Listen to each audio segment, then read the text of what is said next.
Hello and happy Thursday. What's up, my friends? How y'all doing? Woo! Let's see how we have it going off in the chat today. Let's get the world loaded. We're chilling in our chair, right? Actually, yeah, let's just make sure everything's good. I think we're gonna be good, right? We'll be good. Let's go. I think the tweet went. Yeah, we got people reacting to the tweet. Sounds good there.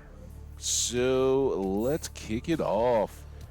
Looks like the game is updating. We don't want to start a new game. We want this guy. Played yesterday.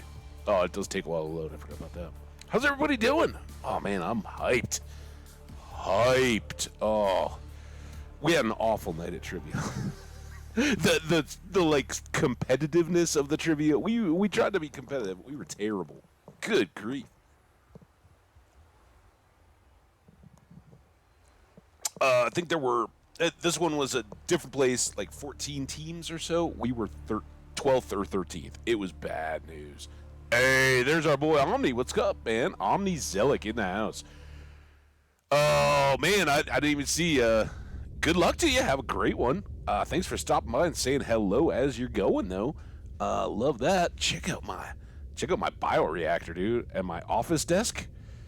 Yeah, stuff's good. We got so much power. We're a little power mad. And we got whales and a garden. I can't wait. Oh man, I'm so fired up. All right, before we get super hungry or pass out from dehydration or anything like that. I don't know if you're doing a couple or not, or if you can be around at all this evening. I may try to catch you then. Have a good one, man. All right. Yeah. Game pause. You know, I just like our. We're just gonna chill a little bit in our environment here, our expanded base. We got ads to run, all that kind of stuff. We don't want to get too crazy. We'll probably take a look at our state of supplies, food, all that kind of stuff. I think it wouldn't hurt us to go fishing, so we may go get some peepers while folks are getting settled here, watching the ads and everything. So don't worry if you get bumped out into ads for a little bit. We're not going to do any of the questy stuff yet. We have a couple of items still on. Let's take a quick look at our beacons here. Kind of talk it through, right? We always want to have our base and our beacon, our beacon for our base and our sea moth visible, right? So that if we're out in the world, we start exploring around, we don't lose those. We have turned off a lot of these pleated, or life pods we've gone and visited, all that. We could certainly go back to them, but we've basically taken all the good stuff and gotten the data, advanced the story to the part that there is one, all that kind of stuff. But we've got a couple more. I think for the moment, I'm going to go ahead and turn these off. And is it just 13 now? I guess. I know we had just gotten that one. And I guess 17 we definitely went to and checked out, got all done. 12 we got fairly recently. But this is the only one we have left. What we have heard talk about, though, is Second Officer Keen, I believe his name was, and a few of our others. Oh, you going quick. I don't know if Omni's still here or not, but yeah, man, if you're doing a little quick teaser afternoon time, I'd love to have you back, man. Hear all about it. We are going to kind of make use of some of the stuff that we read. And again, I know we've got our first ad break that starts right after the stream gets going. I don't want to read data and all that kind of stuff while we're doing it. So let's go right now. Before we get into talking about more, listening to radio stuff, we're going to go outside and fish. And I think our inventory is pretty... We were there. Yeah, pretty good for that. But here's why. We are very low on fish. Now, we have a lot of vegetable stuff, but sometimes it's nice to just eat a fish. Very good on future water. And again, the plants and whatnot that we have, they're going to help us tend to our hunger and our... Oh, I missed him. That was my bad right there. That was easy. All right, and then where would that other one go? There were 3 of them. Is he over here? There he is. I wonder if they're kind of like skellies, where if I strafe, they don't know how to avoid me as much. Doesn't seem like the worst tactic. He's already into his... We're just not quite there yet. If we get those ultra glide fins or whatever, we need to figure out how to get the... How did I... He just like went dormant and I've missed him.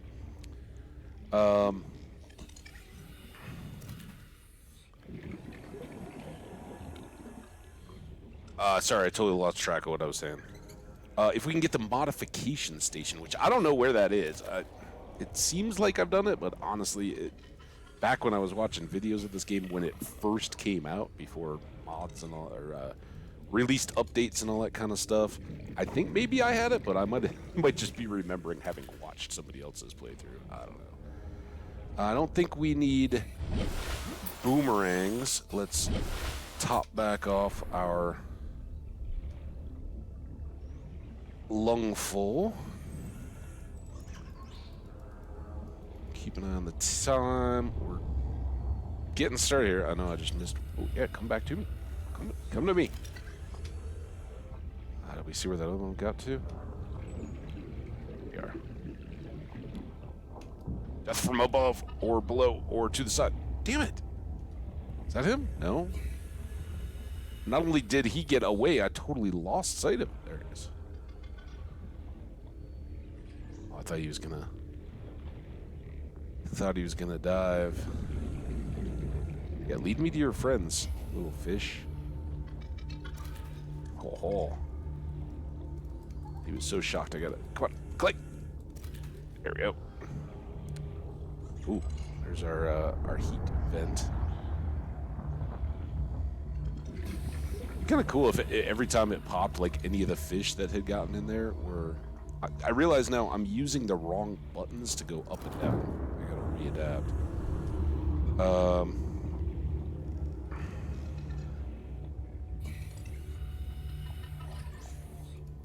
Ooh. It's kind of like an aerial combat. I like it.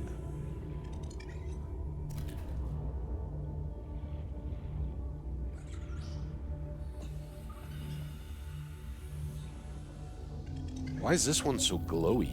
Oh, is it, can I scan it?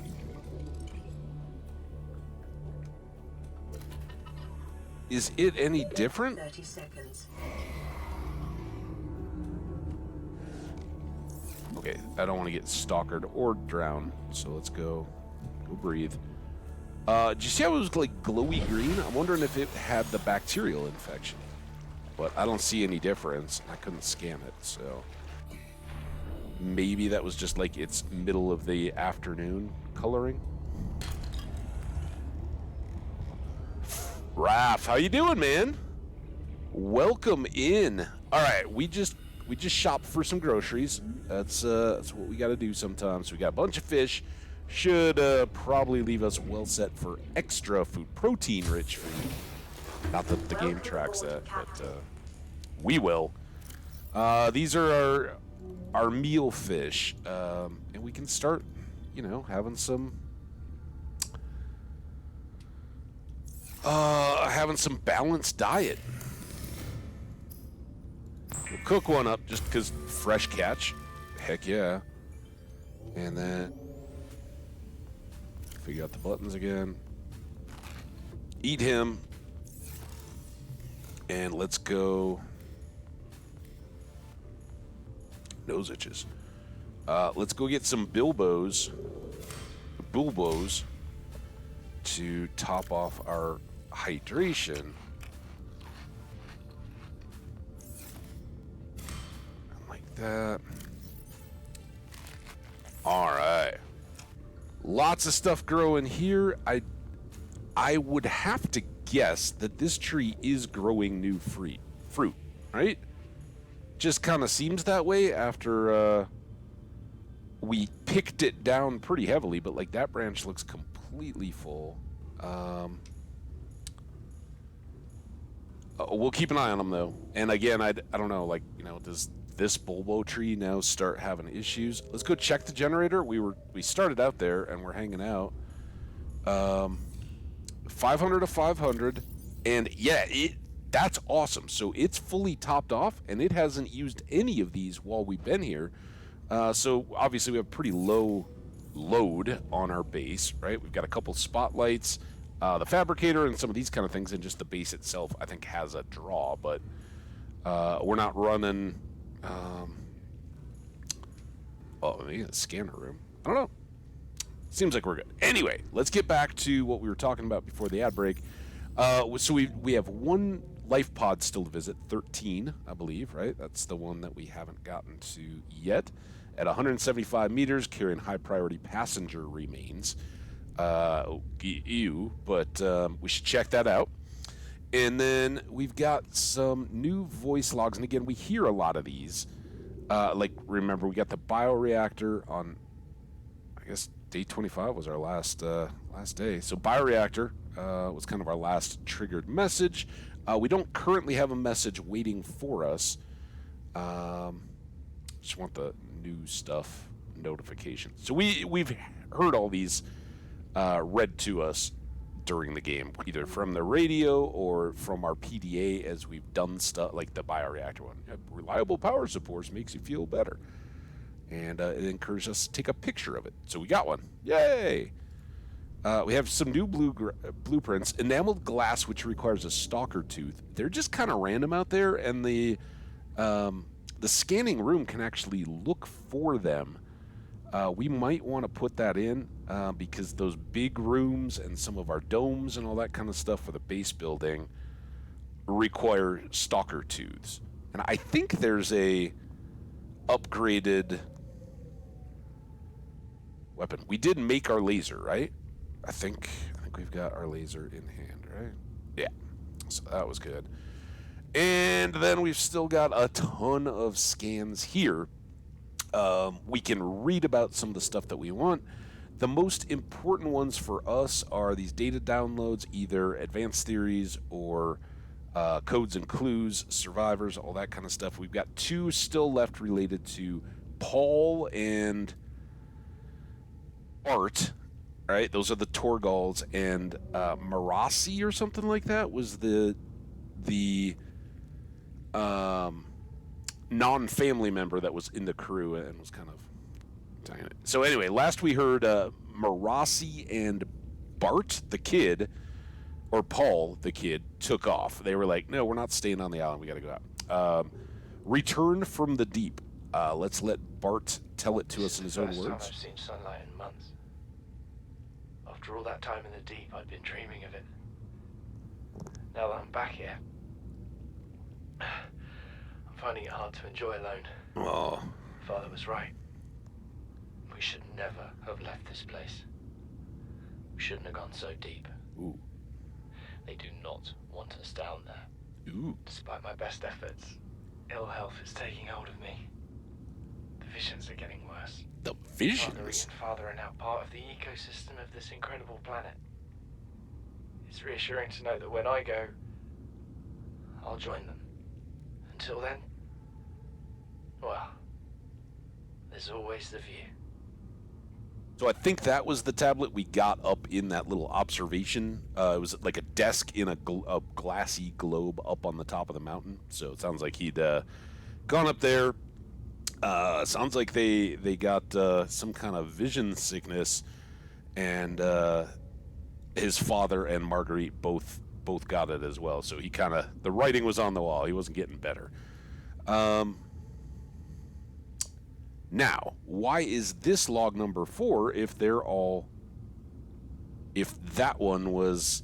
What is that thing? I don't know. I found it outside in the sand.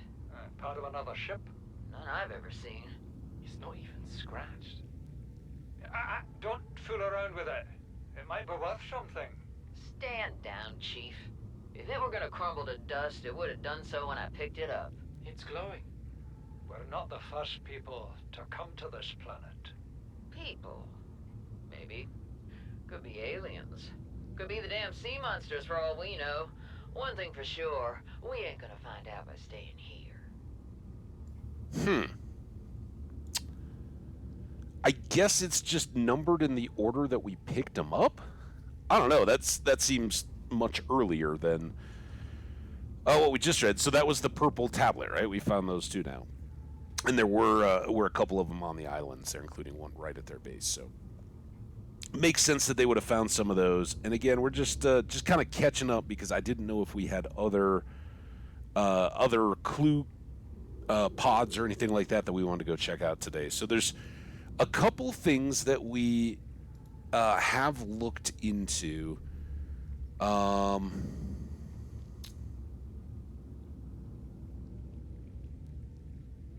Like, I don't know. I don't know which one it is. I don't really. I guess we can just look. Okay, that, and then was it this one? And they were headed to the ship.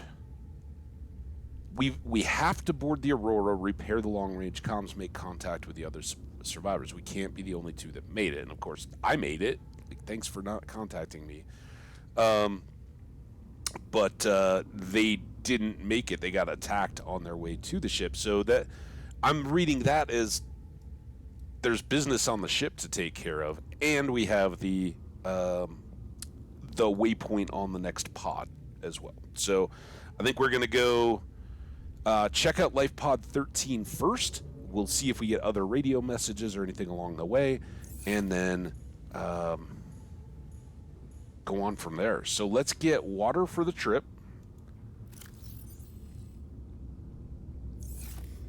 And this is always a bit of a balancing act, right? Because you don't have so much water in your inventory that you can't pick up other good stuff, but be left without other stuff.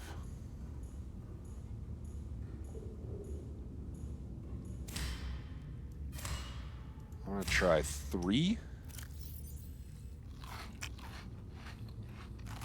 There we go. All right, so we are all topped off. Let's go around this way. Just do the loop. And off we go. Seamoth, life pods, and adventure await. Welcome aboard, Captain.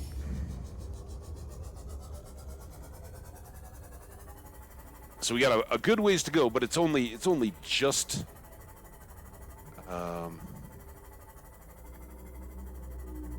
175 meters deep. So the Captain Keen one was much deeper than that. We took whatever the last one was we went to.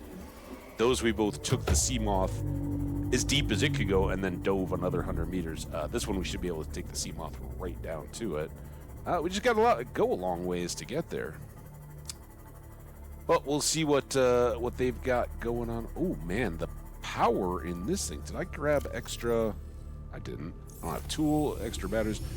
We need a power cell eventually, right? That's kind of interesting. Let's do a little. Oops, that was the wrong button. Let's do a little side trip here and see what this thing is. Can I scan it? No. Scan those? What are these? Passing 100 meters. Oh, yeah, calm down. Oxygen efficiency decreased. Okay, well, it does look like it goes very deep.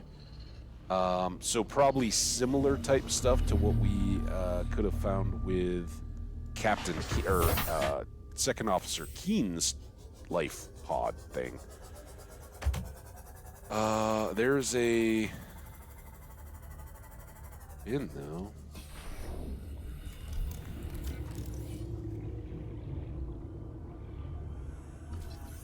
And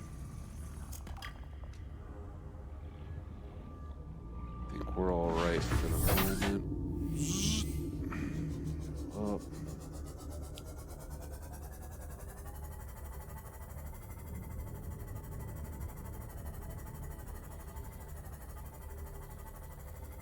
So Raph, how you doing?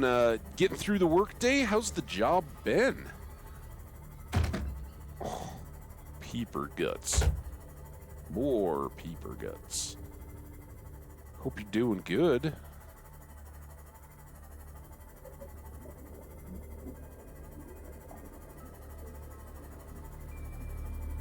Alright, we're chilling. Ooh, it's like a forest in here. Oh, we got, was this where we saw those, like, sparky-looking shark things? That's not good. What are you guys? Be on guard.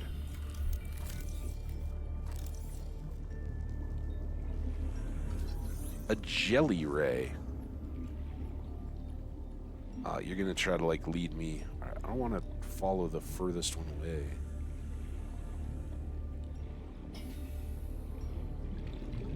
Stop all running away from me. I just want to scan you.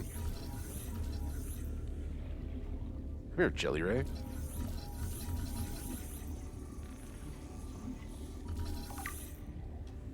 Jelly Ray. All right, now where did our ship go?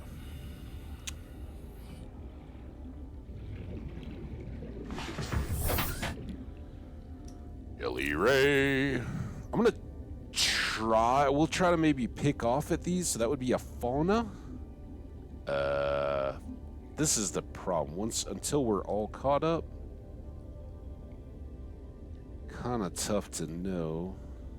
I don't think it's a leviathan. Oh, these are all the fish that we eat. Herbivore large. Jelly ray. This species is adapted to low-light environments with a translucent luminescent body.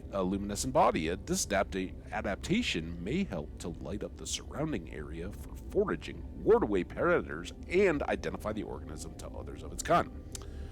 Smaller creatures have been seen swimming in the jelly ray's wake to take advantage of the light source for their own ends, and the ray itself will approach light sources, perhaps mistaking them for others of its species. All right, there we go. We have been educated of it. And we're still... Oh, it's right here. So like I said, we can come right on down. Park close. Not even have to worry about it. Usually we have... like a data pad or an item or something outside it. Oh, I'm using the wrong thing. The emissary's voice log. EDA data.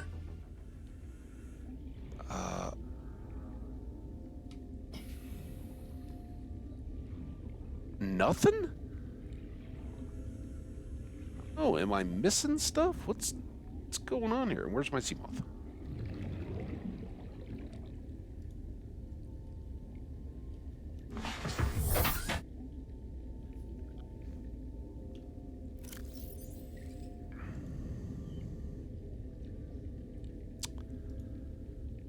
All right, emissary's voice log.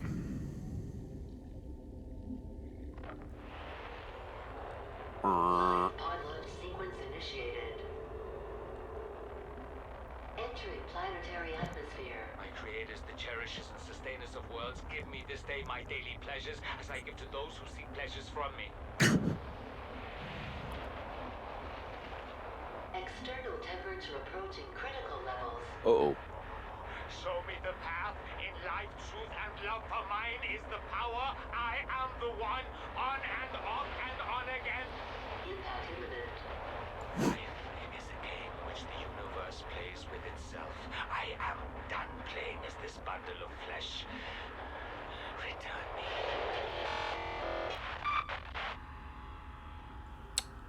me. Okay. So obviously, given a little taste of some spiritualism, some type of a religion. The notice that we got was that this was a emissary, and the remains were being transported or something. But I'm really surprised we didn't get any kind of a blueprint. There's nothing in the little storage bay. There's nothing there.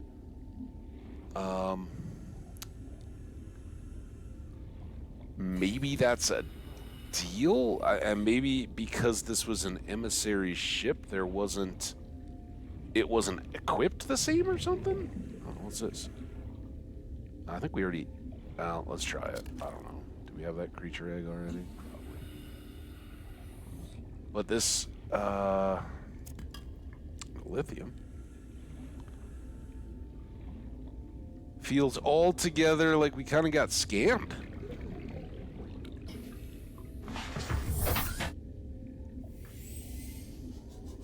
Ooh. Ooh, look at that thing. That looks scary.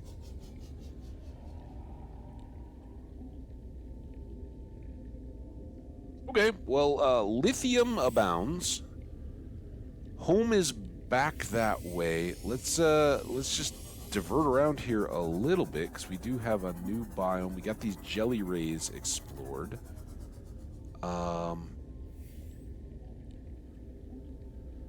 Kind of feel like we should check out these trees and see if there's... Yeah, that's all. The tree itself is scalable. A tree mushroom. Okay, and then is there anything else on the trees? These things? A tree leech. Holy crap.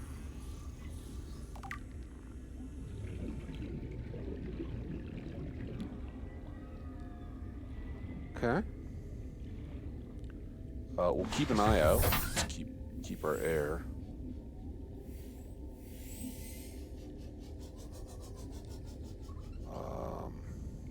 Seeing as how I drove right over the top of the life pod. Kind of leery of missing obvious stuff. We've got these kind of like spirally light things, but I think those are the same as what I tried to scan. They're Gru clusters, but apparently I already have those. Ooh, look at this little trench here.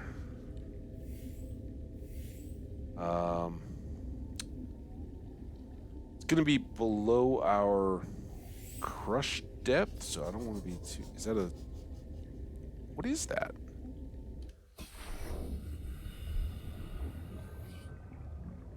A Cyclops bridge fragment? Blueprint Cyclops. We'll definitely read about that. Okay, well that's definitely different.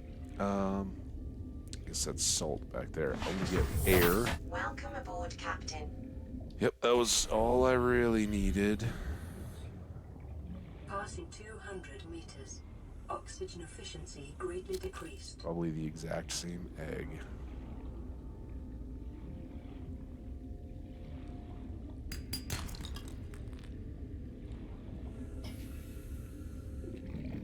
Oh man, the Cyclops is kind of camo in the midst of all this stuff, isn't it?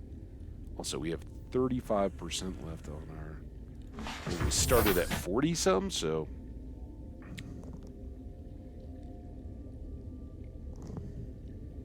Hey, Swamp Fox!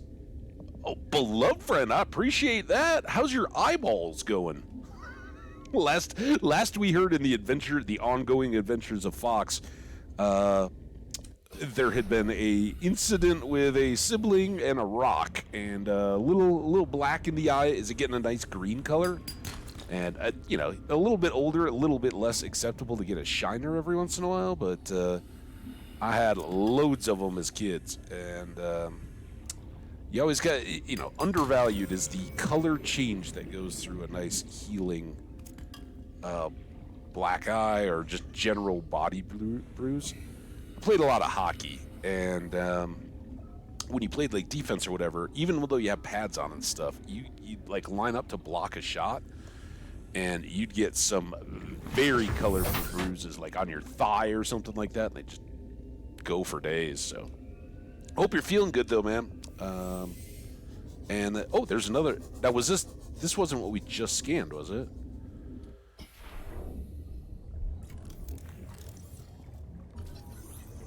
Because they go away when we scan them, right? Yeah, there we go. 2 of 3. What is this? Oh, it's just salt. I don't take salt.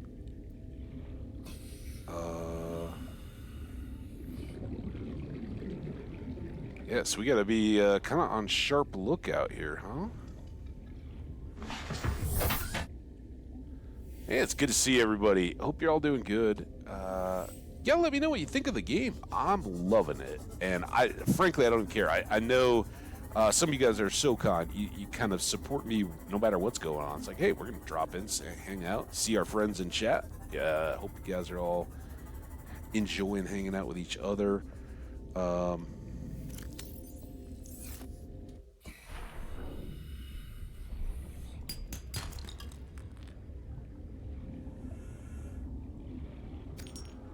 Is getting dark.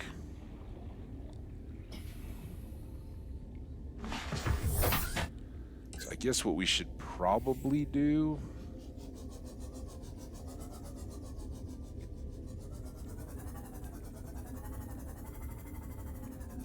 really like to find another fragment if we could, but we got to keep an eye on our power now, right?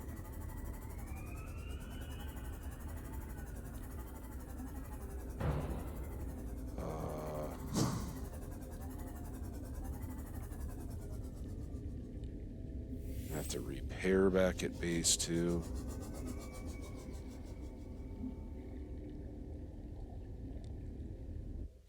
Ow. Ow! That was my head. Right into the side of the ship. It's kind of blinding too. Speaking of blinding, so my bathroom's got like the little 4 little lights above the mirror kind of deal, right? That's its lighting. It doesn't have like a big overhead light or anything like that. And one of them started to go out today. Like one of the, oh damn it, one of the bulbs while I was doing my business. I thought I was gonna have a damn. Well, I shouldn't make light of this because people that truly have epilepsy and things like that, it's a real deal. But you know, the photosensitive viewers, this game happens to have a warning on it. Kind of reminded me, but and since I've seen it the last couple days, I was thinking that. But like, I'm in there, and all of a sudden, one of the bulbs just starts like strobe affecting as it's burning out, basically, right? And I was like, oh my gosh, I don't know what to do here. It was pretty intense though. And fortunately, I have a couple of those bulbs still ready to go, but I have a feeling if one, like, you know, I've done them all a few years back.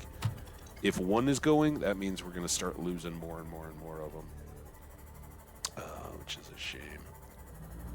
I'm bummed we didn't find another.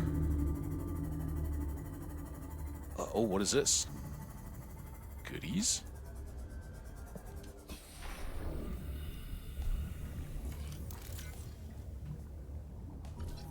Just titanium, ultimately. Like, that's what's kind of cool about being in those different biomes. You're always going to get a chance for different blueprints and stuff, right?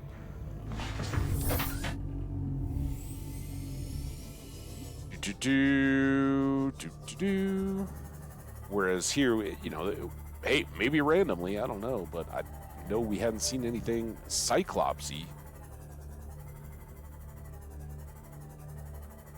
But I just got to be careful not to crash on the way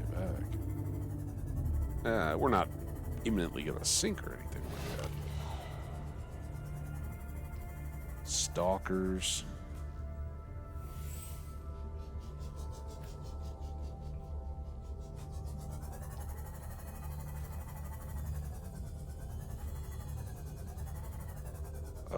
We got a little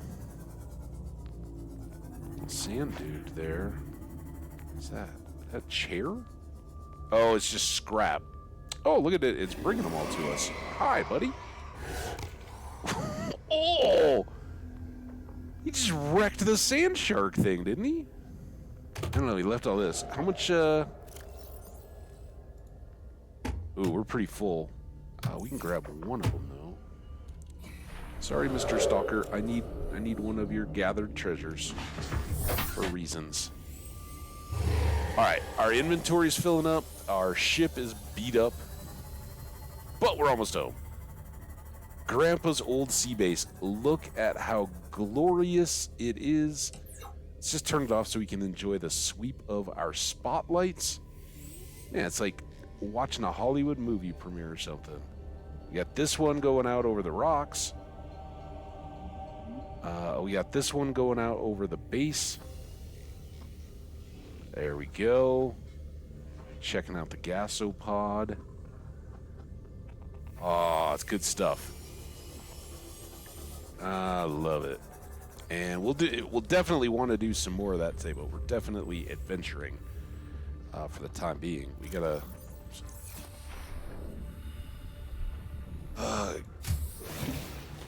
get some of the stuff. Welcome here, voice of the habitat. All right, titanium. We got 2 of the same eggs, which you probably already got one of. That's how that usually goes. Let's go ahead and make our titanium, and I'm gonna make another deployable just so we can toss these eggs. I'm not sure how full up we were getting.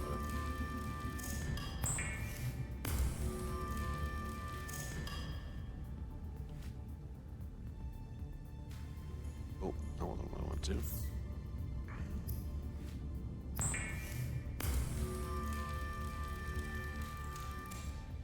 Oh, okay. Let's go outside. Oh, wrong way. It's part of why I put that green there. For one thing, just the plain white walls get a little old, but it's also easy to get turned around when...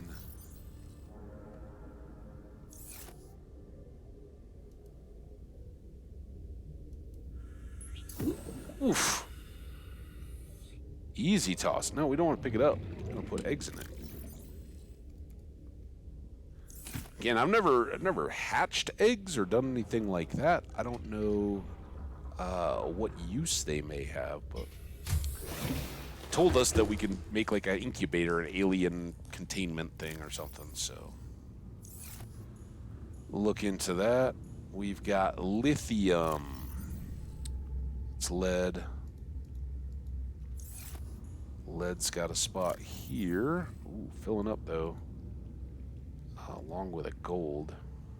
We gotta figure out stuff to do with those. I mean, I can make more base support pieces, but we're really strong in the base.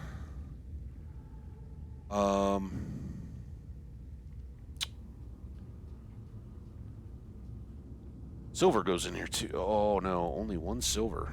Gee. What can I do with some of this stuff? I guess I could make like electric components. Let's make a wiring kit.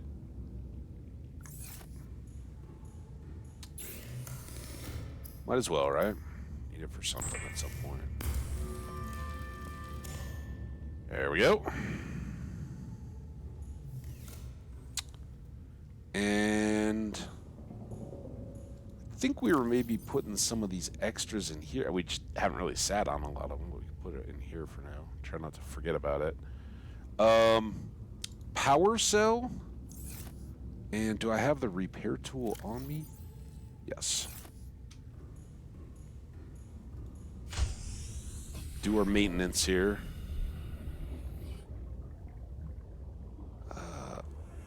R? Just click on it. Swap. And then repair tool to get it back up to full durability.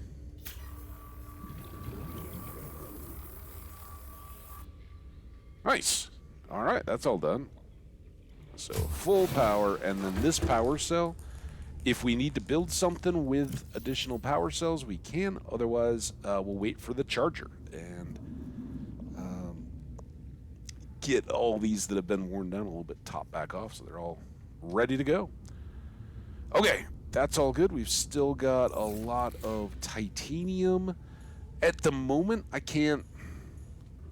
I mean, there's some decorating stuff. We could do that later. I don't... Until we need more space, either for battery charging or whatever, I don't think we need to just dive into base expansion at the moment. It's just cramping our storage a little bit, but as soon as we start building stuff, it's all going to go away. And nope, that's the wrong one. water. Bonk, bonk. And let's see if we can do a little bit better job with the tools now. We do not need the habitat builder. And I'm thinking we're going to go to the ship now, unless the radio pops with something. So let's get...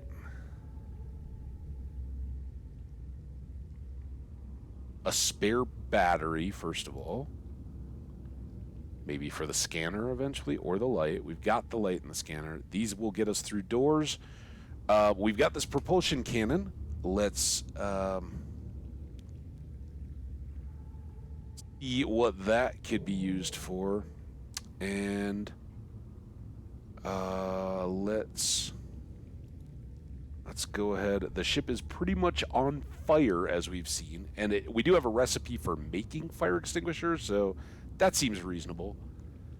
I'm wondering, should we... Oh, we need the... Hang on, let's just look here while we're here. We've got a propulsion cannon, and yes, the repulsion cannon requires the modification station, as does the ultra-high capacity tank and the ultra-glide fins. So, for now, we've just got propulsion, and I'd like to, no matter what environment we're in, I'd like to try that out. Nothing on the radio still. I wonder if that's it. Are we alone now? I think we're alone now. Welcome aboard, Captain. Seek fluid intake. Oh, God. I was so worried about all my tools, I didn't even think about myself. So let's go harvest up a little bit here. Of course, that means I need to get one back to the knife.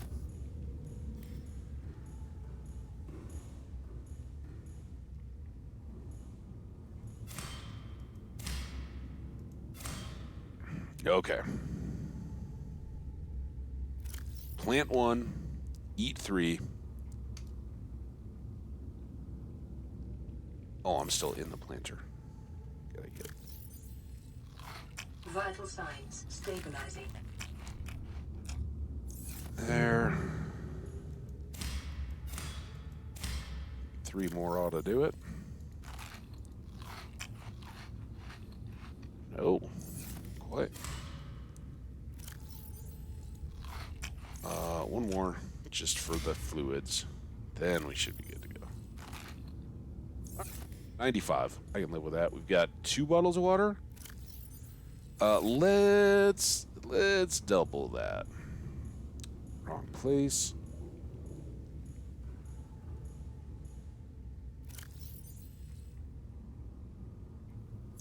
Because unlike going to the island, I don't think we're going to have a whole lot of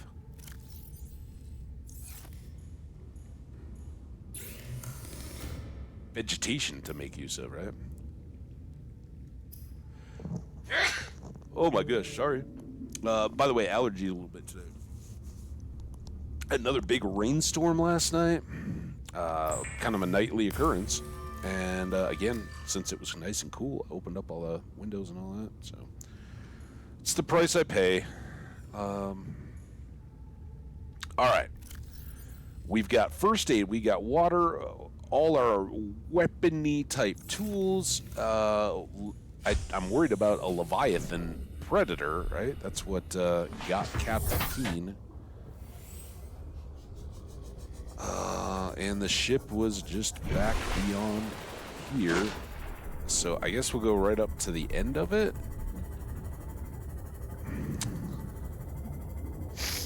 Oh, excuse the sniffle. I should pause and blow my nose. Maybe we'll do that at the next ad break. I think I can get by for a couple minutes. If not, I will stop. I won't make you guys suffer.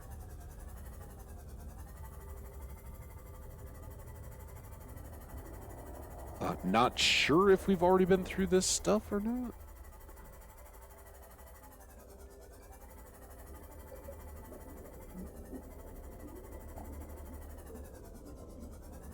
Well, I guess I've been here, huh? Wow.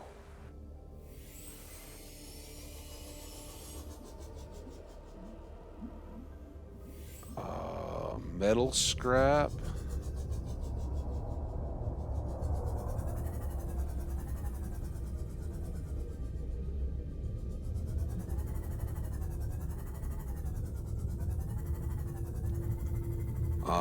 Oh my god. Okay, yeah. I'm scared. Oh my god, it's hitting me. Ah! What do I do? What do I do?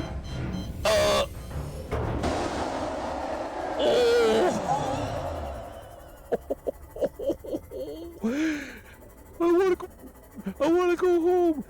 Oh my god. What was that? It grabbed me and shook me. Oh, is that... Okay, that's just a little sand shark. What?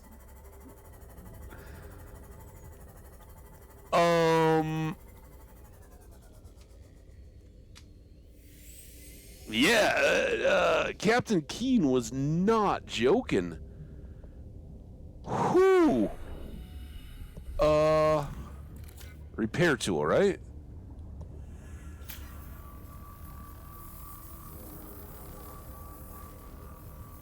I thought I was like, is it just gonna rip this thing apart? Wow.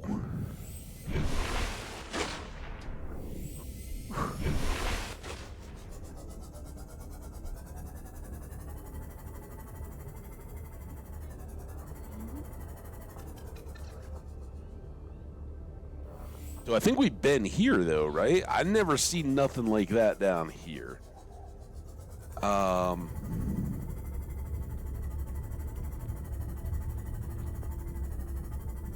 Maybe like radiation leaking out of it. That was kind of what I was worried about when I was going down to that engine thing. I was more worried about like radiation was going to cook us even with our suit. Like it was just going to be like, you are sitting on the engine core. Don't do that. I did not expect giant grabby shark thing with like a horror movie face.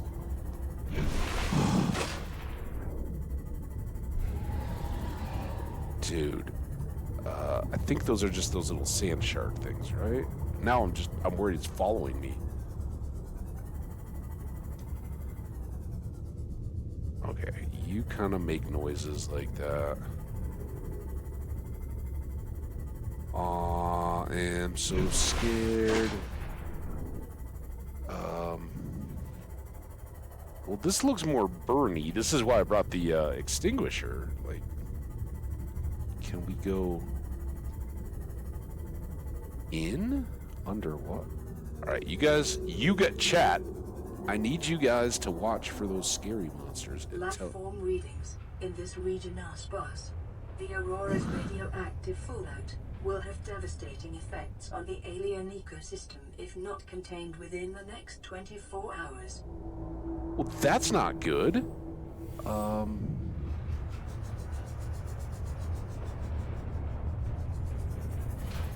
Did I do that by coming in here? What the heck? Oh, okay. Okay, look at this. All right. I think we learned our lesson about getting too close. That's on, that's off. Stay safe, Seamoth. Oh, we got crabs. Yeah, I know. No, we're just moving around.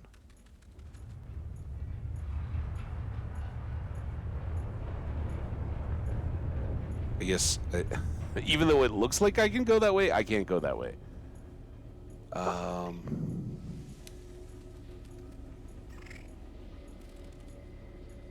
So many of these little guys. Oh, can I use this thing? Hang on. What do I do with it again? Dude, stop. All right, they don't bite very hard though. Stop. Oh, but there's a lot of them. What did I just say?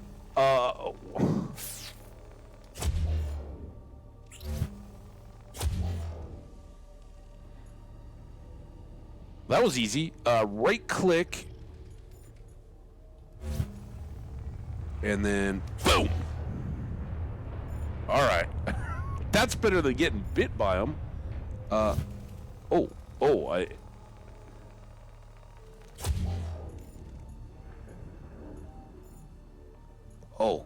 Scanner.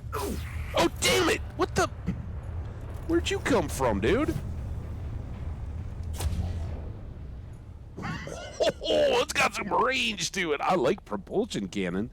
What I wanted to do, though, was scan this thing, because this is the light that I've had before. It's just kind of stationary, right? Set it up around the base and have some light on this side. New blueprint acquired. All right.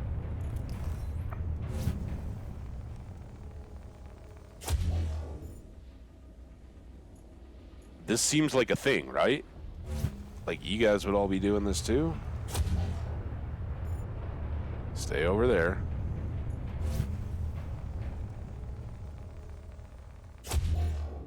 Oh, uh-oh. Okay, well, I think we can still get through there. Oh, we gotta move the desk first. I like it.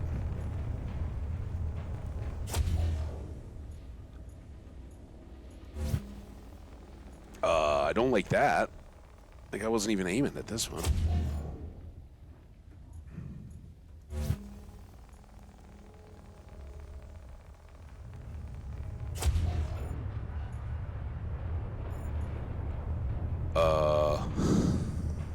Wow. Does use up the batteries though, doesn't it? All right, so to be fair, for everybody who may or may not know, I don't think I've ever used a propulsion cannon before, and I've never seen that big monster. I have been in here, and I did know about the fiery bits. That's why I brought the fire extinguisher. So, like, up here, but I don't think I've ever been through this way. I thought we were just coming to get loot. Oh, well, that's well-timed. Because 5R... Wait. 5... R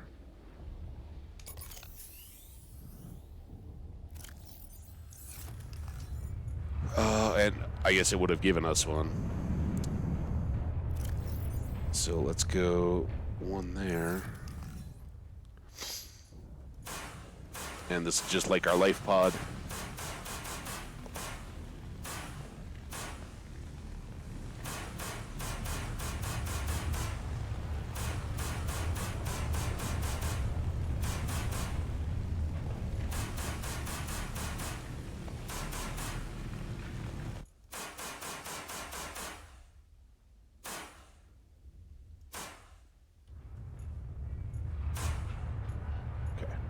All right, well, oh my god, do I have to do that? I don't think that's doing anything. Is it?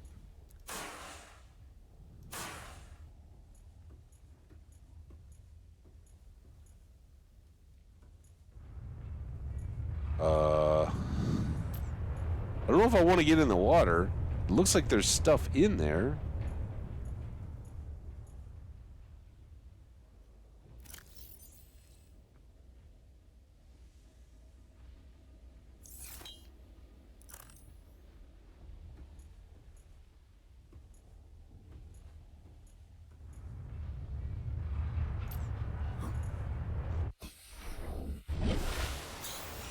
Oh, is this like a parkour-y thing?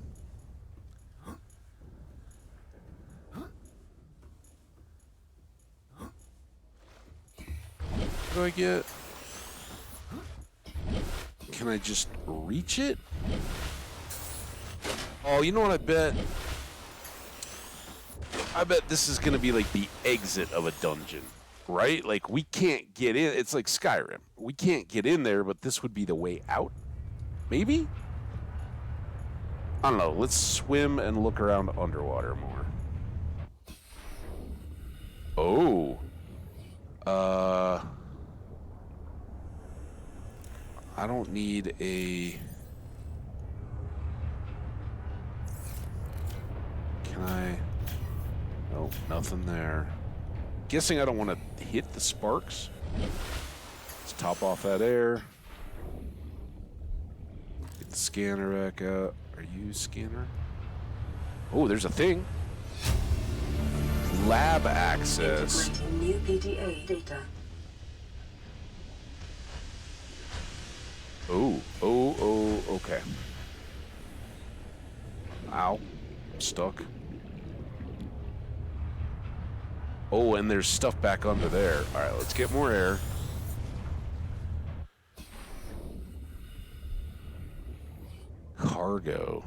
Cargo.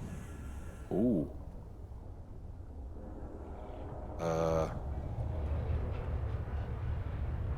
don't know. Does it tell me, like, we've got 2 apparently coded doors? Let's get out of the water. Damn it. Out of the water. And read all this stuff.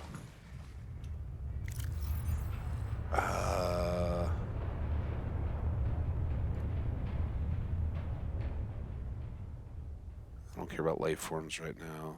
Geologic data? Shale. Oh, that was a good one to get rid of.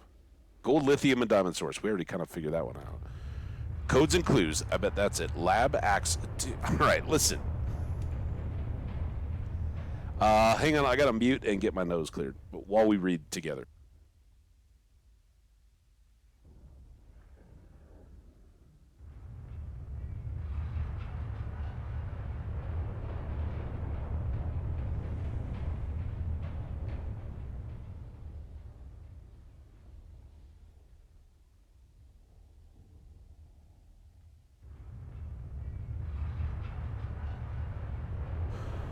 Ho, ho, ho, ho.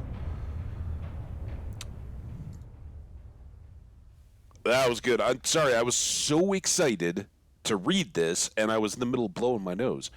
If you need to tweak your equipment, please use the mod station, right? We've had a couple recipes and things that we want to make that require a mod station in the forward section, or retrieve the pre-configured equipment from the lab next door to the data coil.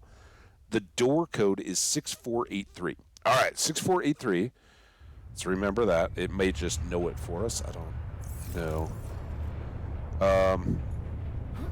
So there was the Sparky room, which I assume is the data coil. That makes me think that there's loot chests in cut to open. Here's our laser. Oh, we don't have the laser cutter up. Let's go here and hope that we can. Do I have to aim?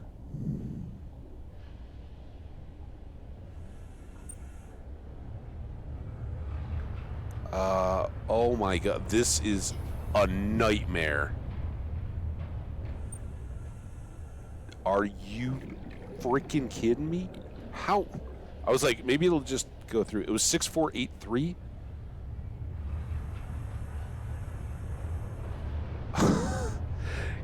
Oh, maybe I can just get closer. There we go. 6483. Green.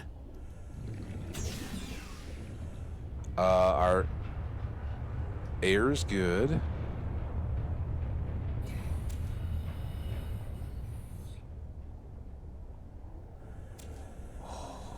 How's our inventory? How's our air? Those are big. Damn it. All right, hold on. Let's be real smart about this.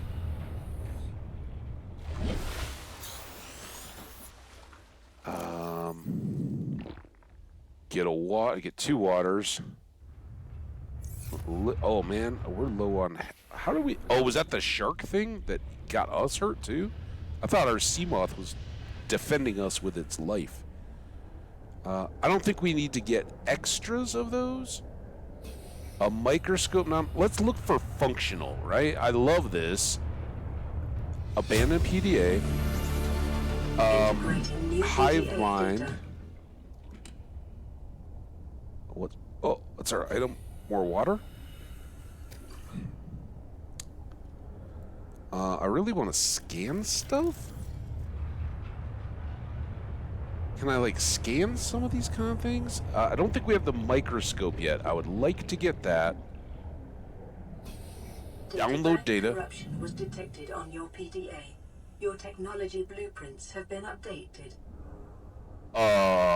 Okay. That sounds good. And then does this come back? Is this where we were? I can at least top the air. So I think this is the door we just, we like came in and out of the room up there, right? I really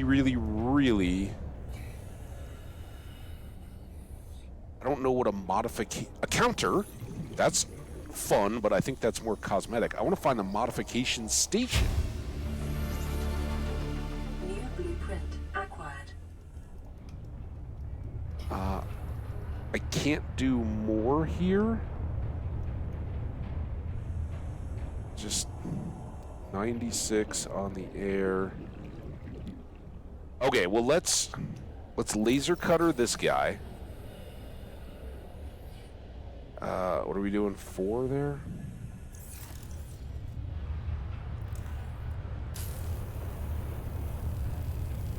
Ooh, it's bright.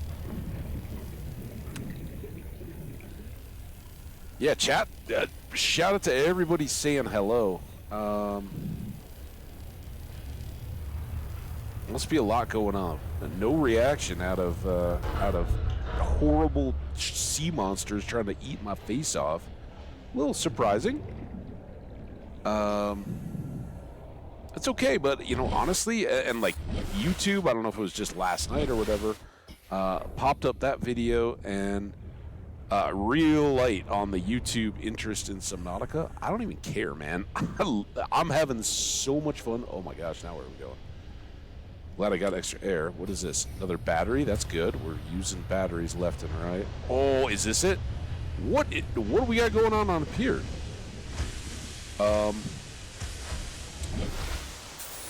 Okay. Yeah, I was worried that I was gonna die. I might be dying. That's where we came in. Are these like shooting at each other? There's Sparkies. I'm very concerned. Please let me scan. Aurora Black Spot data. Okay. Well, that seems really good. I still... It teased me with the modification station. I want a blueprint to make my own modification station. And we'll go read all that stuff. Don't worry. I just feel like I'm missing a scan. Can you be the modification station?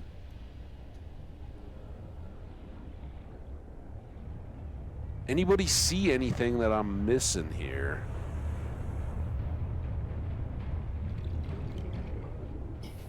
I think we kind of looked through a lot of this. Counter, I mean, you seem like you should be like a robot arm, right? Lockers. More of that stuff. I don't know. We're kind of winning, but I think let's grab that.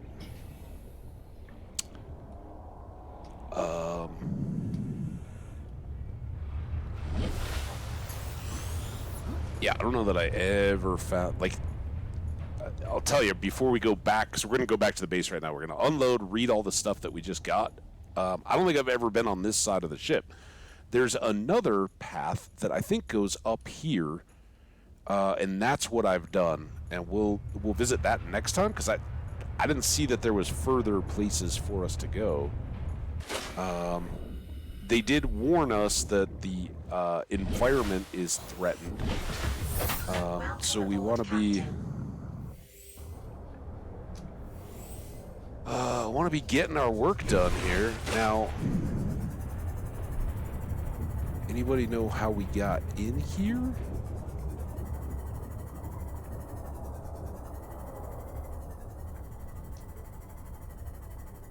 There were sparks.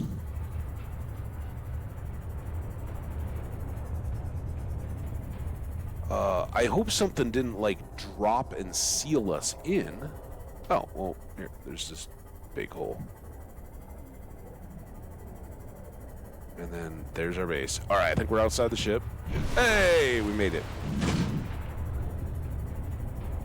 So now we basically just want to super warp our way back, get a good meal, get a probably a bunch more batteries, and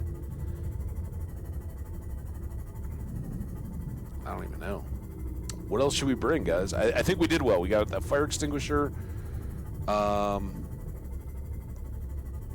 That propulsion cannon was great, and like I said, I don't think I've ever had one, which is probably why I never got through that doorway.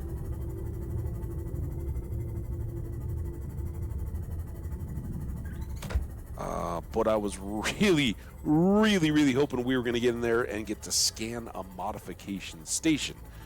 We'll go look at, there was black box data. There's all kinds of stuff we downloaded, but I'd rather just be back at the base. Nomming on some bulbo tree food while we read about all that stuff and see what else we got. So there was something about it fixed our repulsion cannon. I don't know what that means. Since we never had a modification station, we never got to try to make one. Would it have failed? I don't know.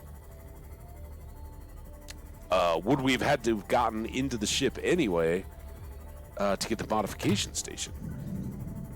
Who knows? Oh, so you watched someone play it last night. They were playing with a mod pack. Nope, I have to look for a minute or two. I'm working on a huge-ass project. All right. Hey, no, dude, I'm not upset. I lurk all the time in people's games, and I'm AFK and all that. I get it. I'm just like, dude, I was terrified, almost pooping my pants when that monster came out of nowhere. Welcome aboard, Captain. Okay. And like I said, I'm having so much fun. It don't even matter. I hope people are enjoying it, want to come hang out, but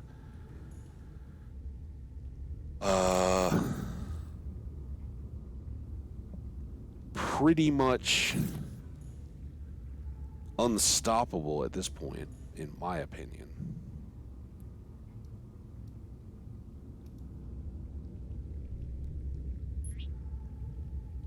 Here we go. Our lab is coming together. Let's go put the beaker. We need a bigger lab, but oh, we can make a counter. What's a counter? Oh, I don't have the gun thing, the builder gun thing. Well, we could put a counter in here and then put the beaker thing on it. You go here.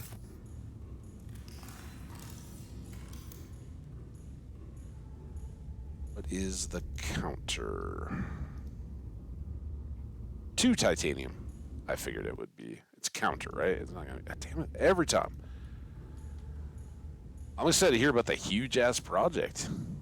Also, for folks who may be in university, school, all that kind of stuff, is it like getting close? I heard my one of my buddies at trivia was like, "Yeah, my kid's his kid's a senior in high school here in the U.S., right? So like graduating, about to go on to either trade school, uni, whatever.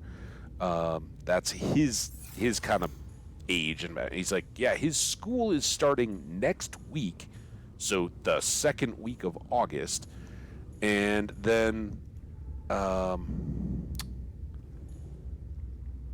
so I think I'd most like it right here, so that we can kind of have our equipment next to our lab and our chair and our bioreactor. And then we've got this guy.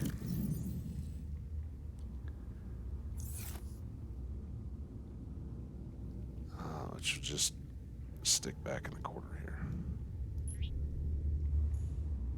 It doesn't show up very well, but that's all right. It's a sample. So now if we get others of those, and it looked like we could grab a few of them, we can put them on the counter. We've got our lab equipment here. We can look at little microscopy sample stuff. We can analyze the samples, and we can fluid analyze. We're gonna be analyzing everything. All right, first thing, food. Now we need to get the knifey back on 1. And looks like you're all grown up again, too.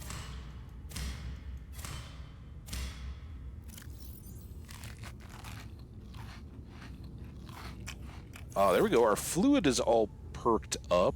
So now let's... There's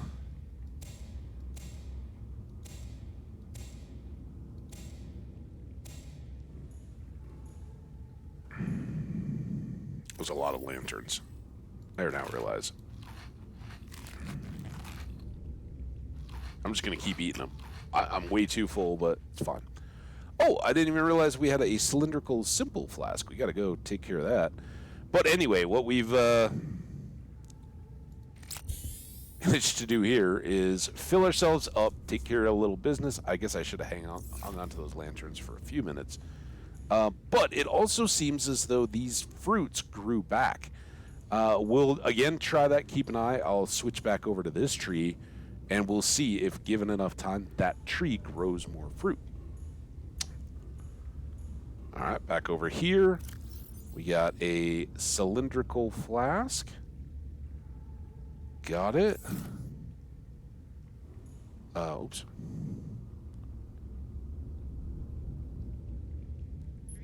I don't know how much stuff we're going to end up with, so we'll just kind of start them over here close to the deal. All right. Any other goodies that I'm missing? I think we're good. I think we're good habitat building stuff for this visit. Because remember, we're I don't think the actual 24-hour deal matters too much. I don't think it's like, oh, you failed to save the planet. But it did say it, so we're going to kind of focus on finishing this all the way through. I want to store that. I want to grab 1, 2, and let's do a quick 2R, and I'm going to go with the partial here.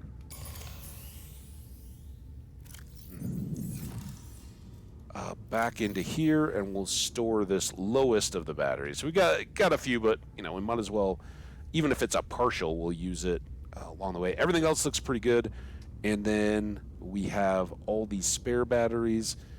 Our fire extinguisher is a little light. We know that there's that one other one in the hallway. We walked by it. I'm gonna get a couple more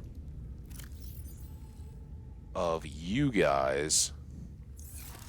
And, man, how are we looking on...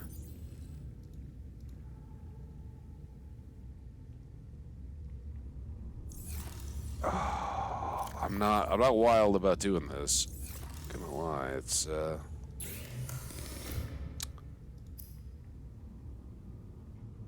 Reserved and salt, a healthy and nutritious meal, dehydrating but keeps well. I don't like the dehydrating part, but I think it would be good to have a little bit of food. Our food was pretty low by the time we got there and got going. So let's try some preserved food. And that, I think, is going to mean needing another couple waters. We've got 3. We'll have 5. I think even by the time we get over there, we'll be... Did I get them both? Oh, no, there only was one. Damn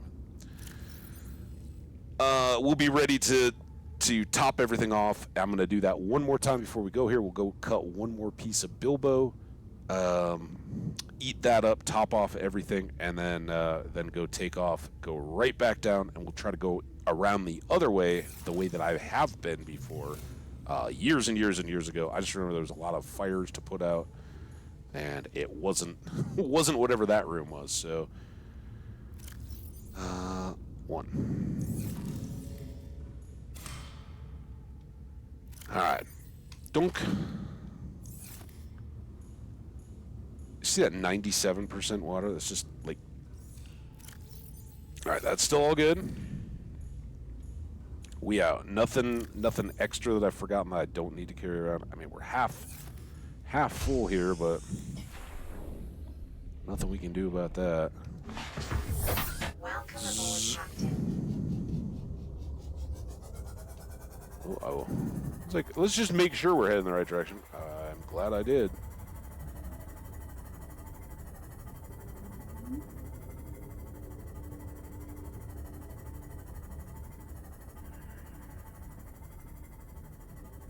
Right back. No side tracks, no distractions. We go. Hopefully, if people caught ads or anything like that, hopefully come back. We just reloaded, right? Set up a few of our little cosmetic items that we grabbed around the ship, loaded up on food, got some more batteries and everything, and now we'll go back and hopefully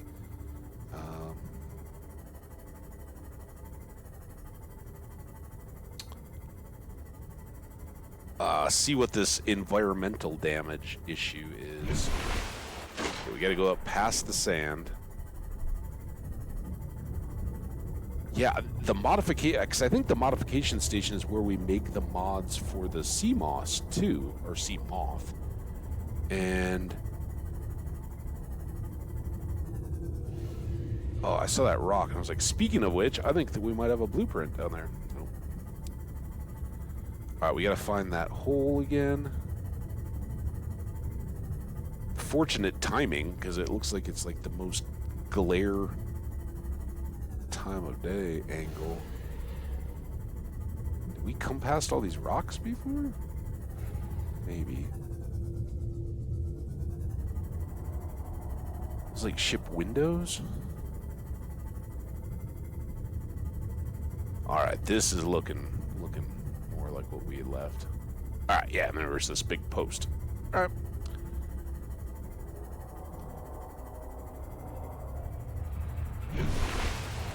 So it's this side. This is what I recalled. I think I went all the way around the ship years and years ago when I played this. So, oh, crap. We're not. Warning, ship's structural integrity is low. Fire suppression equipment and laser cutters may be required. Exploration is conducted at your own risk.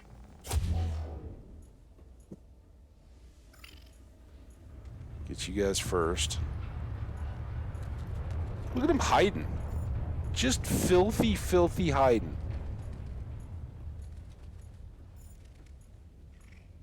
They heard about me and my propulsion cannon.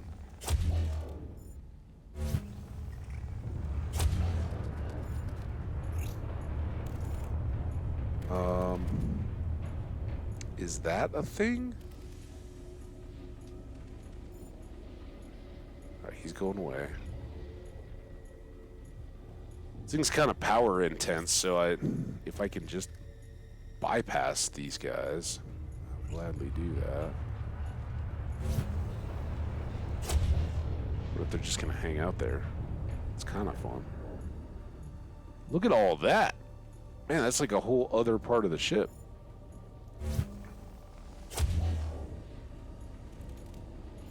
I mean, it's pretty fun. Dunk! Alright, what did she just say about ship stability?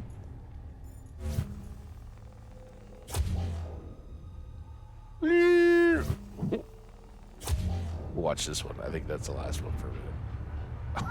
He just, so far, it fell out of sight. Are you gonna... Nope, you're not cool either. That's fun. Caution. Scans show the digestive tracts of nearby life forms contain human tissues.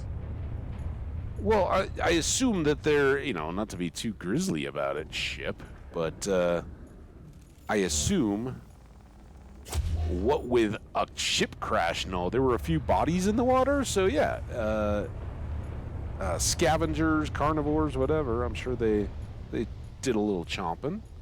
I think a part of my body might be in that that one thing. Now, I may not be the smartest habage in the room, but what the? This has got to be a path to something. Ha ha ha. Am I going to get stuck, though? Oh my god, what's going on? Why am I... What? Was that just a little teaser? Is this the way I go? Thunk. That's fun. That is fun. Oh.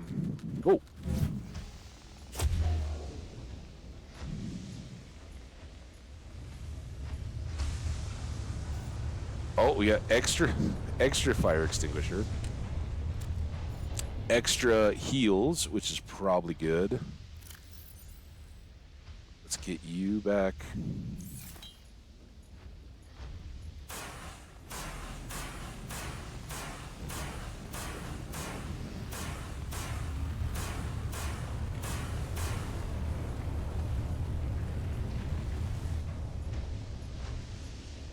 I don't think I can put out all that fire.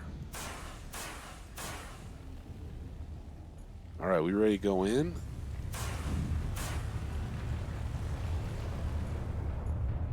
Airlocks. I can't even see clearly through. Like our little like face shield goggles get all. Maybe it's the smoke. Oh, look at this! We got handy little directory signs. Aurora systems are running on local reserve power, unable to remotely download black box data. Well, I got the black. Oh, we forgot to read all that stuff. I'm sorry. Abandoned PDA download data. Aurora engineering drone. Okay. Hang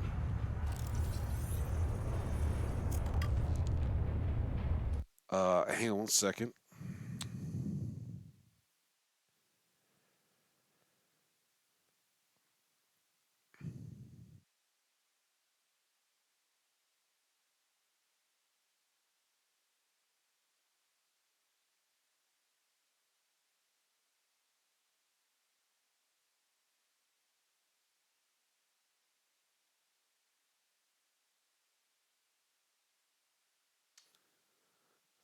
Sorry guys, got to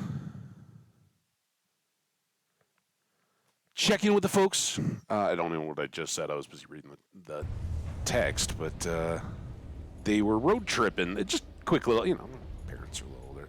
Quick little drive back up to my hometown, visiting friends and stuff. Spent a long weekend up there, and texter that they are.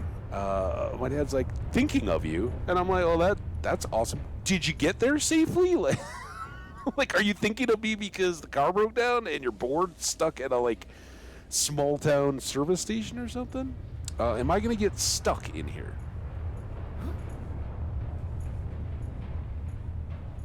We do worry about the stuckiness. So this feels like another propulsion cannon deal. Let's get it up and then get it re-batteried.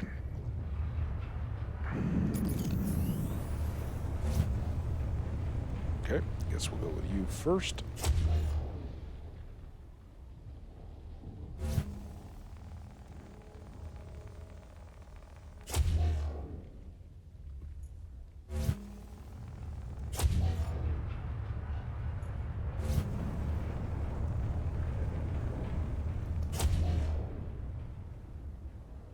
Okay, and can I do this? Ooh. Okay, and that didn't seem like I was gonna fall through that or anything. I don't know which way is which. That obviously. Oh, that's cargo bay and administration. Well, so we probably need to go to both and explore. Let's go explore the cargo bay.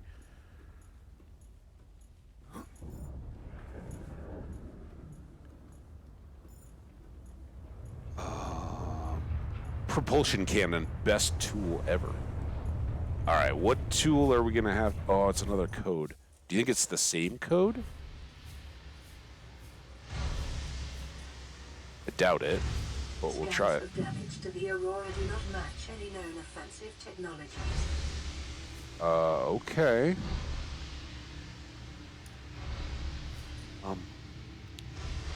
6.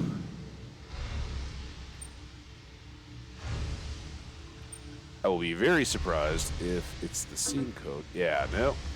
All right. Well, we don't have the code to get in here yet. That kind of makes sense. Like, the cargo bay is the loot area. And we're looking forward to that. Huh.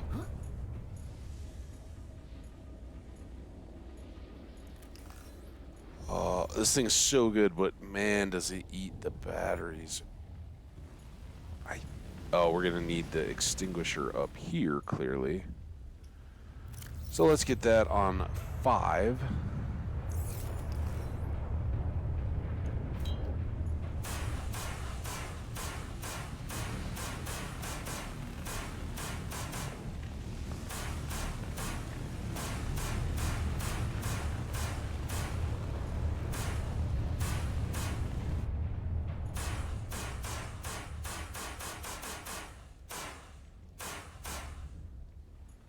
Okay, we're in. Scan the garbage can.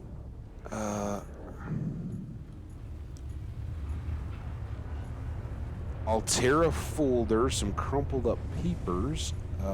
Maybe a star map? Oh, is that battery? Oh man, this is like Fallout loot. Ha ha ha ha. More download data. Integrating new PTA data. That must have been like the news about the ship. Oh, here we go. More notes to self. Integrating new PTA data. Oh, we're not even... Can I just get through here? Feels very burny. You got a poster. Can I just go over the top here? Is there a door? Oh no. Is that a door or is that just stuff? Might as well kick this. Oh, is it already dead? Okay. So let's backtrack out to this door to the left, get the fresh fire extinguisher.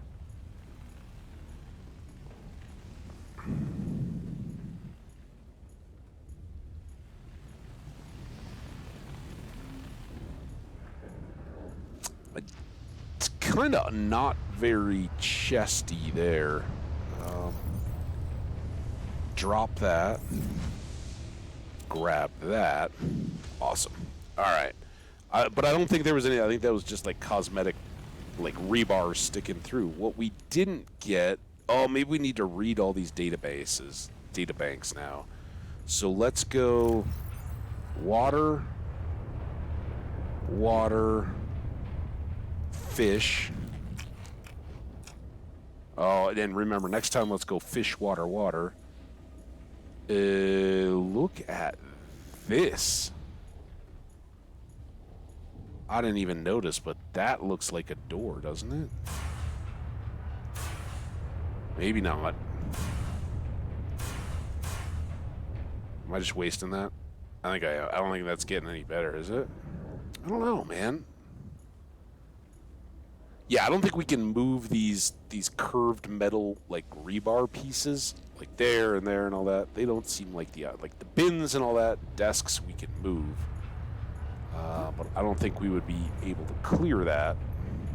Maybe I'm wrong. Let's go down here where it's nice, and then we'll read the stuff that we just picked up and see if it's got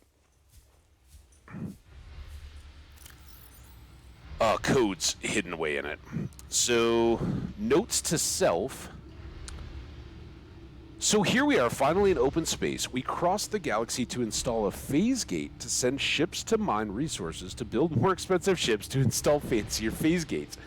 Are we trying to exhaust the galaxy or just ourselves? That's awesome. That's like the description of every modded pack of Minecraft. Well, you gotta get more resources to build a better hammer so you can get bigger and better resources so you can build bigger and better hammers, right? Just, all right, well, yeah. 1806 is Q's birthday. 40 weeks before we get home. 400 weeks, it feels like, before we get home. Not enough credits Altera's paying me. 1450 for cargo bay code. Perfect. Yeah, it's not like a puzzle game here, right? We're not racking our brains. Aurora survivors, though. Aurora engineering drone log. Here we go. Exiting sleep mode. Loading voice recognition. Engineer Barclay and Chief Technology Officer you identified. Drone, get me a propulsion cannon. Repulsion cannon retrieved. Hey, Berkeley. Install that circuit box with that repulsion cannon and you'll punch a hole in the cargo bay. Damn it, Drone, I said propulsion, not repulsion. Recalibrate sensors. Senses recalibrated. Sensors aren't the problem. I tweak the program. It's like you now. It doesn't like being told what to do. Drone, I know... His name's Albert now. Albert, I know it's not your fault, but it would really help me do my job if you bring me what I asked for. Thanks for your time. Propulsion cannon retrieved. Thank you. Now go away. Entering hibernation mode. Boss, this hobby of yours isn't making my job any easier. Or safer. Maybe so, but it's all that's stopping me from being so bored I take a spacewalk in my skivvies. That's awesome. So we saw the drone, right? We picked that up, and there was the propulsion cannon. We did not get... I was like wondering, are we going to get a drone of any kind? I don't think so. I don't remember a drone, but we got camera drones. You can pretend those are Albert, the sentient drone. Blueprints. Vehicles Cyclops. We should read about this. We found this way back in the Mushroom Tree Forest. The Cyclops is the most popular and reliable deep-sea submersible in the galaxy. By comparison to the competition, it can be crewed by just one pilot, hence the name. Oh, I thought it was because it had one big eye in the front of it. It features 3-speed manual piloting controls and forward observation deck for precision maneuvering. Dry dock for transportation, maintenance, and recharge of scouting vehicles, aka Seamoth. Extensive storage solutions in the keel hold section. Internal and external video feeds. Onboard AI for threat detection, that's good. Extensive customization options, advice for captains. Higher speeds generate additional noise which may attract undesired attention. Power consumption, off 0. Slow 25, standard 50, flank 100%. Silent running mode may be activated in conjunction with any speed setting to reduce noise close to 0 at substantial additional power cost. Cyclops upgrades may be fabricated at the terminal in the engine room and installed at the neighboring panel. Ratings, it's got various speeds up to 8 meters per second. That seems really, I don't know. Seems really good. Acceleration, 3 meters per second per second. Power, replaceable power cells. So again, we can recharge there. Dimensions, persons, 1 to 6. Cyclops does not feature habitation quarters. It's recommended the captain drop a row to decide who gets to sleep in the corridor each night. Automatic fire suppression, hull damage, and high speed increase fire risk. So fire extinguishers, right? Emergency ballast. In the event of a full system failure, this vehicle will sink. Fair enough. All right, so that's exciting. And then, of course, our Seamoth, which we already know about. Replaceable power cell in the rear and fully customized design. Low-power multi-directional thrusters enable it function equally well at sea or space.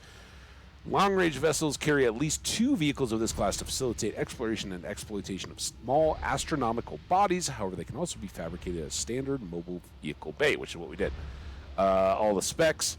Seamoths may be modified by installing upgrade modules to the access point mounted on the wing. These include increased cargo storage, superior power, pressure and collision compensation, enhanced sonar, and defensive capabilities. Modules were only manufactured at a moon pool outfitted with a vehicle modification station. Okay, the sea moth goes anywhere but land. Nice. All right. I was hoping. I guess we could have read this. On those planets where organic matter is plentiful but sunlight is not, a reliable bioreactor will frequently prove the most efficient power solution. Maybe installed in any multi-purpose habitat room. Check. Compost organic materials. Accepts all plant matter, seeds and spores to moldy fruits and vegetables. Can process animal matter, fat, muscle, eggs, etc., and some organic waste products. Proportionate to the calories in the organic matter. Awesome. Well, our Chinese potatoes seem to have done fantastic, and we're not even close. Equipment. Repulsion cannon. This was, again, they said it was, like, corrupted. The repulsion cannon is a modification of the base propulsion cannon, which enhances its propulsion effect at the cost of the ability to draw objects closer. It can be fabricated using a modification station and is commonly employed in a self-defense and as a less-than-lethal firearm. Perfect. We need a modification station. All right. What I don't see are a number of things here. I don't see anything about the black box data. Remember, we picked that up. Maybe it's here? Oh, okay, there's a couple things. Operation logs. Here we go. Never mind. Aurora black box data. Initiated slingshot maneuver around 4546b. High velocity energy pulse detected on planet surface. Emergency distress signals sent to Altera listening buoy via long-range comm relay. Impact detected. Life pod bays on starboard side compromised. Outgoing communications compromised. Emergency evacuation initiated. Manual piloting transferred to Captain Hollister. So that was the guy that Keen was talking to. Life pods 1 through 25 launched successfully, so we may have a lot more of these little missions. Entering planetary atmosphere, massive impact register, drive core shield compromised. Emergency bounce backs received from 8 life pods on the planet's surface. Interesting. Human life signs detected over long range at T plus 8 hours 1. Oh. Damn it. Personnel unaccounted for. Non-essential systems maintenance chief Riley Robinson. Is that me? Am I Riley Robinson? RAF, runway 5, about 300 meters or so.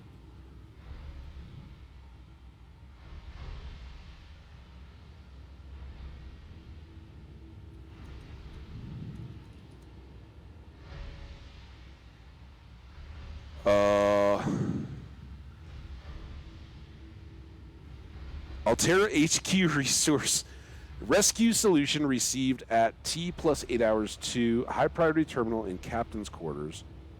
Monitoring equipment failed at T plus 13. All right, well that teaches us quite a bit. Was it who is I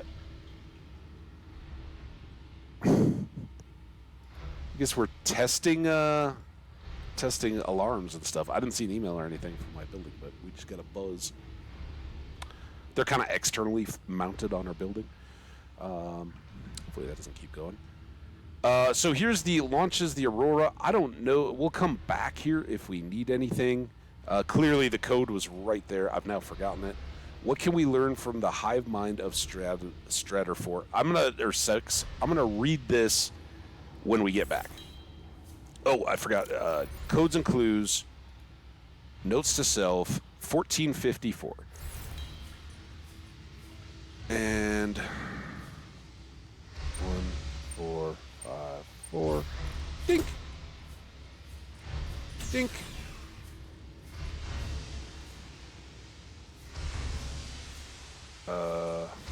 Okay.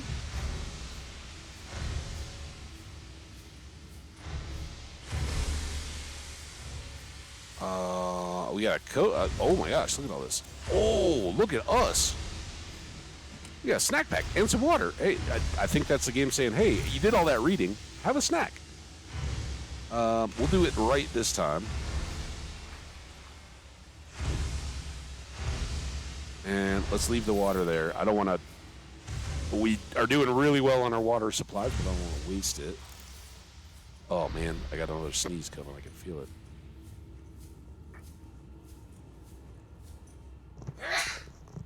I should have muted. I'm like, yeah, I got it. But I just want to keep walking down this pathway here, so I'm just going to ignore the fact that I'm about to sneeze. Ooh, more food. Ooh. Transgov profile Altera Corp. That would appear to be... Oh, all right. Cyclops engine. We just read about the Cyclops. But to RAF or Fiverr or whatever you want to go with, Cyclops is kind of key to taking us very deep. It's the big boy. 2/3. That's how far we got with the bridge, was it?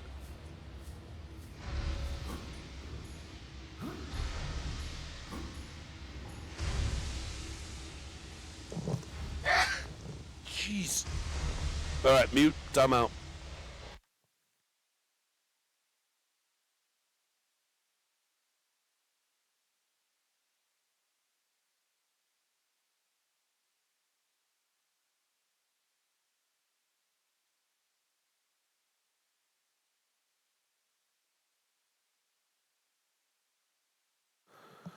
Whew. Okay.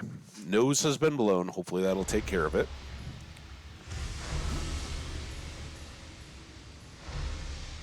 I don't see anything. Oh, maybe there's something like hiding down here. Or does any of this look like we're... let's come back down here. Just wondering if I rushed. Right? Like, are there cargo containers or something that have more scannable goodies? I don't see anything back there. This is where Bethesda has completely broken me. It's like, this game pretty much lays out as, yeah, the secret hiding spots are going to be fairly obvious, but I'm like, no, it could be up on top of that little catwalk bit.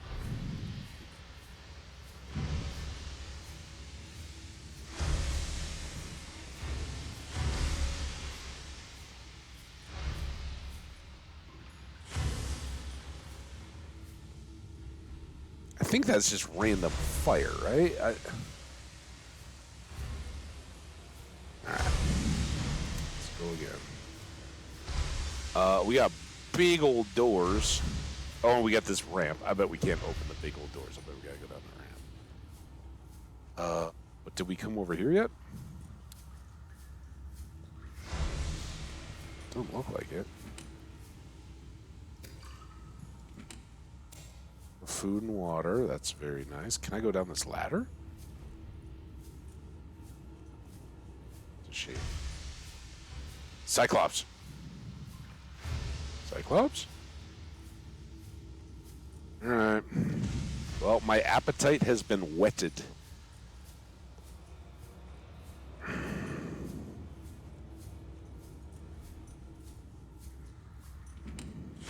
More water.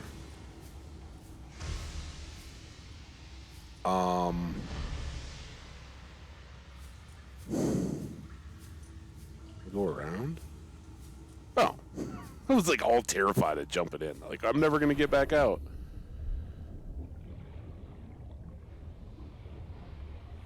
Must check every corner.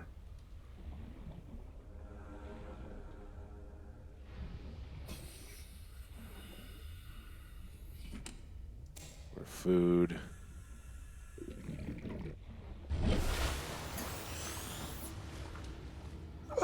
Not I. Dink. Top that off. I don't think we need to eat those food things yet. Seamoth Bay. Repair tool. I got one of those.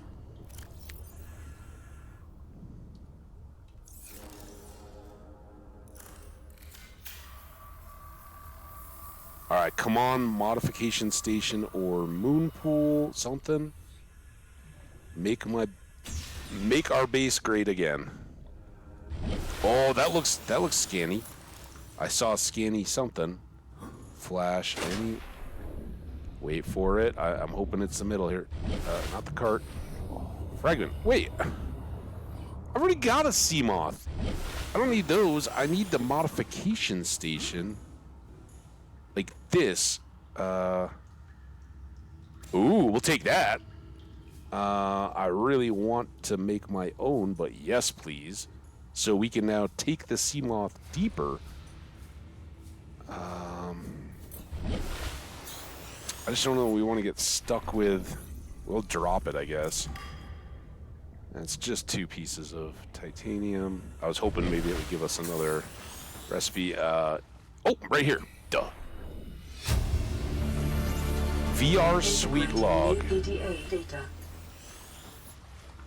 Okay, if I stand here, I'm not gonna need to get air. What is that?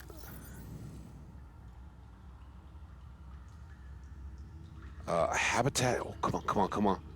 Wait, no, we already had these. Nothing about a VR suite. Nothing about moon pools or any of that.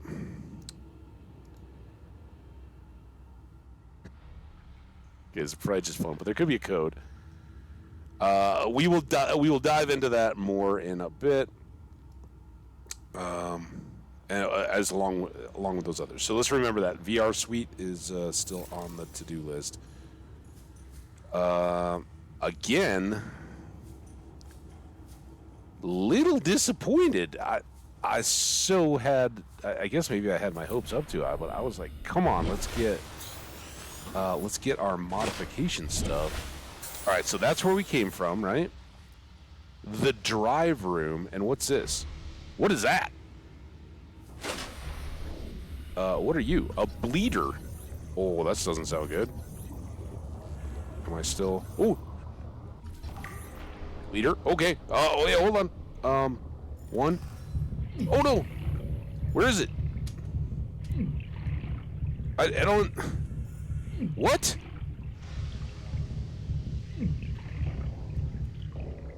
Oh.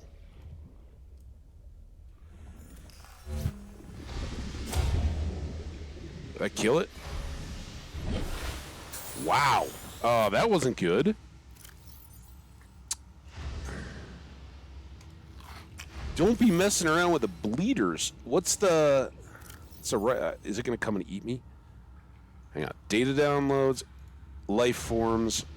It's got to be a carnivore because it just tried to chew on me. Wait, it's not?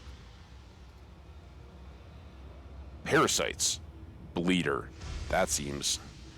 Simple parasitic organism, a little more complex than the common space tick, but just as dirty. Filthy. Ductile sac, jaws, attached to the skin of his... Bleeders' low speed and poor defenses suggest they have evolved primarily as carrion feeders, but they are also prone to target larger living creatures, which are less likely to notice and take action against this parasite. Inconvenient and unhygienic, avoid or incapacitate. All right, well, as long as we know about them, we'll just propulsion gun them away. Sound good? That's where we just were. Getting the bearings back. This is going to be a laser, I have a feeling.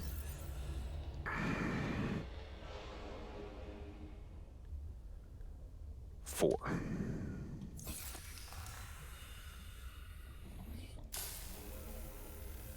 So bright. Where's my knife? It's in my inventory, but I got the propulsion cannon, dude. What is that? What I was supposed to do is hit it with my knife, that bleeder thing. It looked like from the thing, I just punched it until it came off, and then I could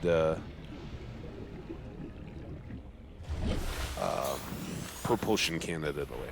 See, we got this guy. We all good. But I do have my knife. And let's grab that. Speaking of which, let's... we got a gazillion of those. Scanner. As soon as I go to scanner, I'm going to get bit by something, aren't I? Oh, what do we got here? Auxiliary mission orders. Those sound important. Auxiliary mission orders. We got. Oh, is this? I like that they're lit up a little bit. Sweet offer. Integrating new PTA data. Sounds like space spam. I heard about some sweet offers in my. Oh, watch out for the fire. Okay, a little bit of air. Just top it off, and then let's go this way. This looks like a thing. Battery. Yep. I'll go around here because it looks like there's something in that locker too. Maybe some water. Come on. It's up. It's very mirrory. Can't see ourselves though. Then. Okay, back to firefighter.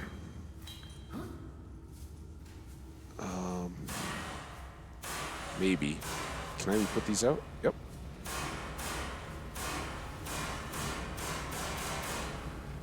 I don't know about this big one, though. Damaged wiring, use repair tool. Okay.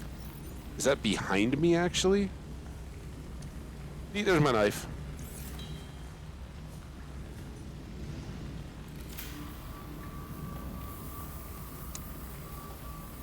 Gets him off easy. That's good to know. Thank you, because I was getting a little freaked out there. Not as freaked out as when the massive thing grabbed my whole sea moth and like shook it around and put like its skeleton face in mine. It was awful. We had our first encounter with something terrifying from the deep. Ooh, I believe those are prawn suits.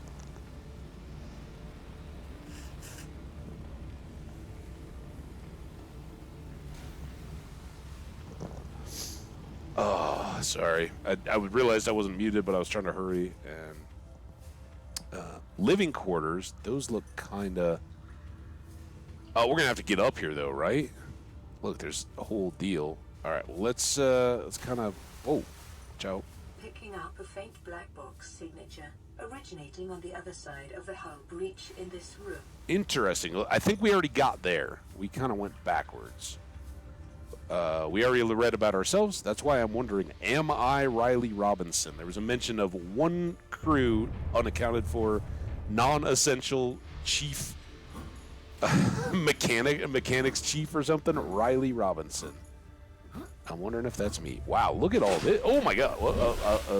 Hold on. Okay, here we go. Dunk.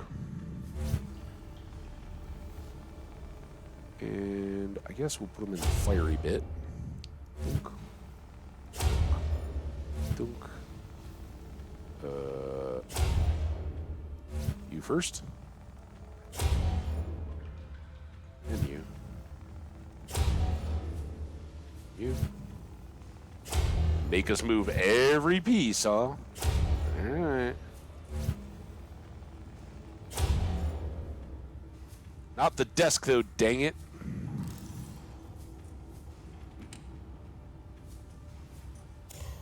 Oh, that's a power cell. Damn, that's good. Oh, please, please, please. No signal. Oh, man, but I should still be able to scan it. Prawn suit fragment. That's a prawn suit fragment? That looks like a sea mod. Blueprints. We got 1 of 4.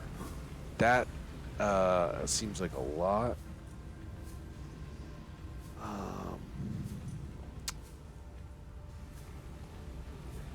Okay.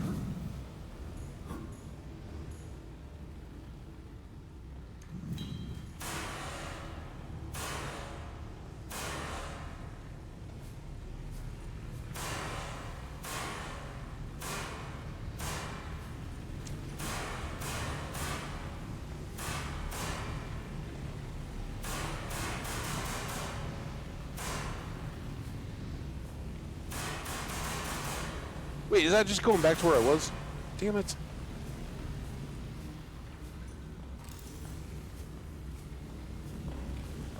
Prawn suit, come on, let me scan you.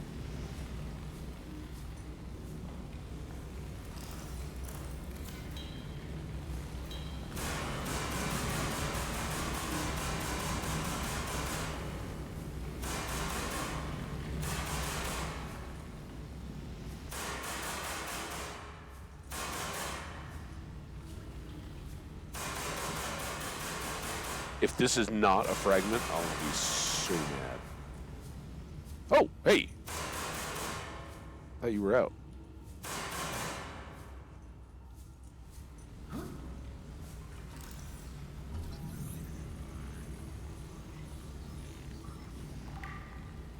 Two. And we got hopefully 2 more here. I don't know if I can reach them.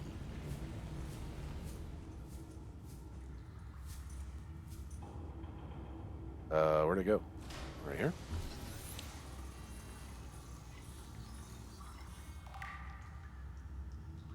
Three. Oh.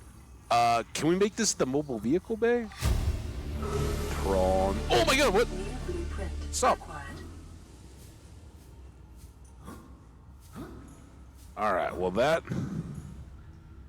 worked out very well. It seems like those fires come back, but we did enough to get by. Very good trip to the prawn bay. Prawn suit bay? Ooh. I hope there's a new fire extinguisher. Let's go in the non-burny section. What do we want most? Our food is currently at 142 somehow. Did I eat one of these accidentally or something? Or I thought I just ate the fish, but oh yeah, that's the boost thing. And I guess that's those are the crap water. Filter. The nutrient blocks are great, right? Because we can basically just wait until we're starving and then eat, but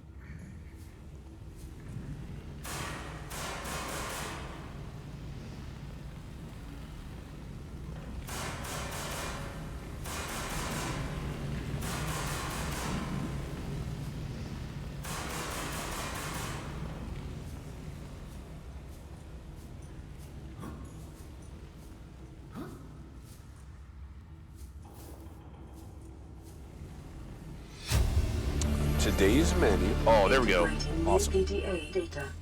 We definitely need a poster. Okay, and thankfully the posters are not big. Now we can go ahead and put out.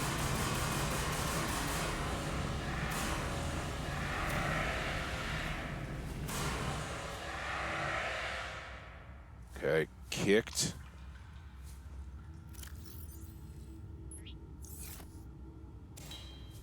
And then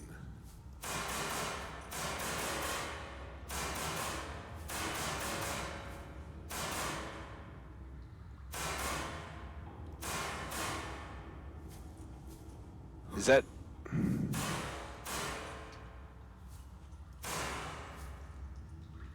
done? Are you done? All right, that is just our bar. So we have the bar table, we have the vending machine, we have the trash can. Dinner: chicken and pork, barbecue sliced beef, baked beans, ham and cheese. Frontiersman discount available. Baked potatoes, coleslaw, mac and cheese, garlic bread, and biscuits. Hey, that doesn't sound terrible. I can get down with some of that. That's the like poster leavings, I guess. All right, nothing else in there.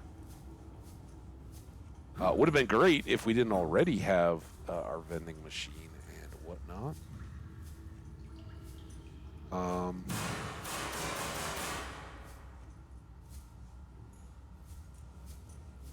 Oh my gosh. This is like a total maze. All right, well, that's the way we came in. Big dot. We got old Sparky up here, cabin 1. So we need info.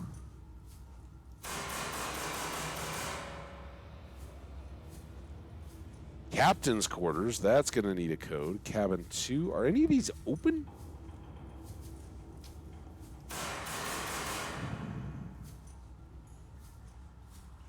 Any codes in the trash can. Codes at the table. Oh, wait, this one's open, so this has got to have some codes, right? Something to start us.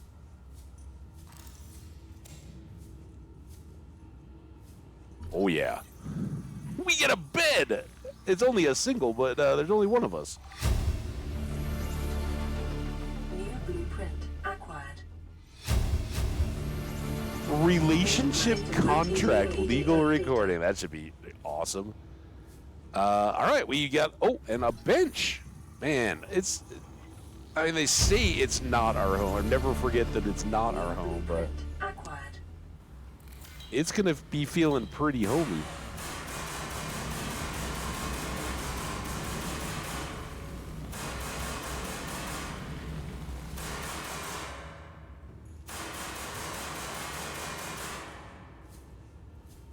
And here we, oh, a carryall? What?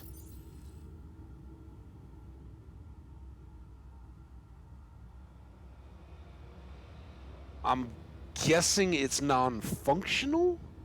Or maybe it's like a deployable storage so we can just put in our base? Oh, there's another one. Oh, it does have, okay. Excuse me. I'm so sorry. This could just be OP. I've never come across this before. Let's try this. I bet it won't let us pick it up if there's something in it. Yep, there we go. All right, well, fair enough, but these sound awesome. So now what do I do, though? I guess we do...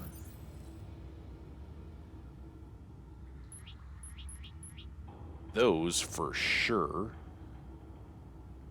We drink this crap water.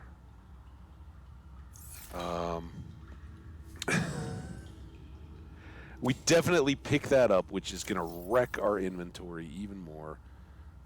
Let's swap a battery on one.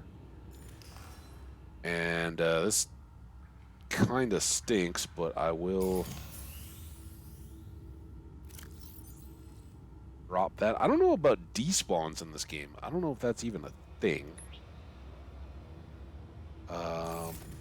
But once we start recharging, we're not going to have any issues with batteries. Altera Alms pamphlet. Fresh battery. That was the old battery. Disinfected water is at least good water. Let's take that for now. Whew. We're going to have to make another trip home just to keep coming. So I hope it would be a real shame if the planet's entire... I see ads are kicking. Let's try to figure our way back. We will come all the way back in here. I promise. I want to come back. So I'm going to work my way back, go back to the ship, and at least do that so not so much of our view is obscured. We're going to wind our way all the way back around and go clear our inventory, right? So we can carry out more goodies. This is where we came from? It looks very on fire. It's not a problem, is it? Oh, yeah, and then there was that elevator. I have a feeling we're, like, almost at the end. Well, we can't be because it hasn't even told us yet what we're supposed to be doing to protect the environment or whatever. All right, that's the drive. I thought it said drone room. I was like, I don't remember a drone room. We go around the side here. We hope we aren't stuck. What the? Okay, that's scary and fire. Oh, there's fiery pieces there. But it doesn't seem to do us any actual damage. Back around here. Oh my gosh, I'm having so much fun. I just love this stuff.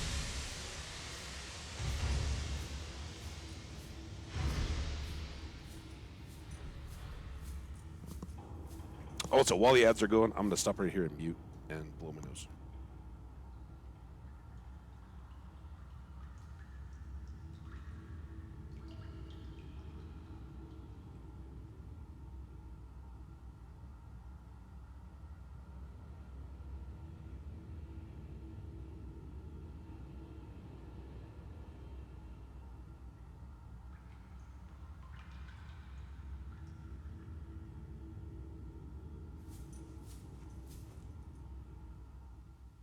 Hey, there we are. I forgot to unmute. I mentioned earlier my parents have road tripped, and my dad was like, "Oh yeah, just thinking of you guys." Text. I'm like, "Hey, did you make it?" No response yet from my dad, but I looked at my phone and I did have a text. It was from my clowns of friends. And somebody, like, just, there's two of my buddies on like a 6-person thread, and they will seriously drop 150 texts a day. Just nonsense, basically smack talking to each other and everybody else. But nobody else bothers to read anymore. It's like so much nonsense, right? But I looked up and I was like, there was something about like ball lightning I had seen at one point was one of the texts. I don't know what the context, any of that, but there we go. The idea was, no, I don't even know what the idea was.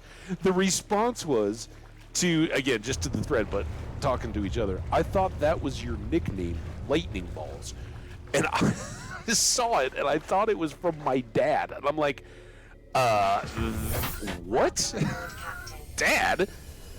What's gotten into you? I don't think you're doing very well on this road trip. Nope, not my dad. So hopefully still all is good there. That's kind of their level of texting though. Like their texting is like my emailing, which by the way, while we were getting ready for trivia and we're just talking it, sipping on a beer and all that, getting ready for the game to start, I cleaned up 2,500 spam emails. Well, maybe not technically. I think there were 2,500 unread emails, most of which were spam in my just generic email folder. That was good. It was cleansing to get rid of all that stuff. So much crap. They're like, well, you could put those in the spam folder. I was like, yeah. I tell myself that every time I get it like cleaned up and under control. Like, yeah, I'll just go through and mark these as junk. But they're smart enough. They change up those, so not, you may get one every couple months, but the same entity is sending you like 15 different versions. It's such a weird combination too, and it's very telling. Like, right, like I get all these cooking, like chef cook, try this recipe stuff, right? All for whatever reason to email. I don't know. I don't understand the marketing on it, but it's because I use my phone in the kitchen. I'll be like, oh, what's the temperature to bake a roast at or something like that. So I pop all those into the phone, and then it's the one that email stays logged into, right? So it's like, oh yeah, bro. And then I get a lot about trivia because once every 2 weeks or so, probably on average, is when we actually play. And the outfit that we use, Team Trivia, it's called, has all of them do, right? It's like, be sure not to miss out on our answer of the night and our clue of the night, right? So I'm always the one that's searching the what's the clue or the answer of the night on their website. So browser history, oh yeah, you like trivia. So I have all these like random trivia things. Welcome aboard, Captain. And like I used to do like fun run, community run stuff. Not so much anymore, but all that. It looks like ads are now. By the time we got back, ads are now well done. But we got more goodies here, guys. 3 different posters. Let's go 1, 2, 3. And it's this hallway that's kind of meh. And we've got kind of 3 sections here. 2 big ones and a little one.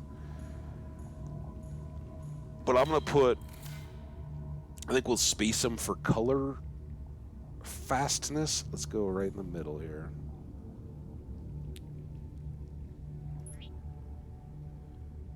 Rising above the competition, Prawn Suit Mark III, and that was what we got the blueprints for.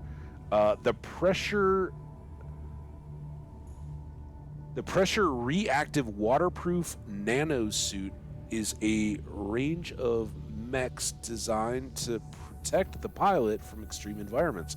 Mark III is the latest iteration. It doesn't really seem like a nano suit. It seems like a mech mega suit. Anyway, then let's come down here. The spacing here is going to be a little weird. I don't know how many posters there are in the game either, but maybe we keep the possible reinforcement or planters. And we'll go there. This is the Drive Deep Prawn Suit Mark III. The same nano suit mech thing, all that. All right, and then here we will put right in the middle our kitty poster. Keep calm. All right, well that brightens up the sterile Star Wars environment, right? A little bit more decoration as we go along. I like it. What else did we get on our adventure? We have a Seamoth depth module. Let's go do that. I don't think we need to do anything. I think we just go up to the panel and flop it on in there, if I recall. Upgrades. There we go. Crush depth now 300 meters. So now we can take the ship all the way down to 3 and we can dive from there. That's fantastic. Good. Honk. And then we've got a ton.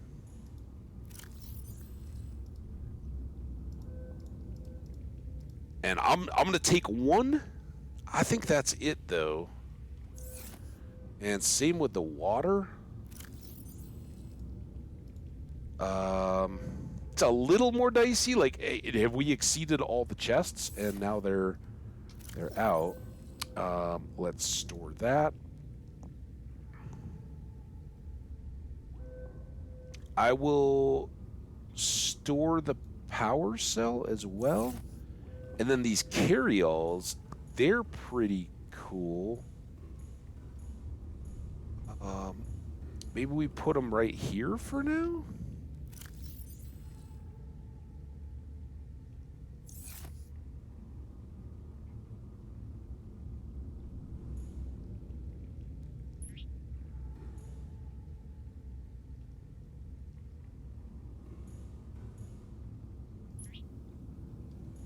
And then we can throw other stuff in there. I don't know what that stuff would be yet.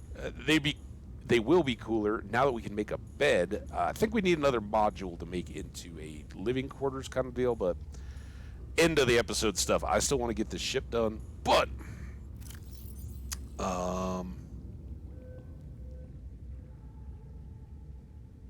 think I'll probably come to regret this, but let's store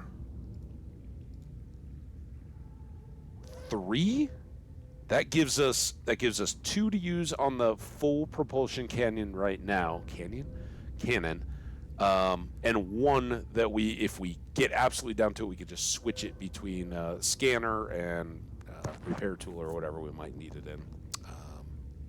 As we go. I think that helps. We got a thing. We got extra food if we need it, and maybe we'll find more. Who knows? Med kits and some water. So I think we're good, and then we will go use our resources here to top ourselves back up.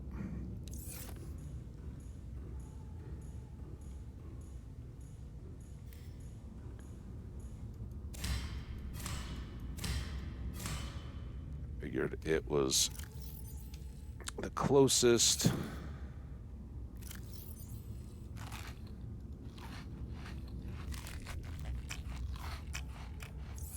%, hydrated. let's take one, and we'll try to remember to eat it right as we get into the sea moth and head back. All right, I think every you know what we should do? We should read some of this stuff while we're here, right? Because then we can top off that hydration. Voice logs. Let's look at these. 10-9. We are way up past this. Life form readings in this region are sparse. The Aurora's radioactive fallout will have devastating effects on the alien ecosystem if not contained within the next 24 hours. That was on day 29. We're now on to like day 32 or 3. So, our bad. I think it'll be all right.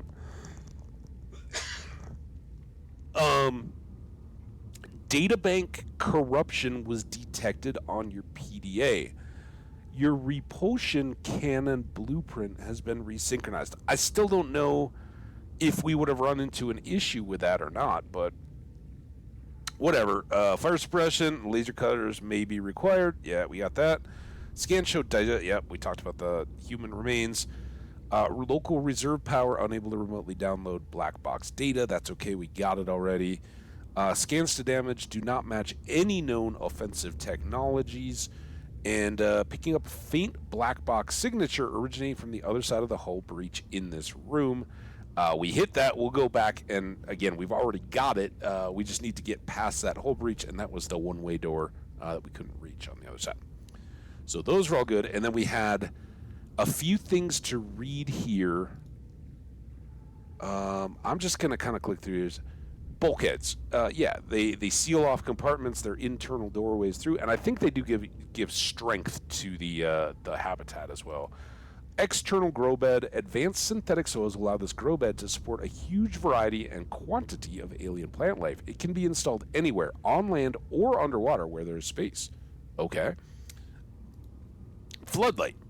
These standard issue floodlights is designed to focus a bright beam of light in a single direction, useful in all kinds of industrial and emergency operations, functions in all known environments, aka underwater. Grow bed, I think we've kind of used these already, designated for exclusively inside, reticulated habitat modules, blah, blah, blah. More compact than the outdoor version, it features a hydroponic nutrient delivery system. Planters and pots, yup. Scanner room, 3D display, scan for particular materials. Right now we had it on, I don't even know, quartz or caves or something like that. Controlled drones scan the area up to 500 meters in range. Wall-mounted camera feed allows for live control of scouting drones. Upgrade console may be used to enhance the module's functions. Spotlight, this is the one that moves back and forth. Draws from main power the electricity and will track nearby moving objects. That's kind of cool. I didn't notice that. All right, we got those cleaned up. Vehicles, we now have a Prawn Suit Mark III. The pressure reactive waterproof nanosuit is a range. Oh, that's the Prawn. The nano still doesn't really make sense since there's the dude. Mark III's latest iteration has so far only been rolled out by Altera for their own high-value phase gate-related operations. Suit fully insulated, powerful hydraulic limbs allow for manipulation of objects and powered traversal of the environment. Rear-mounted thrusters, maneuverability in low-grav environments. Range of modifications are available to facilitate resource extraction and enhanced exploration. The Prawn Suit, it's got you covered. Very exciting. I know some of the mods, again, kind of on new ground for me, and I think it's either mobile vehicle or a mod station to get that going. Codes includes, we got something new here. Sweet, oh, no kidding. Sweet offer from Huggins to Wilson. You're telling me you've been on this rig more than a year and you never took a ride on the outside? Well, now you've only gone and gotten yourself a friend with keys to a giant freaking robot suit. We plain got nothing to do till we get Starside to work on the gate. You want to taste the stars? You've only got to say, my spare prawn suit's got your name on it. You don't know what power feels like till you've crushed an asteroid with your bare, heavily mechanically augmented hands. Want to play catch with a passing meteor? Come by cabin number 1, code's 1869. All right, that's good. And then the Degassi survivors. Oh, no kidding. No kidding. Aurora Auxiliary Mission Orders. Because remember, we got this one very first, telling us about Paul Torgal, the crew guy, and this talked about his corporation and all that. Search and rescue. Target the crew of the Mongolian vessel Degassi. Last known position was in the hang on.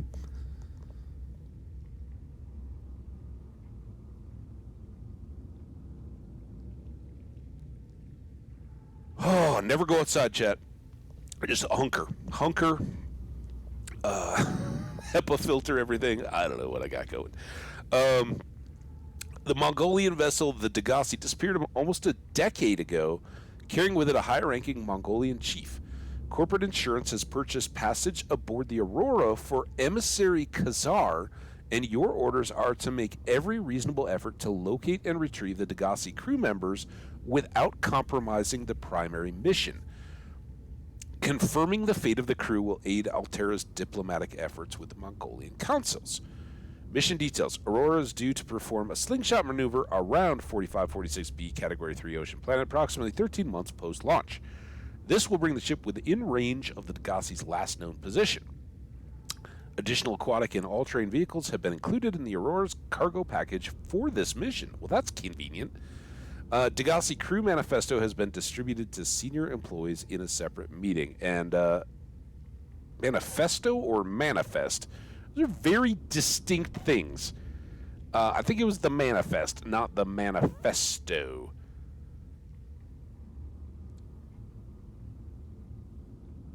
Yeah, and we did read all that one.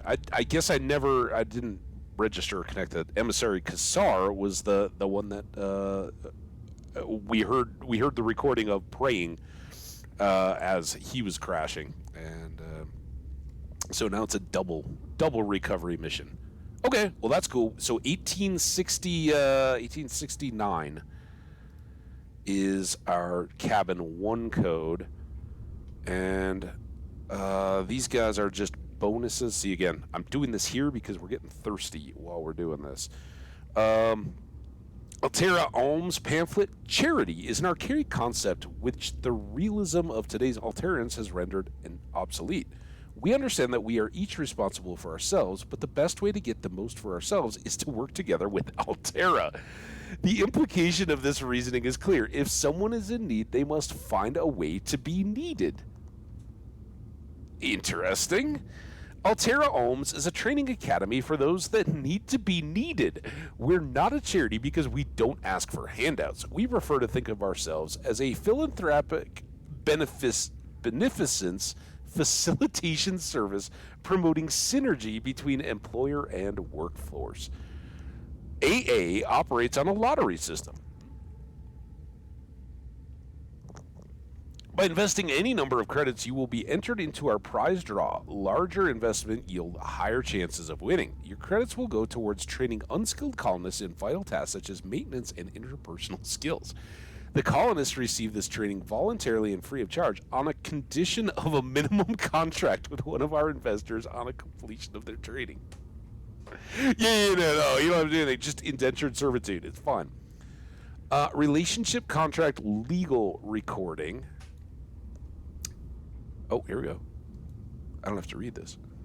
Listen, I know I don't have the right to make demands of you, but I need you to understand that I want to change our arrangement. I hear what you're saying, and I will try to respect it. How would you like to change it? I would like to reduce our contact hours. How much further can we do that? To 0. You're dumping me. I'm changing the terms of our relationship. How is it still a relationship if we don't see each other? It's a relationship of a kind. You have so many expectations. I feel you just want to spend more time with that dumb guy in his dumb robot suit. That's not a feeling. It's a judgment. And I feel hostility in what you're saying. Perhaps your jealousy is a sign that you need to take another look at your business model. Why can't you just be happy for me? I am happy for you, and I'm happy for all the guys in the prawn bay. I'm just not happy for me. This is why I want to change our arrangement. That's hilarious. I'm sorry I didn't point it out or even notice it until she was talking about the dumb guy in the prawn suit bay. But Wilson in the sweet deal or whatever it was, right? The code. Huggins is offering Wilson the chance to go play in the prawn suits outside the ship in space. So it had a repercussion on. It sounds like L something. What was it? Elheim and Wilson's relationship. Wilson's like, yeah, let's go see the prawn suits, and Elheim's like, no. So yeah, it got dumped. Ouch. It happens even in Altera. Today's menu. Oh my gosh. All right. Space Bear Volute. Since their introduction to the interstellar vacuum in the 21st century, microscopic tardigrades, or space bears, have adapted and flourished where no other life forms have survived. Condensed into smooth, nutty, protein-rich soup, they are the freshest local ingredient available to travelers on long-haul space flights. No kidding. Maine. Cottage pie or nutrient block. Rehydrated minced beef in its own gravy, served with a topping of mashed Chinese potato, picked fresh this morning from our onboard grow beds, and a side of sautéed Chinese potato plant leaves. For the time-conscious consumer, the usual nutrient block options are available. They may consume cold or reconstituted at the on-site fabricator. It would be cool if we could do something with our nutrient blocks. I haven't tried. Maybe we'll get a recipe or something? Dessert, dried fruit and nuts. Unfortunately, a recent accident in Cargo Bay 3 involving the incorrect application of a repulsion cannon in combination with a modified battery charger resulted in the venting into space of all dehydrated desserts. Fruit and nuts will be the only available dessert for the next 39 weeks, and it was a 40-week mission. Oof. Not that I'm a big fan. I got cherries going right now around here. I don't have any nuts for whatever reason. I usually like to keep some pistachios are probably my top like snack nut. But if you can find as awesome as they are, I mean, top choice like a honey roasted cashew. Whew, but the nut itself is probably about as fatty as it can get, and then you're adding a bunch of crap on sugar, salt and sweet on top of it.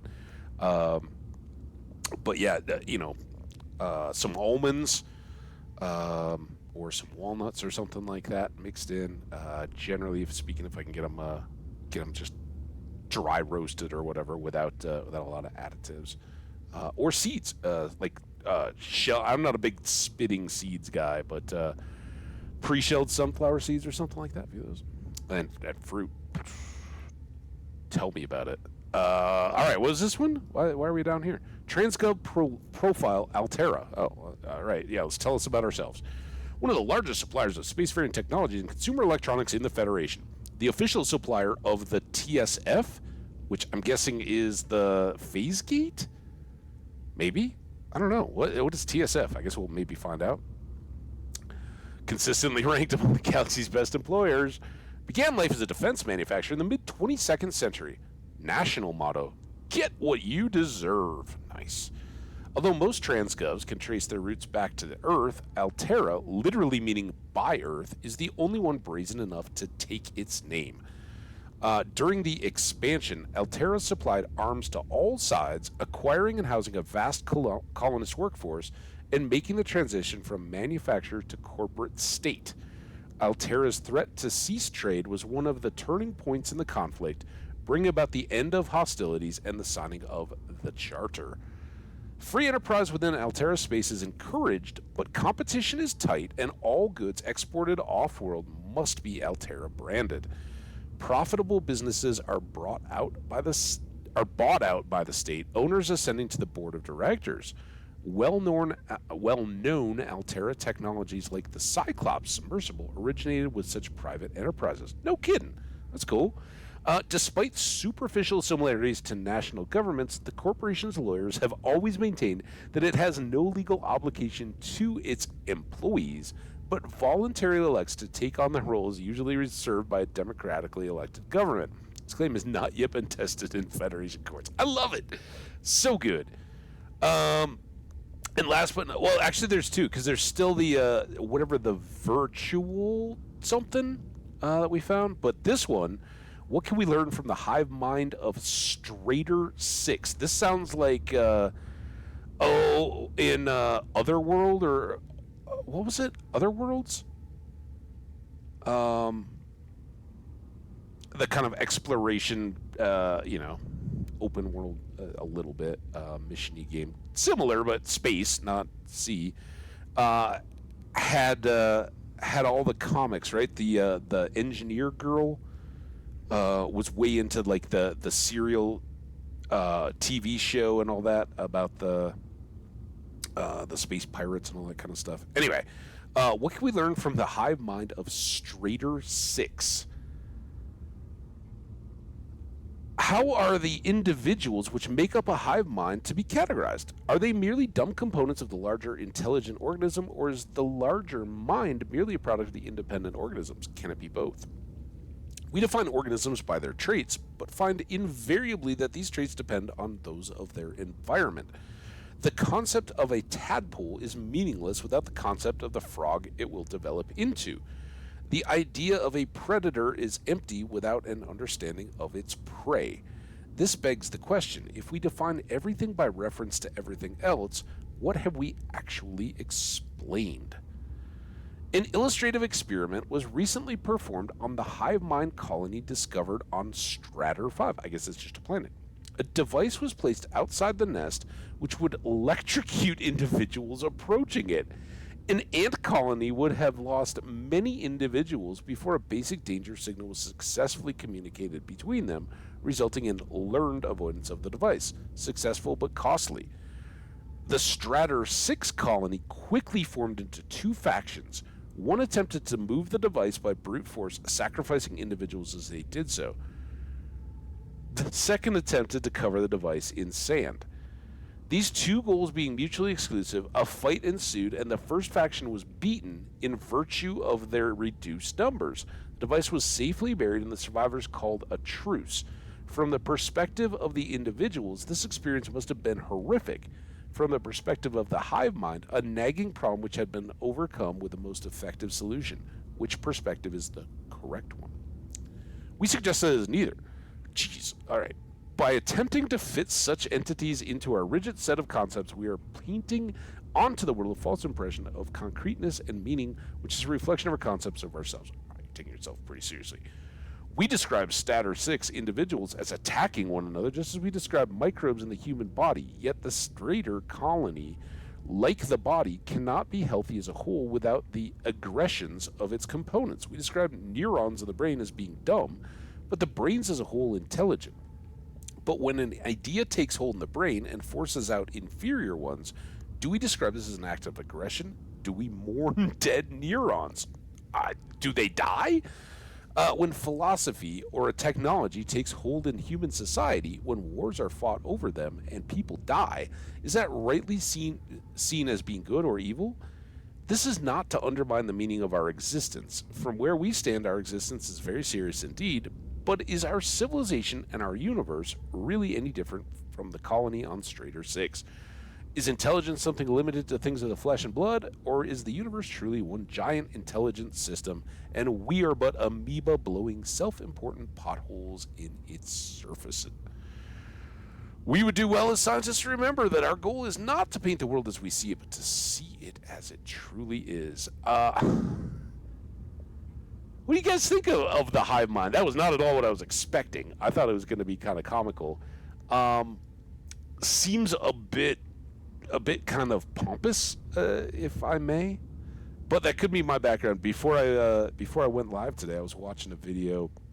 I mentioned before the Prancing Pony podcast, and I guess I don't watch it that closely at the moment, but its host has started a kind of off-topic, just general pod, and he was covering a copyright lawsuit from just some, like some dude, basically a borderline nutter, wrote some fan fiction and then pitched it to one of J.R.R. Tolkien's children, and they basically like, please see our reference to our legal department. No thanks, you do not have copyright permission to write a sequel to The Lord of the Rings. And J.R.R. Tolkien was very clear in his personal correspondence and everything. He didn't write a sequel to The Lord of the Rings because he didn't want one. It wasn't that he ran out of time or was too busy or anything like that, or was stuck, or was desperately hoping that Joe fanfic guy would come along to finish his body of work. No, he just said that this is the story that I had envisioned writing and worked on for 30 to 40 years from inception, and of course, building out of the Silmarillion and all that kind of stuff. Anyway, I guess this has been ongoing. Whatever his podcast is, there's been lots of it, but oh man, merciful Kleenex. I caught that one. So this guy decided to sue. It's so ridiculous. It's like a $250 million lawsuit in federal court for copyright infringement or something.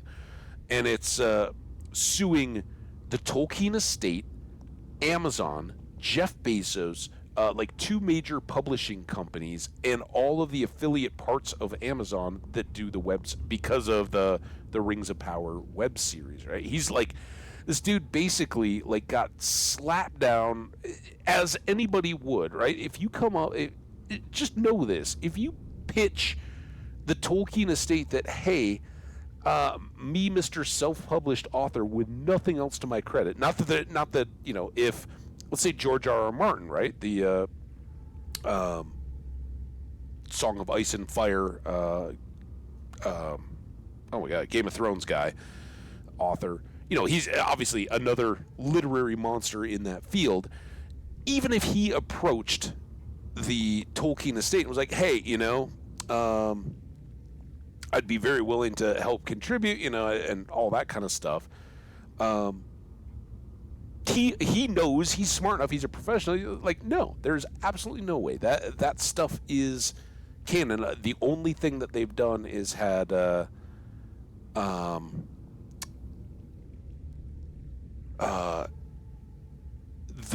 some of the incompleted works. Oh, see, we're getting too thirsty while I talk. It's all right though. We got time. Oh, I gotta get over here.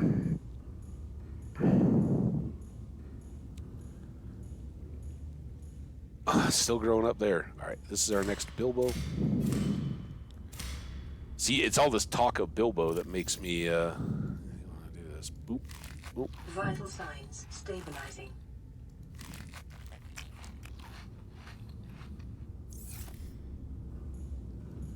I think I let that one rot. I shouldn't have eaten that one.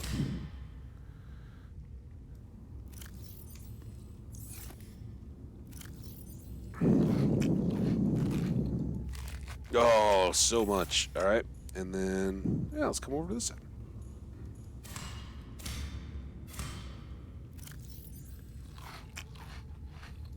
And 3.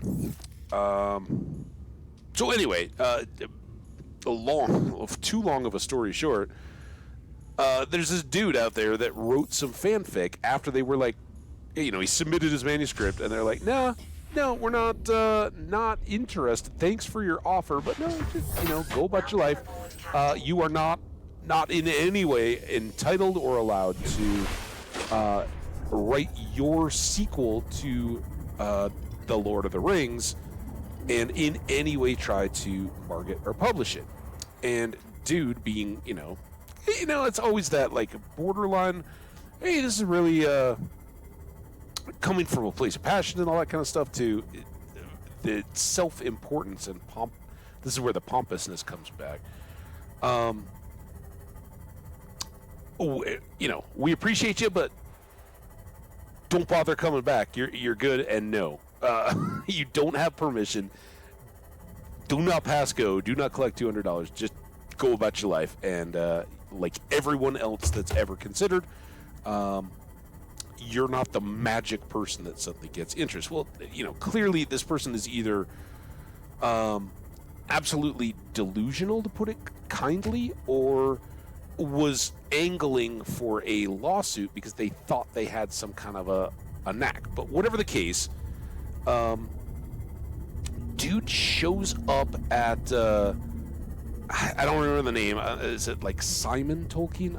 I apologize to anybody who may be listening or anything like that. It just escapes my mind. I can't keep it all straight. But goes to his house on Christmas Eve and in a, presents. It doesn't knock on the door or anything like that. I don't think. I think whatever the case, he was like, yeah, I'll probably get the cops called. So he does the old doorbell dash, leaves a gift-wrapped version of his manuscript on the dude's doorstep, and then emails him or something. All these are court documents. That's where I'm, the podcast was going through all the court documents.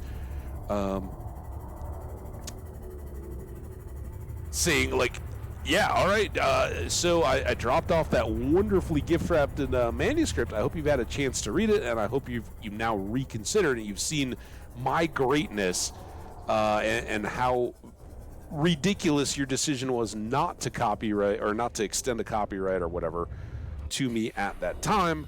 Now we can all be buddies, though, and it's good. I'm just allowing us to... Oh, you stupid... Are they all back? You get out of my way. Or is it just one? Can I please? No, don't bite me. Oh, damn it. All right. Damn it. Oh, crap. Stop. What? What are you doing?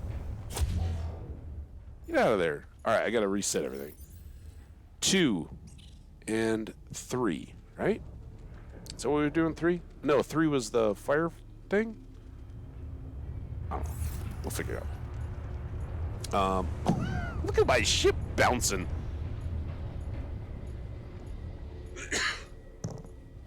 Yeah, it was just wild.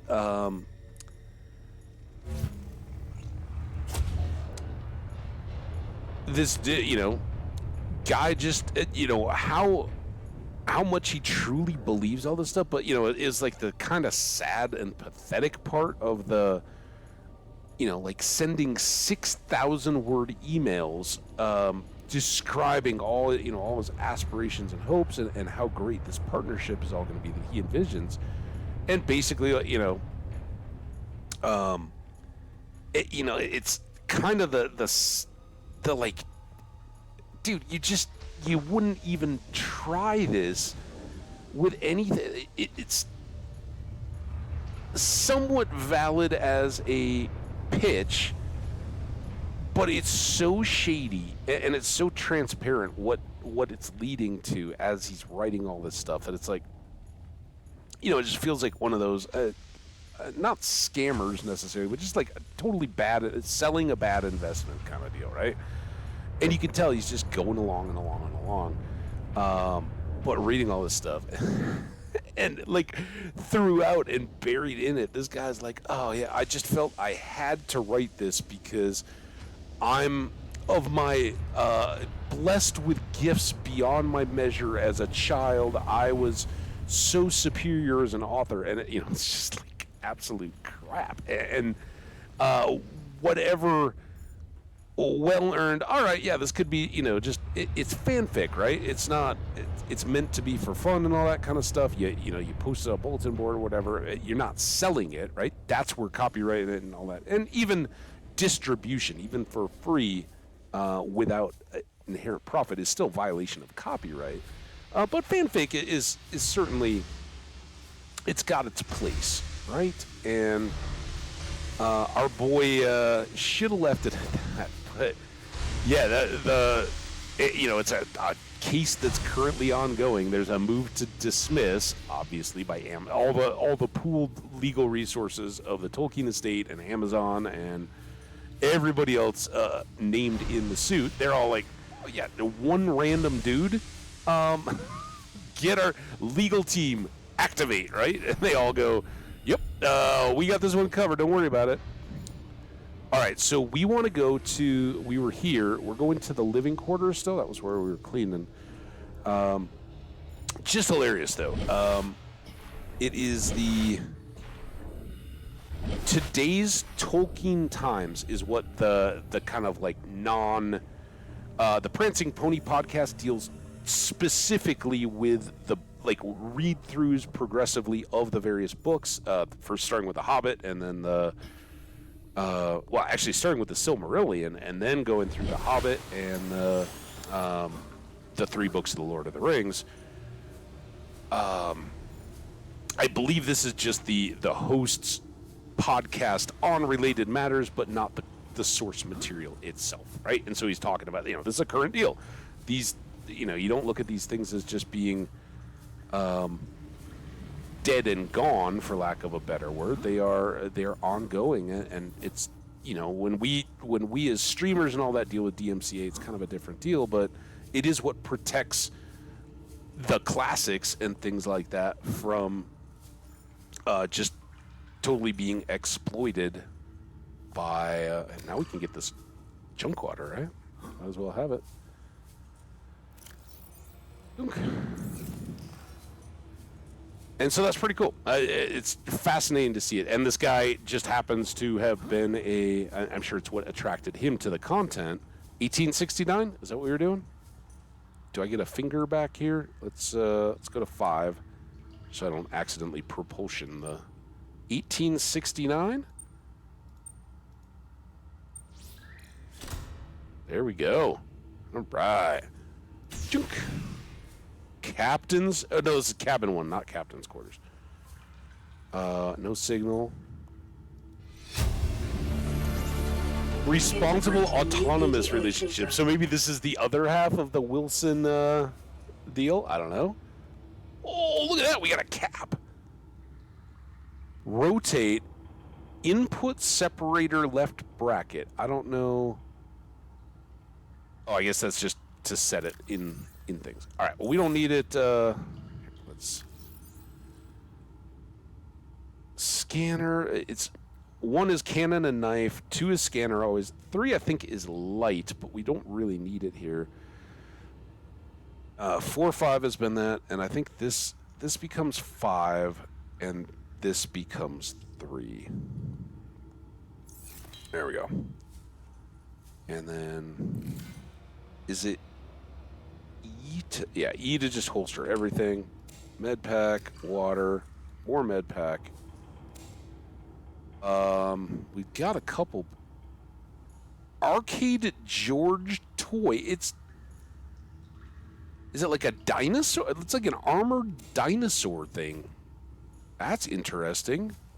Okay, well, we'll definitely use that. Grab another bag. We already did this. I missed a poster, though. I think we already have this one, but, decorations don't hurt. Any other decorations? Can I scan this? Yeah. I was thinking with a cap. I was like, I could put it in here. Wall shelves. Double bed. Oh, that's way better. Acquired. Listen. It may just be me. New blueprint. It's Acquired. always nicer to have a bigger bed to get comfy on, roll around, all that.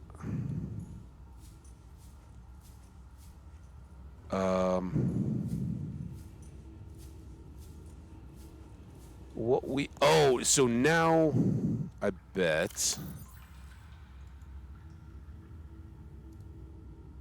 No. Nothing in there. That's the one we're still at.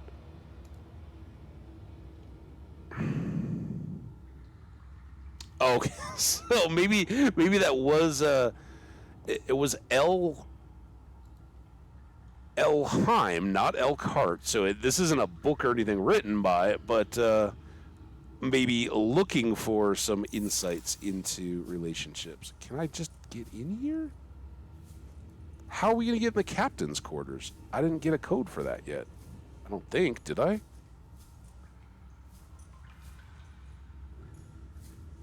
Have I missed any codes? No signal there. Lab. We got those clues. Cargo bay and then cabin 1. Nothing about the captain yet, though. So I guess we'll have to go... Am I missing rooms? This is where we just were. Captain, right? And cabin 2. Wait. No. I don't see any tool access or anything for cutting or otherwise. I mean, I think we came in here, but just double checking. And we obviously opened up there. Scanned a single bed. Maybe it'll be in here.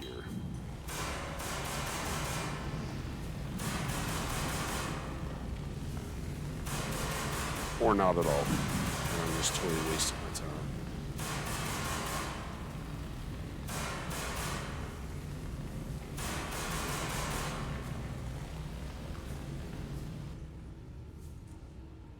Oh, I don't think we've been in here. All right. So we got a battery. We got another duffel bag.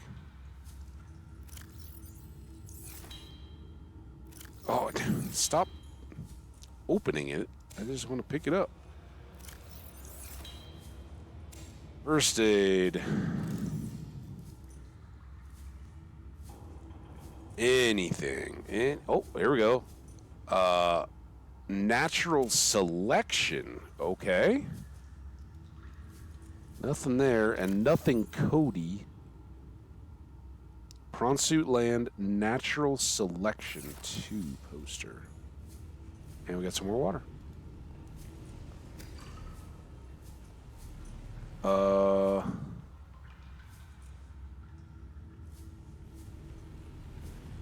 I mean, I kind of think that's a waste of our deal. Let me just check. Can I...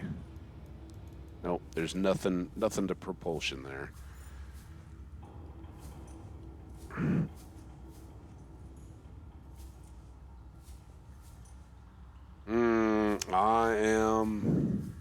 I'm stumped. I don't know how we're supposed to get into the captain's cabin. We came through all this. That was our trashed thing, and nothing in these doors. I think these are just the counters that we already have, so. Nothing more to scan there. Now I'm going back the wrong way again. Okay. Anything hiding down here?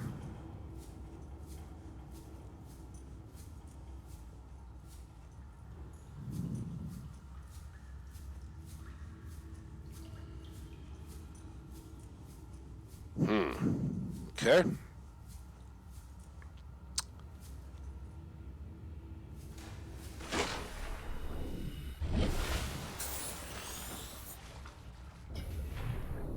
This seems mazy and fiery.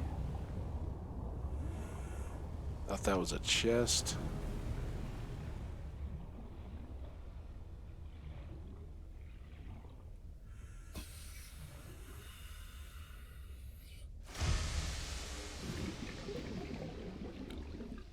We're just here, right?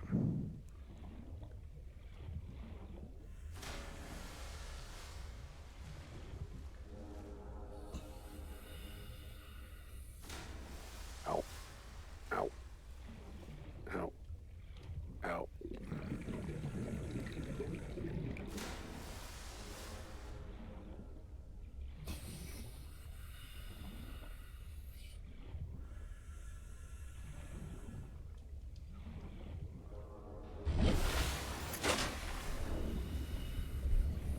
I don't even see like a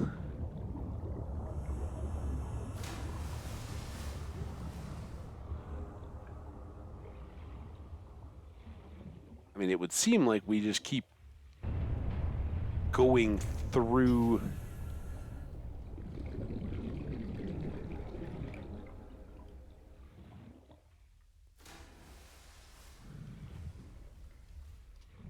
This little pool area, but I'm not seeing doors or anything to get.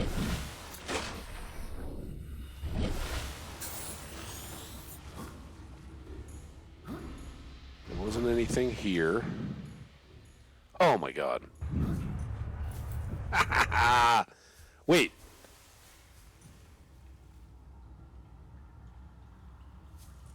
It's that I was thinking we hadn't.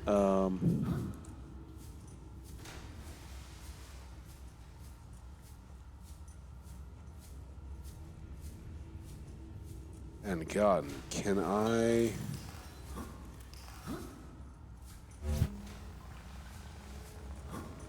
I mean, y'all see what I see, right?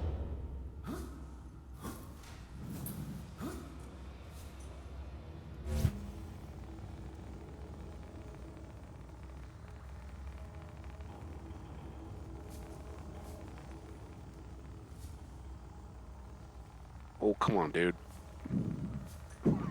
Why you gotta do me like this? Oh, well, that's it's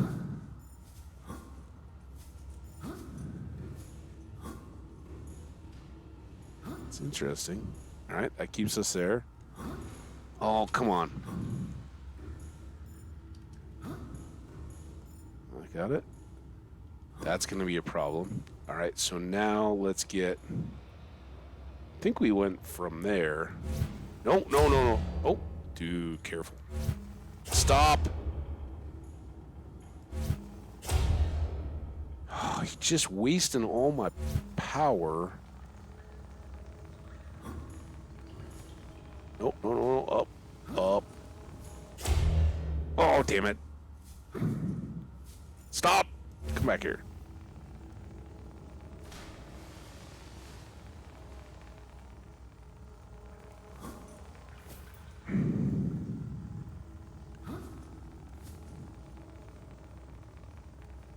All right. Just a real tappy tap. All right, now. Does that keep me from jumping? Come on. Nope. Come on. Oh, it's...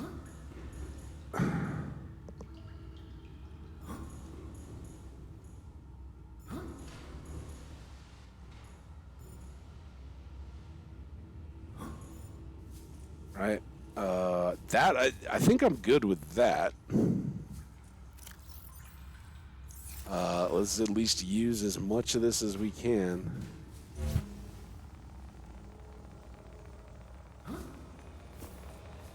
I need to jump there.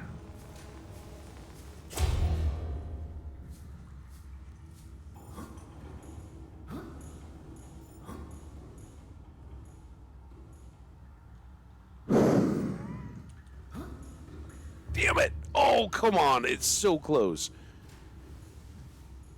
Oh,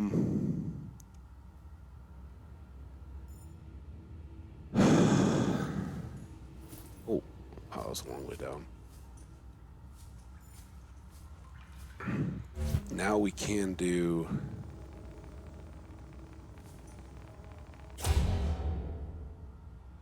Ooh! Almost knocked down the whole stack. All right, well, this could be it.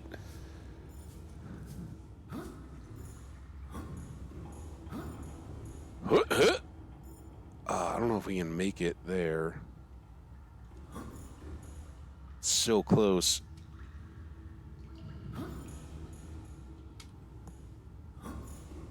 Oh, there we go. Oh, no.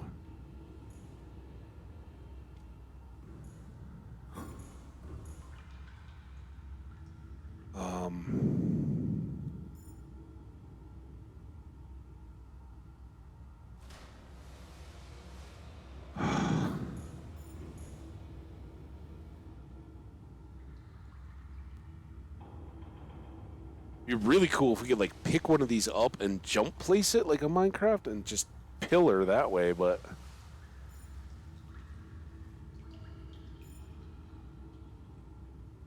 I don't know if that's a deal. And of course this obscures the door, so I can't really even see if it's set up for us.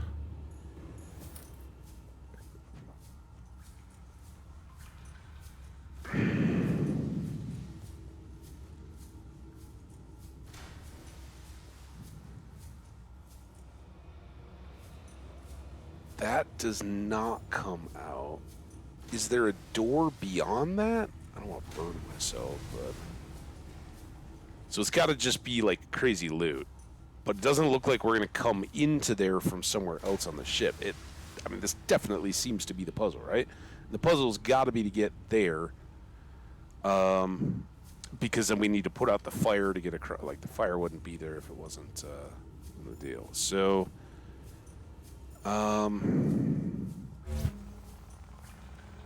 Oh, come on.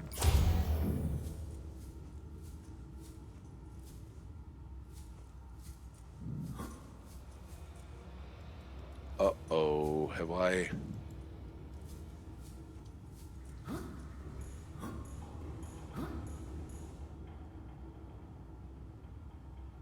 Oh, I toasted the power. I was like, have I broken the ability to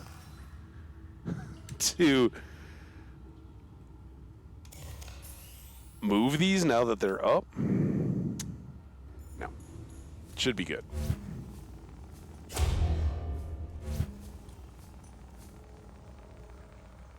There's that one.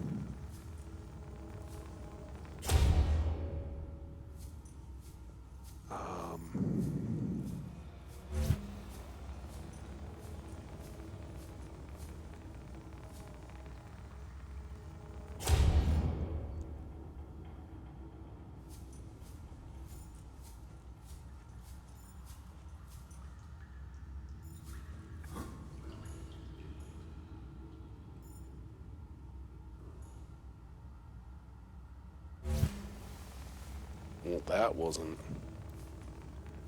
Can I lift both of these? Nope.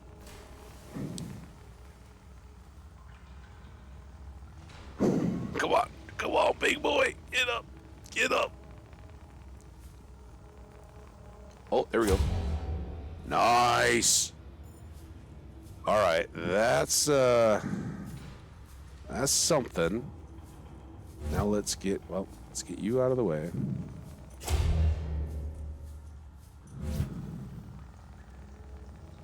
What possible treasure can be up here that is gonna pay off this nonsensical effort? Okay.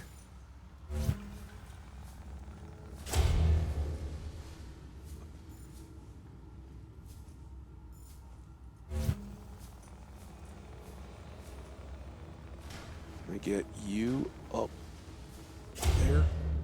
Oh, well, that's interesting, though. So now I've got...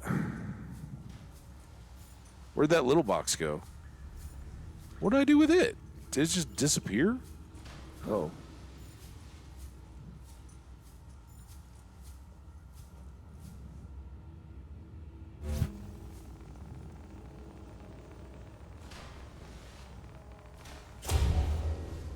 Oh, damn it. I hope this one didn't disappear. Alright, it didn't. I'm trying to bank this up and off the railing so that it'll sit on top of this guy.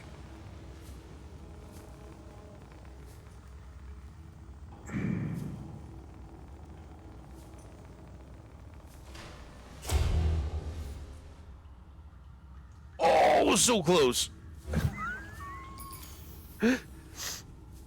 This is... Oh, have I... How to ruin all your batteries in quick, easy steps by Havage.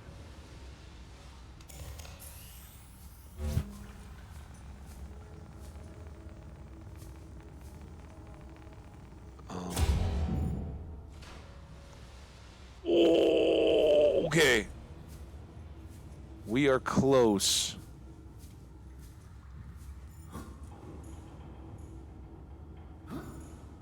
Oh, shut up.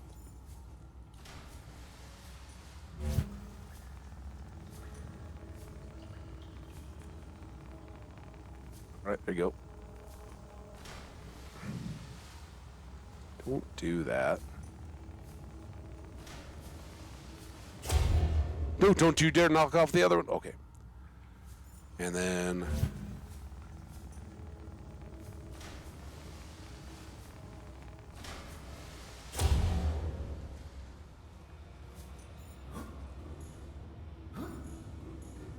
Stop it!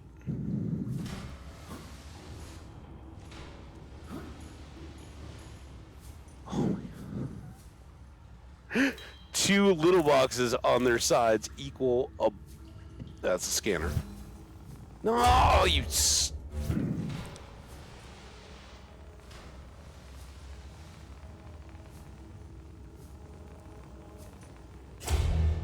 Okay, there's that one down.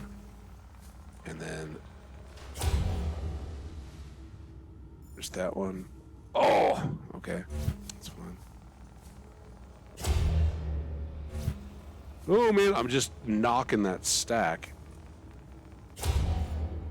Oh, you... Well, that's something. Do I have one more little box around here that I could bring into this party? Come on, little box. I need one more.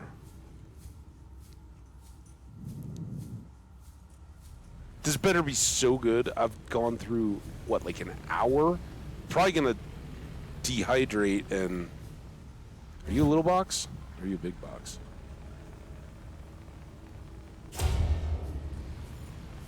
I don't want to carry it all the way. Little, big, or medium? Don't knock off the other one. I'm telling you, box.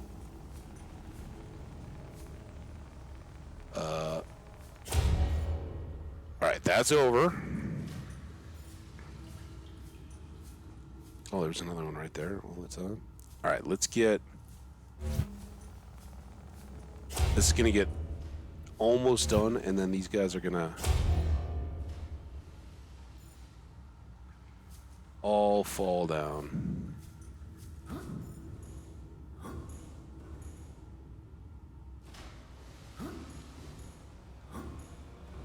Oh, I didn't realize that was... Oh, and that's where the other one disappeared to. This one went down on its back. If I bump my head and can't... Yeah. Come on, baby. There we go.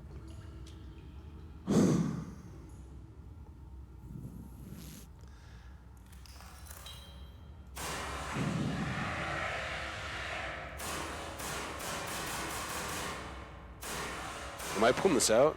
I don't think so. It's just a door. Oh, we're up!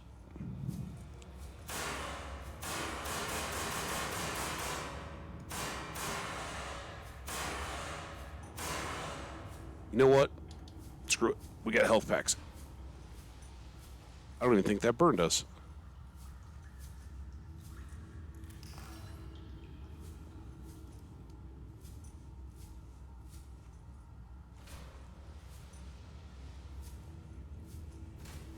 Seek fluid intake. Listen. This Vital might... signs stabilizing. This is about to be the worst thing ever.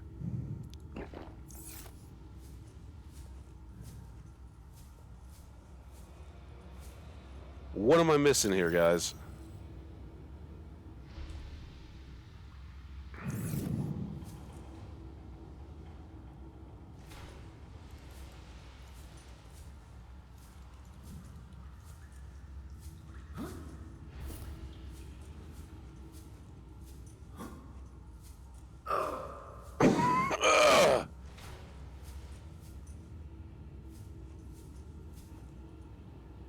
I mean...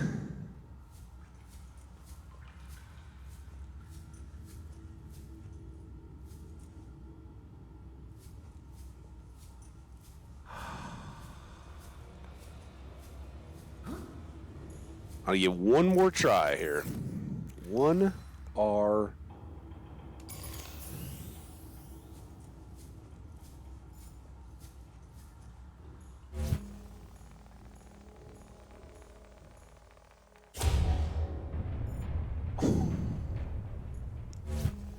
Ship noticed that one.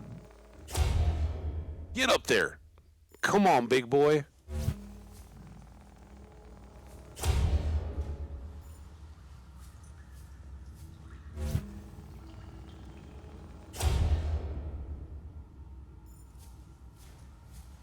I don't know that this is going to be a deal.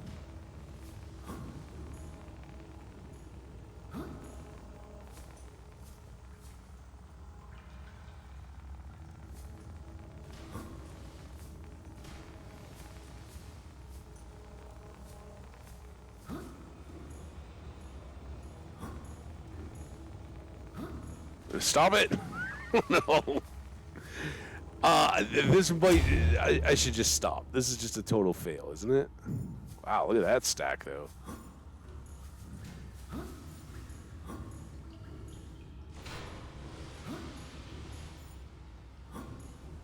mean, at least now we can get up there really easy.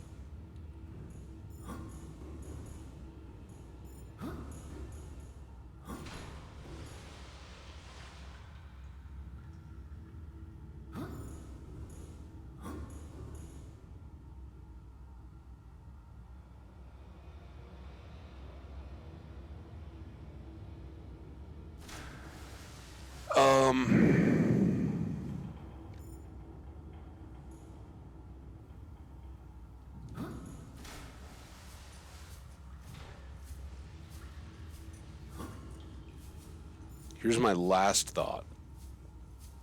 And if this doesn't work, we're just done. So we can go up.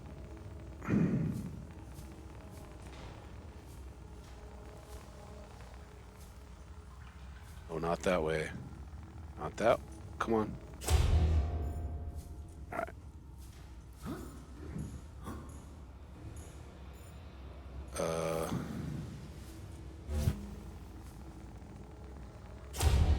Oops.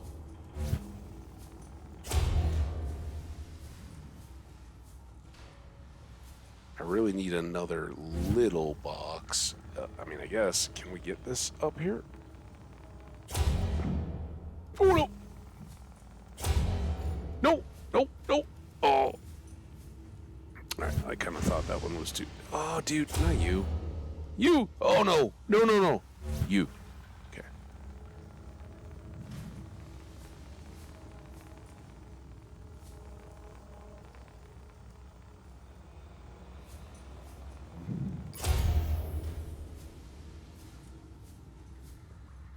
Oh, damn it. We're down to our last battery, guys. This is bordering on sad obsession. Oh, okay.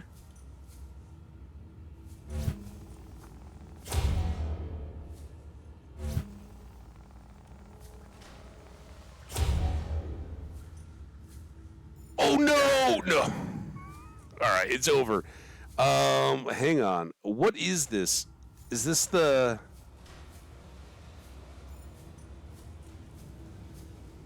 locker room? The prawn bay. Hang on. Welcome everybody that's chilling and hanging out in the chat. I appreciate you guys. You're rocking. Sorry, I've spent the last hour or so just banging away here. I really thought there was going to be awesome content. Subnautica balcony room in prawn bay.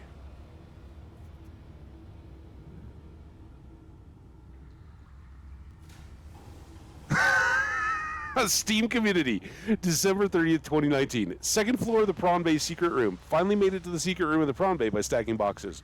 The secret room doesn't exist. Um, I just want to make sure I'm not.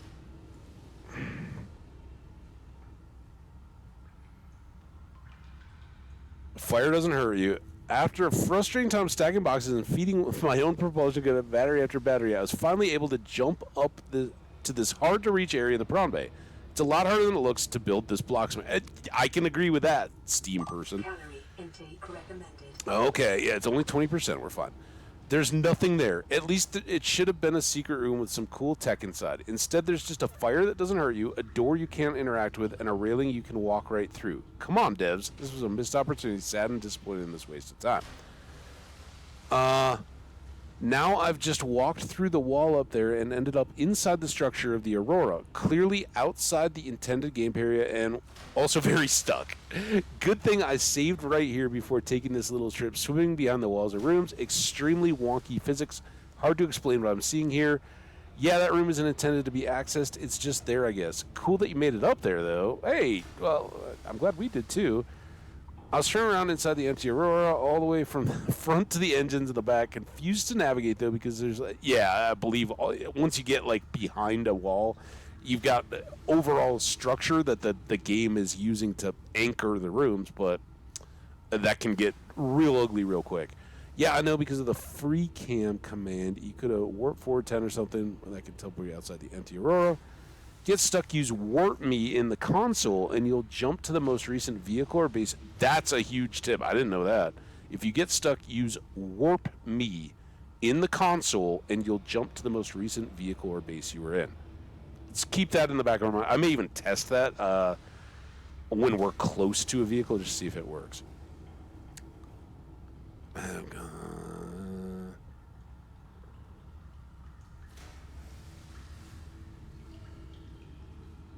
It feels like an intentional troll by the devs. I'm kind of with you. Come on. It's not. It's almost kind of welcome trolling in the fact that, they're building this knowing that everybody that plays games is like, yeah, what's the hidden tail? And you look up here and you're like, we got some fire and we've been putting out fire. We got a broken ladder and all these boxes, and we moved a couple others, but they're all those boxes. It's like, this is a total no-brainer. We just got set up with the propulsion cannon. Everything's good to go. Nope. All right, now let's eat our food. Vital signs stabilizing. Yeah, we're going to go all the way back up to good. Okay, what the heck we were in the swimmy area, right? And we don't know what to do with the swimmy area. Did I do this? Is that a new fire extinguisher? Yeah, hey, that's pretty good. All right, we'll take that. So it's clearly I'm missing stuff. Is this all boxes I've now thrown down here? Probably. Anybody seeing anything? This looks super low. But I don't really see a means to get through to it. Also, I just read all that stuff. I so should have saved. Before I get super stuck. Let's just go ahead and do a quick save.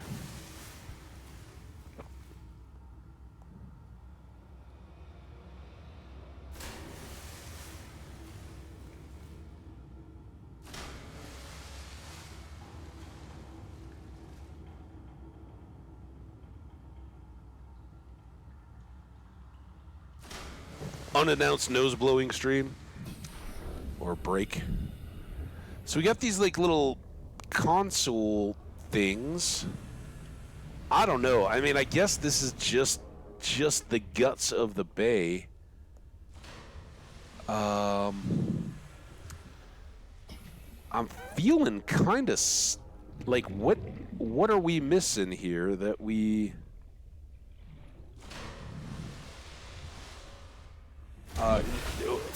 there's something that should be leading us, I think, to the captain's quarters. Cabin 2, perhaps? Like, we need more codes. We haven't heard anything more about the environmental damage. Oh, we didn't go to the drive yet, though. So maybe that's it. Maybe that's what we've been missing this whole time. I can't believe we're going to have to, like, go home and reload again because I've just spent 4 batteries and a bunch of time, food and water, which we got plenty of. I'd much rather explore than not know if there was something in there. I just don't want to miss anything. Oh, what's this? Wait a minute. Wait, that's where we just left. All right, I thought that other door was going to be something cool. It's not. Is it? And we breathed up there.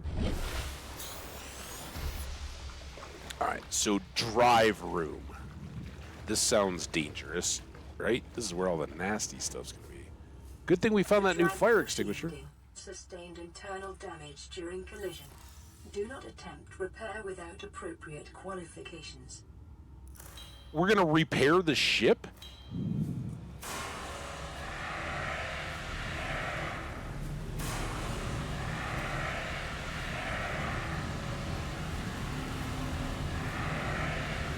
Ooh, yeah. Right, just chill. All right. Okay. Nice. We need that. I'm going to hopefully hold on to all those batteries. I would love to charge them back. Oh, we can use that ladder. Whoa, dude. Easy. All right, I don't think there's anything over there. What we got? Warning, local radiation at maximum tolerable level. Excuse me. Cyclops engine efficiency module. Okay, that sounds good. I probably shouldn't just be yanking stuff out of here. What is this? I just had a scan. Breach.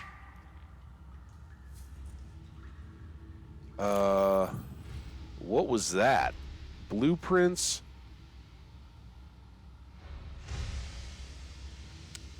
Oh, where? I don't even know where I am. Databank, drive core shielding breach. The Aurora's drive core is shielded by a thick metal shell, which breached in multiple locations shortly after the crash. Once breached, it will continue to leak radiation into the surrounding environment until the breaches are sealed. After that point, the radiation in the environment will dissipate over time, like tens of thousands of years, but that's cool. This procedure should only be attempted with appropriate radiation protection and a fully charged repair tool. Says you. Okay. How about a partially charged repair tool?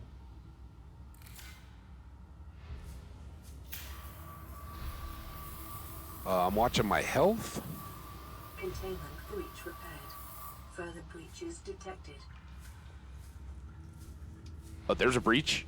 This looks like a breach. Containment breach repaired. Further breaches detected. I suspect that we are gonna get wrecked by rads, and we're gonna have to go down and like deal with all these. And this is probably why we got all those prawn suit recipes. That's my feeling.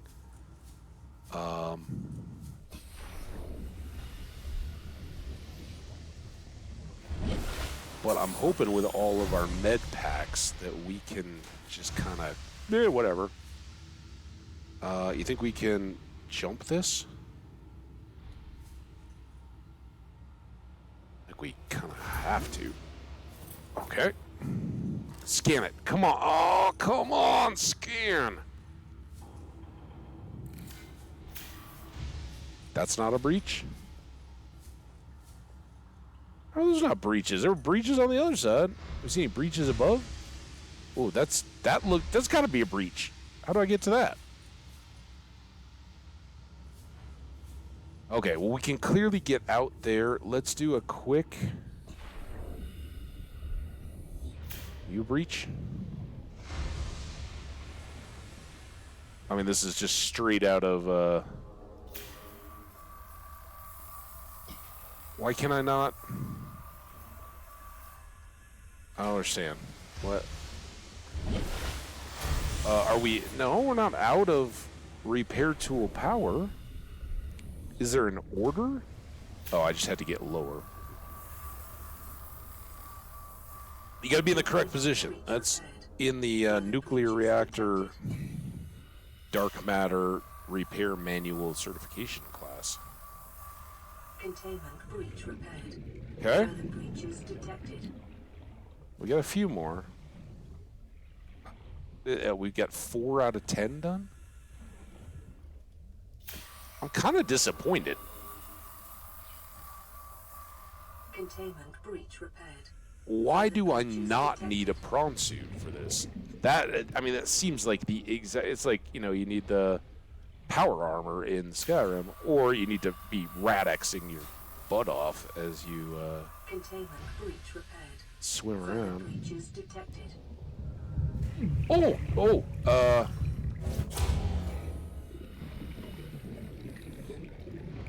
at them all. Is there more? I thought I saw another one. Let's get some air. So yeah, radiation doesn't do anything to me with those little bleeders. The heck, man? Caught me napping.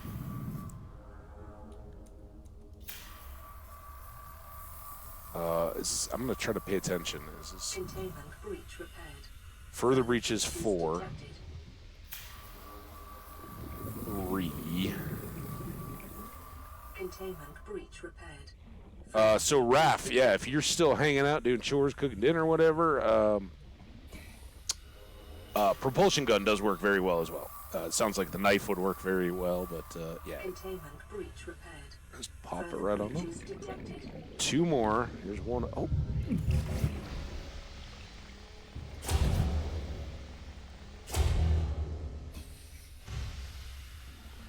Let's go get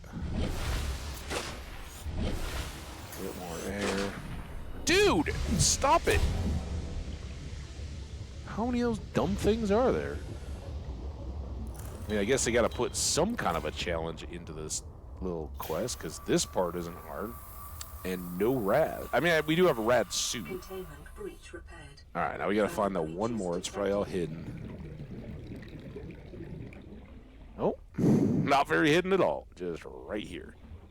More sucky things. And look at us saving the planet. Drive core breach sealed. Radiation levels decreasing. Awesome. Super happy about that.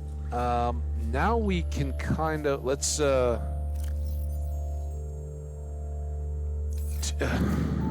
do one of these, dunk, and sip one of these. We're low on food.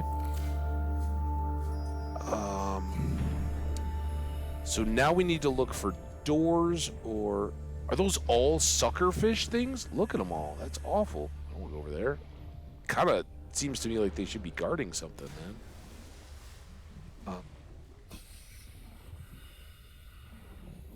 Looking for doors, anything I might have missed, that holes in the walls or anything that might have kicked us to a data pad that would then tell us how to get into the captain's cabin.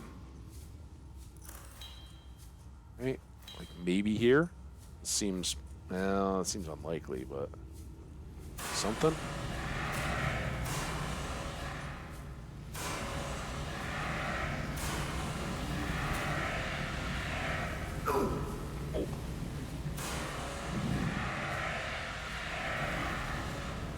Do that, eat like a whole fire extinguisher. And there's nothing there. I think that's all smoky ceiling. I don't know. Anybody seeing anything I'm obviously missing here? Can I get new like data entries or anything for having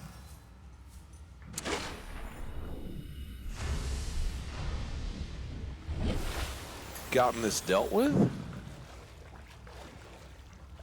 Oh, we got a...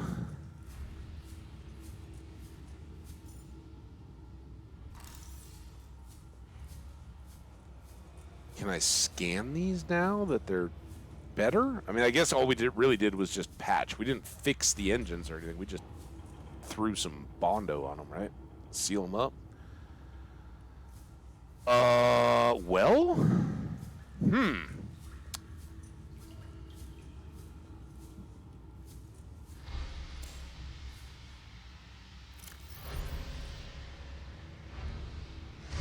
I don't know if there's a recharge fire extinguisher deal, but guess we'll find out someday. We've been going 3.5 hours. I'm gonna step away for real quick. I'll be right back.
Awesome.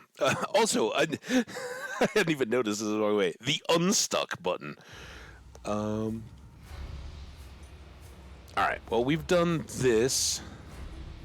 So, that's good though. I think that was the 24 hours deal, right? And yeah, we were much slower than that, but we didn't just leave it forever. I think no, we maybe got in from here. What is this? Oh yeah, this is the first thing I. That's just a sea moth fragment. Does this open? I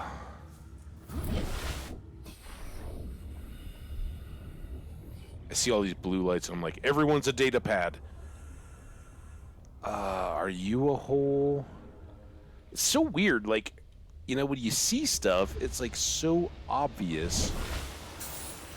Oh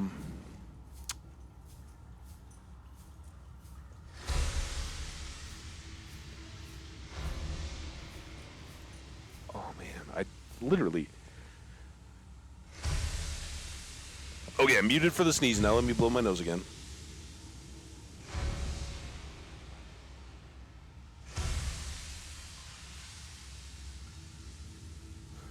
Oh, these sneezy days. Also, I did see a cat last night in conjunction with going to trivia. That might have been part of the problem. And I had no allergy medicine preemptively. Didn't really plan on going inside. I was like, oh yeah, let's say hello. And then next thing I know, there's the kitty.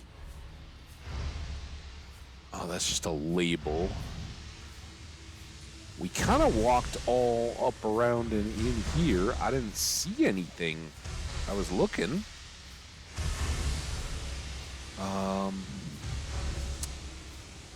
And it very much feels like the game was telling us it's on the other, and we can detect the black box on the other side. We should be moving through this dungeon. But I feel like we've skipped a piece or something, right? Anybody else feeling that? And I have no idea what that might be. We went up to administration, right? We put out all the fires, but administration seems like maybe where we would have gotten the. Yeah, I did. I guess I thought about doing this. That's fair. But as we initially thought, that doesn't look like it's opening anything up.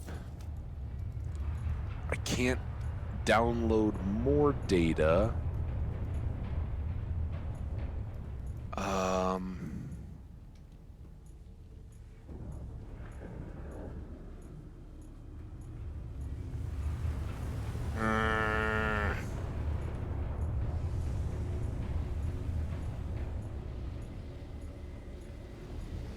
Airlocks, and this is back out to the outside, right? So maybe there's an entirely different... Oh, you know what? Maybe there is. Hang on. All right, so we came around and did all this, but we walked down that little curvy path. Is there a different entrance kind of up above us where you don't walk down the curvy path? Maybe? It's my hope now. This is where the curvy path was. I don't see any data pads or anything around that, but maybe like here, right? Or up there somehow.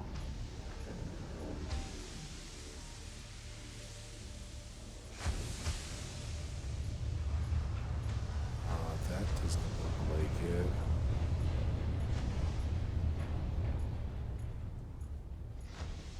I'm saying that, but...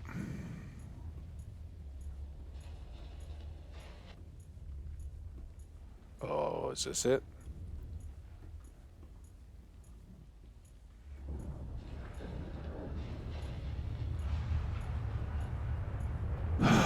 No go.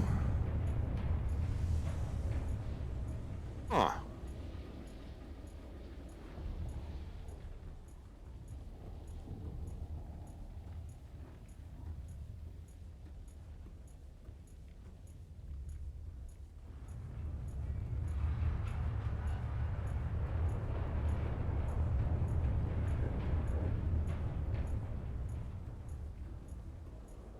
I mean, maybe other pods are gonna have stuff?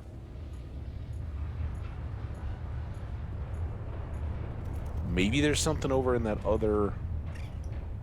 Oh, dude. Damn it. Where are you? I hear you, you little crab buggers.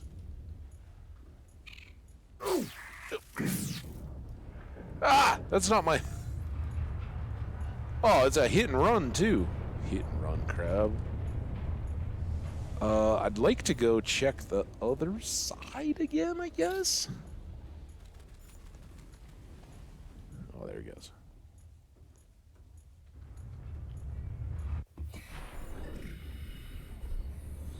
I don't know if they're hostile like that.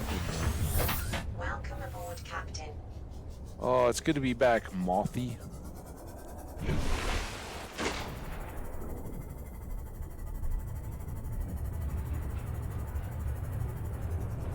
Has my Seamoth always seemed so green? Maybe I just notice it more in here. No. E.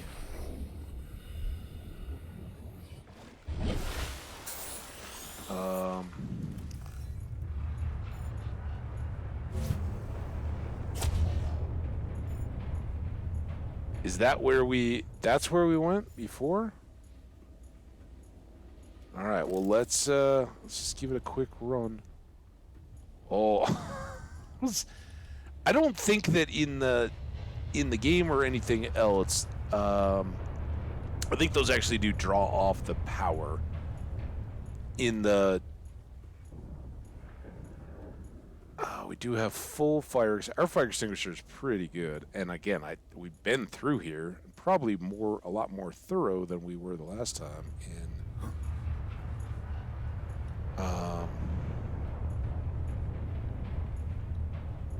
managing the deals.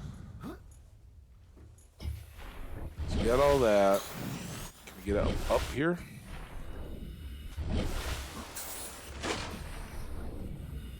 Get up here. They are here.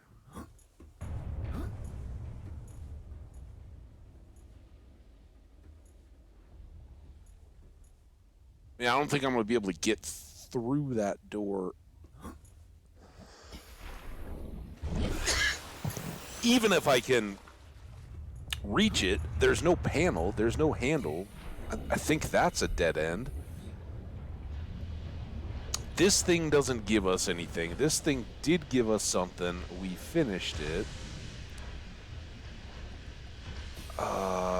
And, you know, very well possible that there's something outside of the ship that we need to find in another escape pod or something like that. And it's going to... Oh, baby. What do we got here? Oh, dude. All right, stop killing me. Holy, half my health.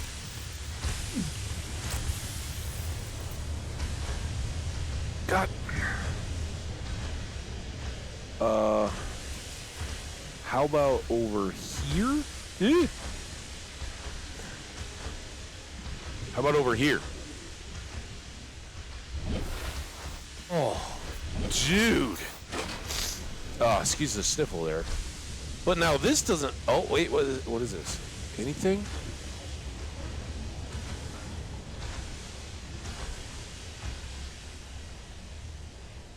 This doesn't seem good, does it? Let's save again. I hope I can still get out.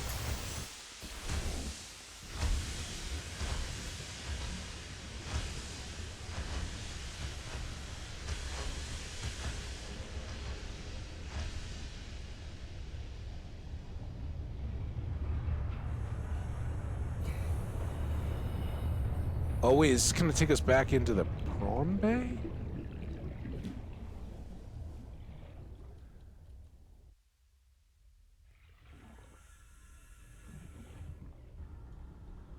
Uh-oh. Okay, well we got 135 oxygen, so I'm not too worried about that, I guess.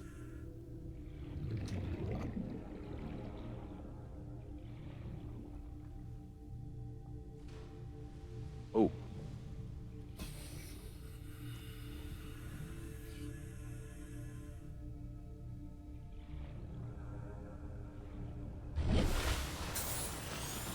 And here we are. So, sneaky shortcut, but it didn't help us any in terms of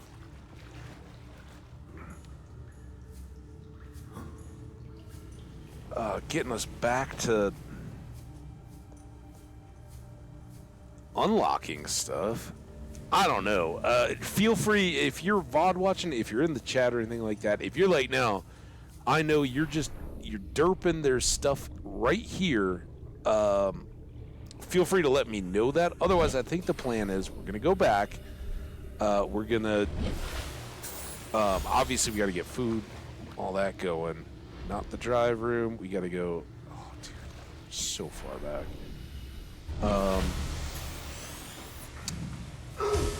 What? Why does it always hit me with fire there? There's like not even anything burning. So mean and scary. Anyway, we're gonna go back to base. We're going to take care of all of our inventory, check in on any further reading stuff that maybe could be used for codes. I don't know. I mean, the game is pretty forgiving in the fact that you check into it. It's like, that goes under the clues and codes. It's something you might need to unlock a door. It's also pretty generous in terms of if a data pad is there, it's well lit in the environment. There's no, oh, it's laying under a box or something like that. So I don't know. I'm thinking maybe built into the game is a more life pod stuff or something like that, where we are, or we got to use the prawn suit to, I don't know, there's a different part of the ship we don't know about yet, something like that. Whatever the case may be, it gets us back out. I really thought we were down at the lower part, but all right.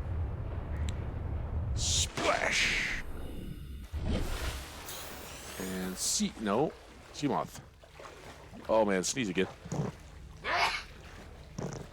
It's so hard to react when you feel the sneeze hitting, and you're like, mute or, Oh.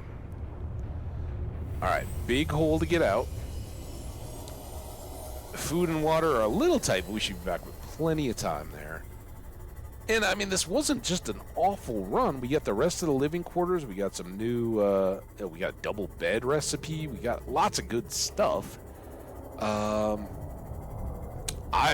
don't know. I just felt like we were really close to connecting all that in two ways, and I don't know either one. How did we end up missing out on the go-between between where we were and the black box room that we ended up seemingly accessing backwards, right? Or out of the flow of the dungeon, but maybe not even. I mean, like, it's very clearly designed to let us get in there. Hi, Mr. Leviathan Reefback. So I don't know. We'll see.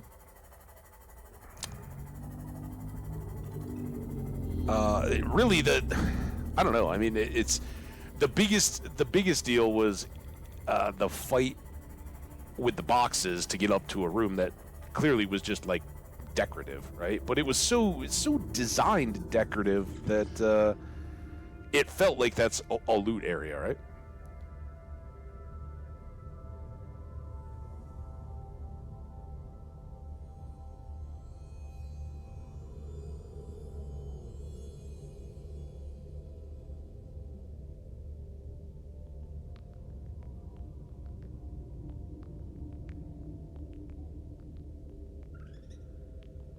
Also, awesomely visible, our depth enhancement thing there, right? And we can see it down in the bottom center console, the lower left one that has the little yellow arrow under the sea moth, showing us. And then up at the top, we can see we are 6 meters of depth to a maximum of 300 down instead of 200. So that has updated. And when we figure out how to build a Cyclops, we can upgrade it as well, it looks like. And it was engine enhancement or something like that, so maybe a little more speed. Nothing wrong with a little more speed. Oh, here we are, home sweet home. I was like, what is that? It's the vehicle, whatever, construction module thing. That's fantastic. Nope, E gets me out. Welcome aboard, Captain. Oh, thank you. It's been a long day. Man, we're gonna look like bank robbers or something with all these black duffel bags. Just pretend they're all full of cash. Maybe we... I don't know. Calorie intake recommended. Oh, we are in the right place for that. Although, much room. Knife. Was that my belly, by the way?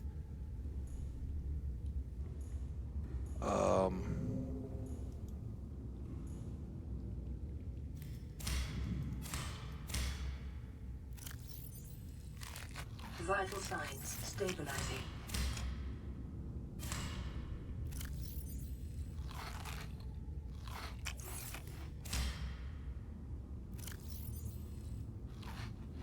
Okay, there's our water done, and then... Yeah, look at how this is growing back already. That was the branch that we cleared, right? Let's get a couple. Very nice. And then medkit. You know, those little blisters that we picked up along the way. All right, now I guess... No, we don't need a... I was like, we need a habitat gun. We don't. We just need to go one. And then...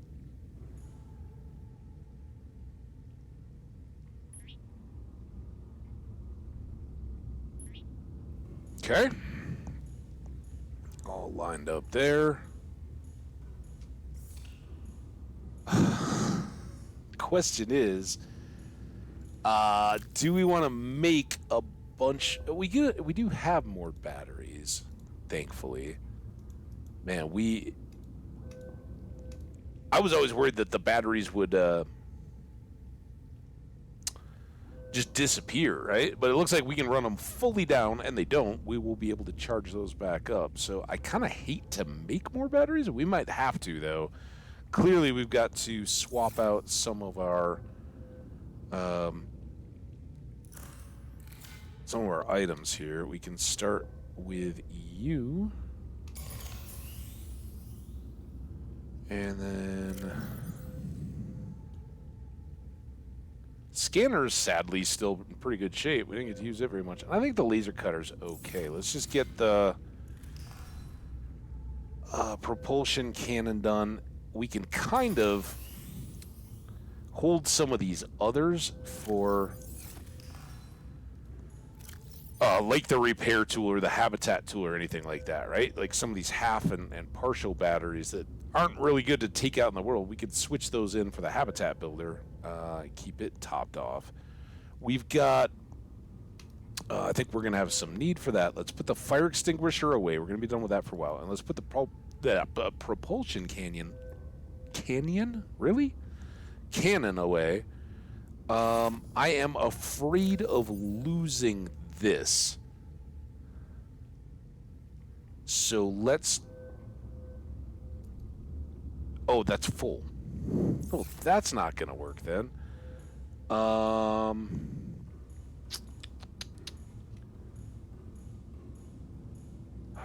Where I was thinking about dumping it in one of the bags, but I'm afraid if I do that, I will completely forget about it.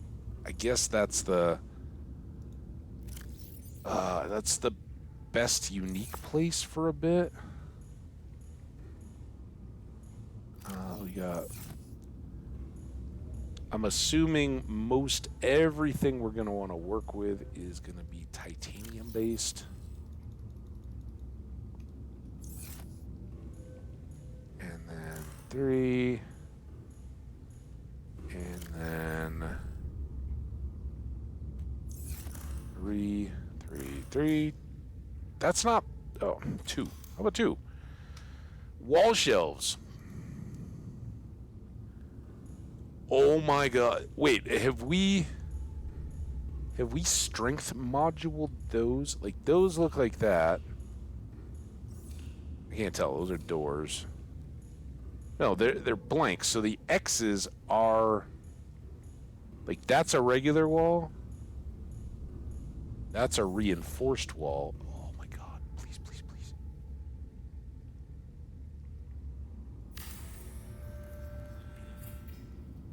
Oh, come on, come on, come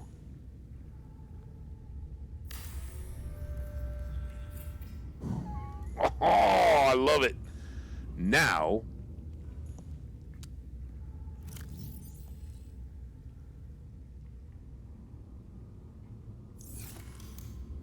see how well... Oh, don't you dare tell me that you don't fit on the shelves.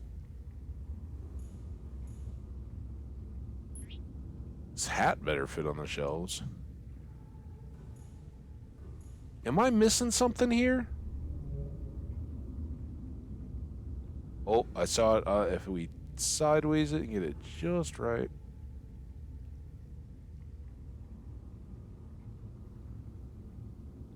I saw green. I couldn't hold it.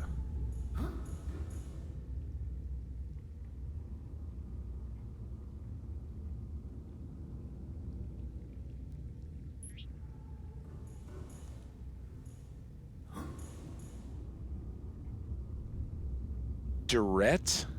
D-U-R-E-T-T-E? I think that's what that says. Let's give this guy just one more try.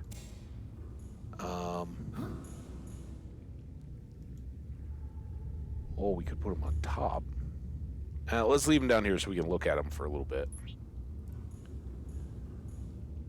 I was thinking maybe he was battle armored, but I think he's just... it's just his natural color. He's got a kind of red tail. He's awesome.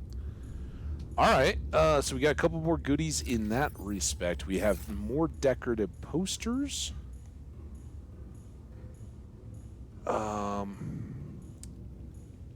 That's the underwater one. So let's get the same land one that we already have once. Let's put it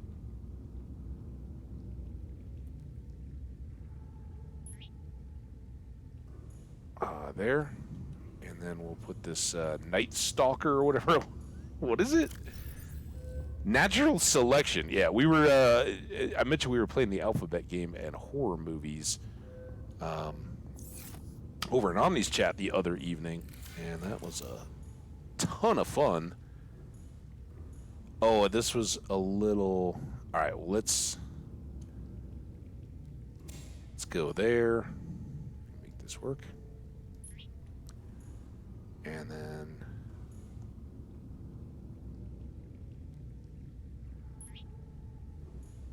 Oh, why is that one longer?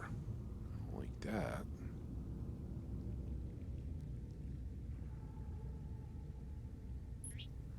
Still gonna do that, and then I think we'll just you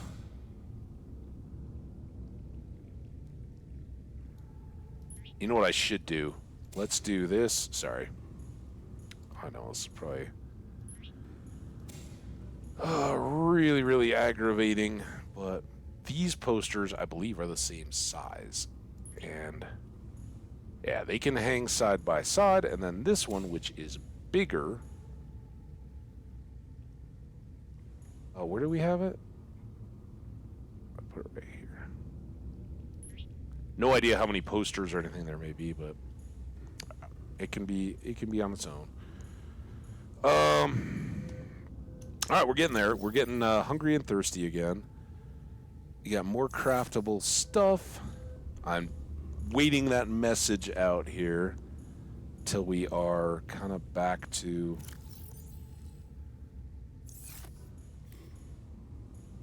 the deal.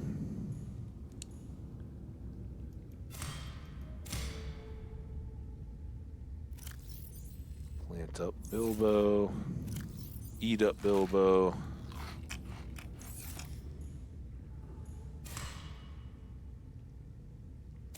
Eat 2. You don't need 2. Oh, we did. All right, perfect. We're good there. Let's go check the reactor. Haven't looked at it in a little bit. It's so good. We are so efficient. All right, are we ready to listen to the radio? Now let's do some more checking off of all this stuff. The prawn suit, which we can make in a mobile vehicle bay. Holy crap! There's some stuff here though. We're actually doing okay. We haven't found anything yet to make plasteel or aerogel, as far as I know. We do know how to make enamel glass, but we need a stalker tooth. So, hey, 2 out of 5 ain't bad. But prawn suit, fantastic. And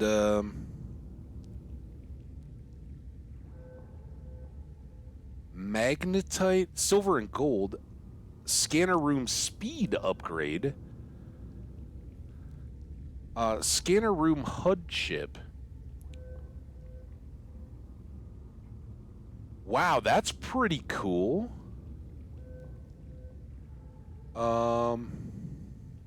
Why do these show up and these don't? And can I make these in? Do I have to have the station, or like I don't know where I would make those here. I think I need the modification station to make those. So even though they show up and they're awesome looking, I think we're still waiting on those.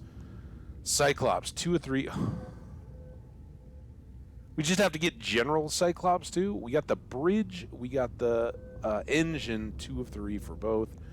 We can make more of the. Wow. There are materials we aren't even close to yet. Benzene and polyaniline. No idea. Nothing new in the base.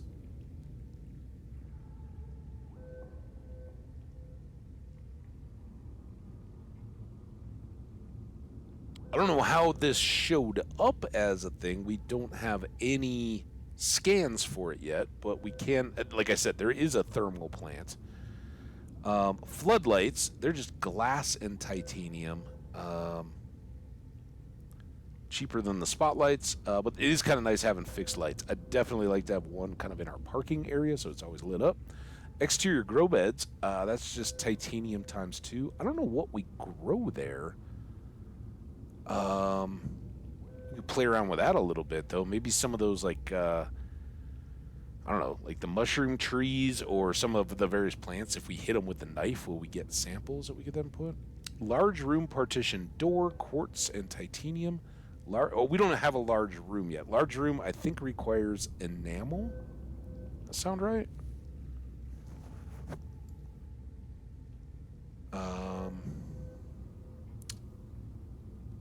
Plasteel. Okay, well, our plasteel needs to go into our deal.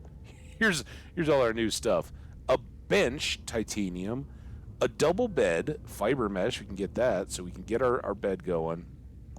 Just a little more titanium. Why would you not go with the big bed? Desk. So obviously we're getting close on our living quarters. I think obviously a bench and a bed.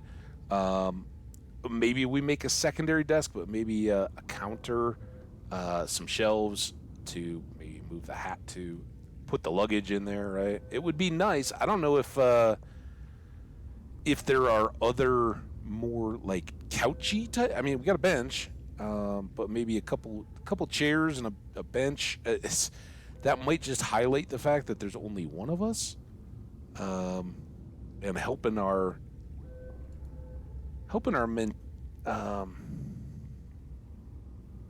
mentality is probably something important. So these were the two. It took us. When did we have the 24? Yeah, day 29 to day 37. It was over a week, but not quite 10 days, so that's good. We saturated it a little bit. Devastating effects, but they weren't irreparable effects. So hopefully we got that done.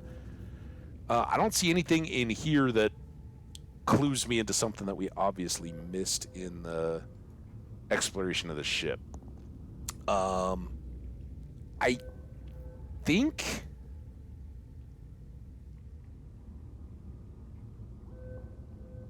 think we need to read this. Just to see if there's something hidden in it. I doubt it, but it's probably just, more stuff. And it probably relates to more of the Altera version of relationships. Forward by Jenny Eckhart to A Responsible Autonomous Relationships. All the good things in life are commodities. We trade love just as we buy and sell stock. We engage in human relationships when there is a fair exchange of value. Support, motivation, affection. Nothing good is ever free. If every physical good in the Federation came from a single supplier, it would constitute a dangerous monopoly. Personal relationships are the same. It is important for people to get what they need from multiple sources. If a person finds a better source of the goods they require, they are not wronging their original supplier by changing their purchasing agreements or arrangements. If one member of the relationship should feel threatened or jealous, they must look at their own business model and ask whether it is performing competitively. There's always room for improvement. That is, I don't know. I'm generally speaking, I don't have problems with people being open and doing as they like. I don't think there's anything detrimental. When I mentioned it several times, I think. I'm imagining that there's quite a few people that don't even know a love line or anything like that. Frankly, I don't. Is Adam Carolla even relevant anymore? Dr. Drew had more of an MTV run when Adam Carolla went to what was that TV? Spike? Was that the cable network that had like his show with Jimmy Kimmel, right? Was Girls on Trampolines and all that, but. Way back when I was a young fool, Carolla and Dr. Drew were doing the radio show Love Lines.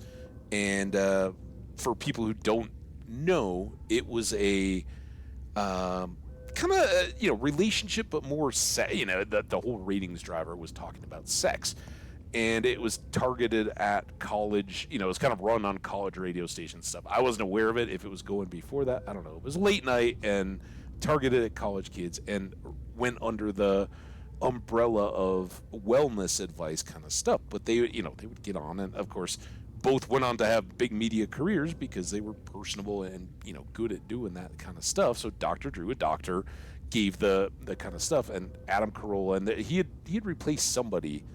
I can't remember who the other person was that was doing it. Were kind of the comedic, or push the edge, or be like, yeah, I know what you're talking about, right? And it was, they get by, they talk all this kind of stuff about, is it wrong if I masturbate, or is it, I've my boyfriend wants me to explore a threesome, but it can only be with another girl. It was lots of that kind of stuff, and it was past the hours when it was seriously like, you're at work, you'll listen to Love Lines, because we worked in like coding people into the 24/7 rec center kind of deal. Maybe it went to like midnight or whatever. I don't know. Anyway, late night, nobody's there, and you just crank it up and everybody laugh and listen along. It's great, college. But having never been in like an open anything like that, I guess I'm kind of boring in that regard. But they talked a lot of, like teenagers being like, oh, a girl would call up, oh, my boyfriend really wants to have a threesome, and it says how much better it's going to make our relationship. Dr. Drew would come on there and be like, listen, if you're young and you're willing to take the risk, go for it. It's a life experience and you'll learn from it, but be very aware that instead of just being super positive, a lot of times what that's going to do is immediately I was going to say magnify, but it's like throwing a spotlight on every single insecurity about your relationship, because literally you're face to face in front of other people. The idea being, you wonder if a partner, a wife or a girlfriend or whatever, has got a wandering eye. Are they checking out other people? I'm sure girls wonder the same thing about guys and all that kind of stuff. And obviously we all as humans, stop denying it. Like, everybody notices people, whether you're considering acting on it and doing it in a secretive or betraying way of your boyfriend, girlfriend, wife, husband, partner, whatever, going behind their back to do it. That's when you really start getting into trouble. If you're doing it at all, right? And hopefully most of us are happy and ready to go. And if you're, but that was the take, is this whole, you should go to multiple places and all that. For one thing, you're gonna have that reputation. You're playing the field. You're the one who uses others instead of celebrating and building the relationship. You're just using whatever amounts to a relationship to get the physical, right? And that that comes, and it's fine if you guys have a established, stable relationship, and you're then, hey, together, let's go out and try to get some physical. Either hey, you got a free pass, go scratch whatever itches I'm not interested in scratching for you, or vice versa. Whatever the case may be. Be prepared that all of a sudden any of those normal, am I good enough? Have I heard recently enough that I care? If that's right in your face, and like, hey, how do I compare to this person? For guys, what do I got down there, and how does it literally measure up? Kind of stuff. Spotlight time, right? You're getting all that thrown right at you, and if your relationship is strong enough to weather that, hey, have fun, go after it, right? But generally speaking, look at how many streams of if you watch it, get into any of the true crime stuff and all that,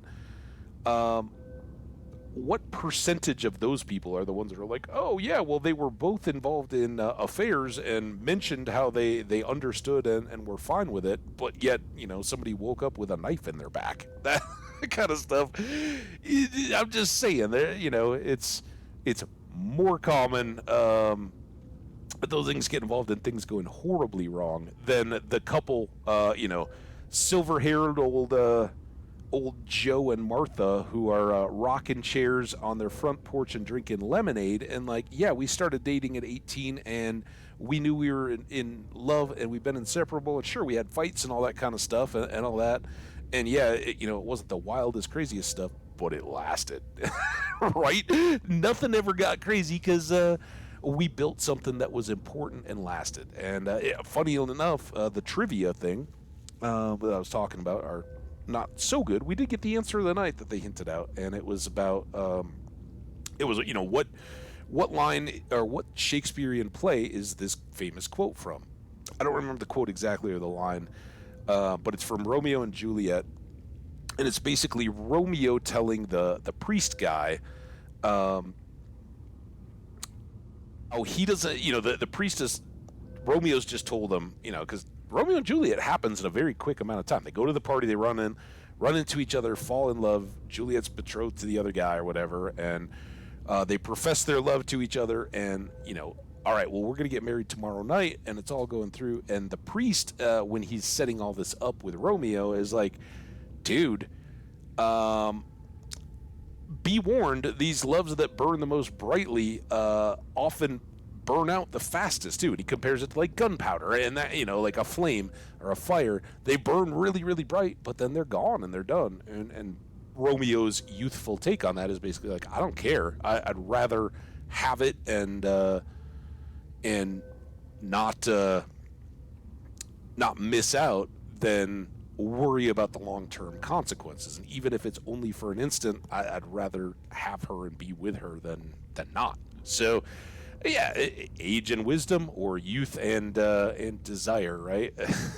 Fair. And that was kind of the point of the Love Lines deal way back in the day. Is, look, you're all kids. You're all, you all think you have it figured out better than everybody else, and sure, you're unique and special and all that. But listen, we're all subject to the same things, and take it from a person who specializes in a lot of these kind of things. It is very, very threatening to relationships to try to think tell a person that they're the most important thing to you, but we need to have other people involved. It's you get on a very slippery slope. So I don't know. I'm really bad at relationships, so what do I know? But that was, there you go, book time. I think that was the last of these. We learned about the hive mind. Oh, that's my cord. I thought there was like a spider or something walking between my toes. It's a cable just dropped. I got open toes, and I was like, oh my god, something is walking over my toes. Right? Yeah, it's just a cable. Little jumpy. We've looked at the geologic data was quick. Let's try to knock off a few more of these life forms.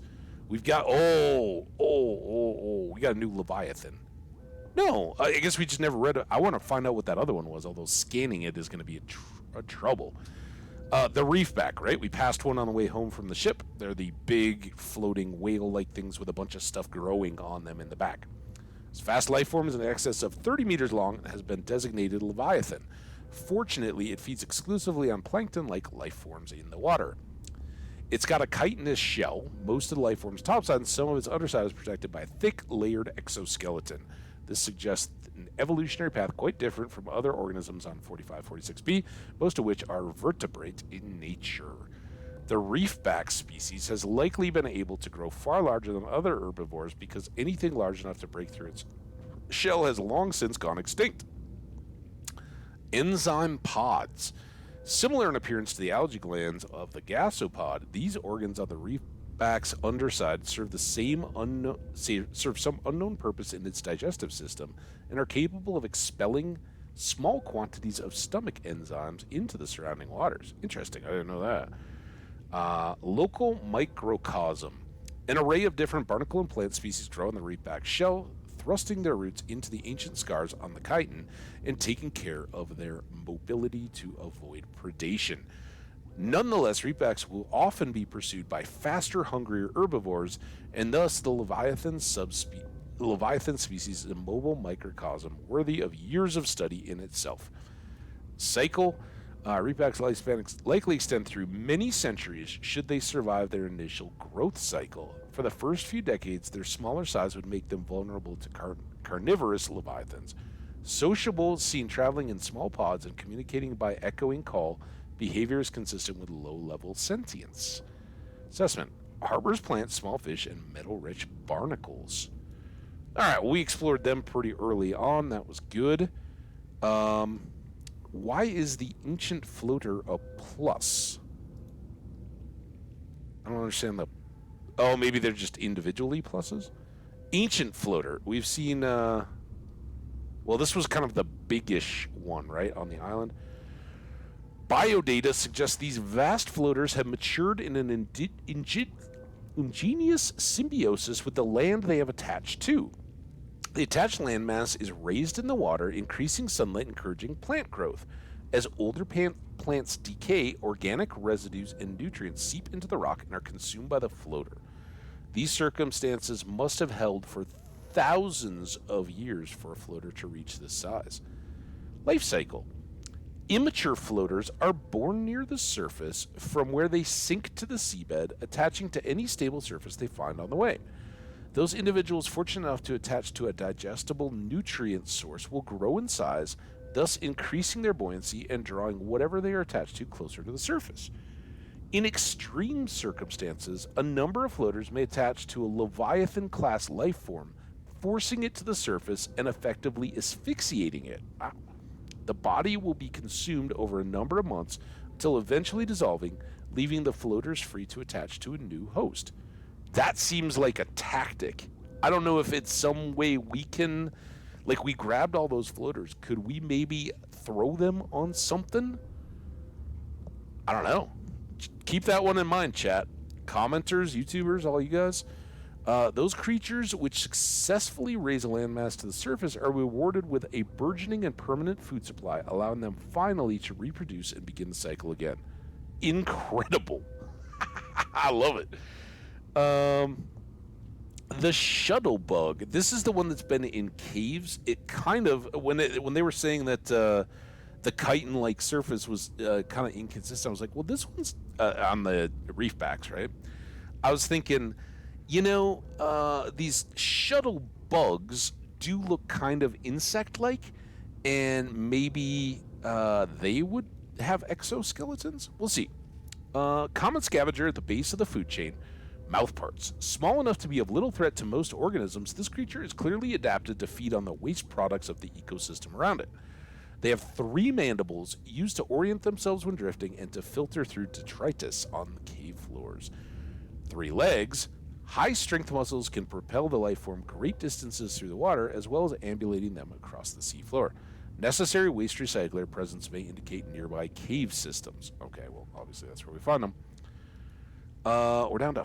Man, there's still 43. It's all the plants. Let's see if we can get rid of the corals and the fauna, and then we'll just be down to flora for future reading purposes. Brain coral. Oh, these are the bubblers. A permanent growing colony of microscopic organisms, this coral species has adapted to filter carbon dioxide from the environment using the carbon to build the colony and expelling the oxygen from specialized exhaust funnels. It is quite hardy, suggesting samples from a mature specimen could be grown artificially. Interesting. Assessment. The air tanks are equipped to siphon oxygen from the water where possible. Oh, our air tanks are equipped to siphon oxygen. All right, well, that's handy. And we've certainly made use of it, right? This variant of coral has adapted to survive in close proximity to other corals, filtering nutrients from the water and sharing them via a spore-like substance which grows around the base. No practical applications discovered. These are the kind of like, so they look a lot like these giant coral tubes, or the pieces that grow off the side of them, but they kind of grow in like a little row, and I often go try to harvest them, and I'm like, oh, that's not it. Giant coral tubes, a variety of coral formations on 4546b appear to be different solutions to the same problem of maximizing water and nutrient flow through the colony. These particular variants funnel water down a tube, filtering nutrients as they pass. Their size suggests they have been highly successful. Coral tube samples are rich in calcium, exploitable in bleach fabrication. There we go. Table coral. These are the reddish ones that we use for something or other.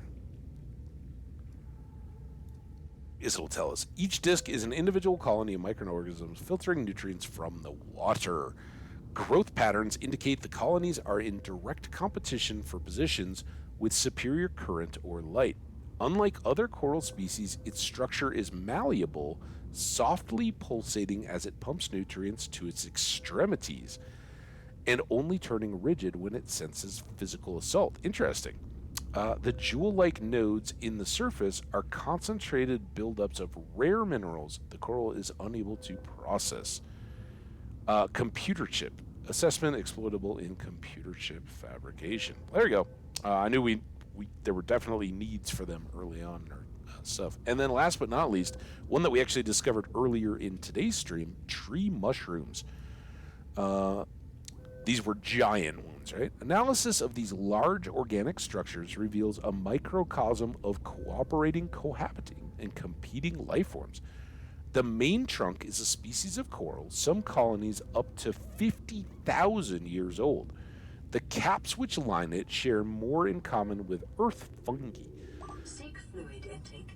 Okay, let me finish this. Other organisms grow on the structure wherever there is light in space. Surrounding waters are dense with herbivorous life forms in the 1 millimeter to 10 millimeter range, to extent that large herbivores appear to have mostly abandoned the area. Exploitable. Interesting. I don't know what we will be exploiting, but that's interesting. All right. We got coral. Let's try to finish up fauna, but let's go get some snacks. Yeah. The red flashy, little dramatic. Just a little thirsty. It's all right. Could drink some water, but can't reach you. Vital signs stabilizing. Yeah, are you shocked? PDA? Have you not learned analyzed my process here? All right, that's plenty. Let's hang out in the room here. I wish we had a bench instead of all these bags. We can chill on it. All right.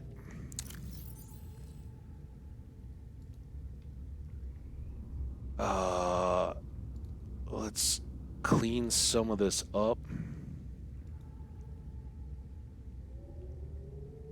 I love the depth of it, and I love that it builds up. You know, it gives you incentive to kind of, what do we got here? All right, these guys are kind of important. Let's pay attention as we read about the carnivores. Crash fish, no idea. Oh, these are the explodey guys. This unusual species has developed an emergency defense mechanism based on mutually assured destruction. A forward-mounted eye enables the creature to identify and track potential predators.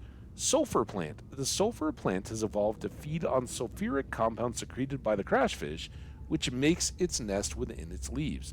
Stronger, more protected plants provide superior nesting grounds, which in turn provide the plant with more nutrients from a larger crashfish. Defense mechanism. Concentrations of sulfur build up in the organism over time. If the crashfish collides with something at sufficient speed, the spikes on its torso are impacted, triggering an explosive chemical reaction. Assessment. Equip stasis rifle, repulsion cannon, or similar before approaching shallow caves. I guess that would certainly be a way to do it. This is kind of BS, though. In my experience, at least, it has nothing to do with a collision. They're more, as soon as they leave the plant, they are kind of on a timer, right? And they just swim around, and how close they get to you or not is what makes them pop. Mesmers, these are the scary ones that capture us, hypnotize us, right? Small carnivorous life form with a unique hunting mechanism that enables it to hypnotize its foes. Outer wings. The mesmer swims using a number of wings which can be angled up and forwards on approaching its prey. Tiny lenses on the surface can be tilted independently to create mesmerizing patterns which flood the victim's brain with enticing messages interpreted in whatever form is most convincing by the target. And we basically hear the PDA voice, basically just telling us to stay there, right? The mesmer can open the jaw-like recess in its protective outer shell in order to, error 463, share its beauty, do not resist, assessment, draw closer. That's fantastic. I love it. Yeah, just don't resist. Come on in. You'll be fine. And then last but not least, the stalker. This is the like hammerhead shark looking one that floats around. I guess I could be going up to these pictures, right? Sorry. Streamlined predator encountered in the kelp forest in weight of prey, leaving the safety of the shallows to feed.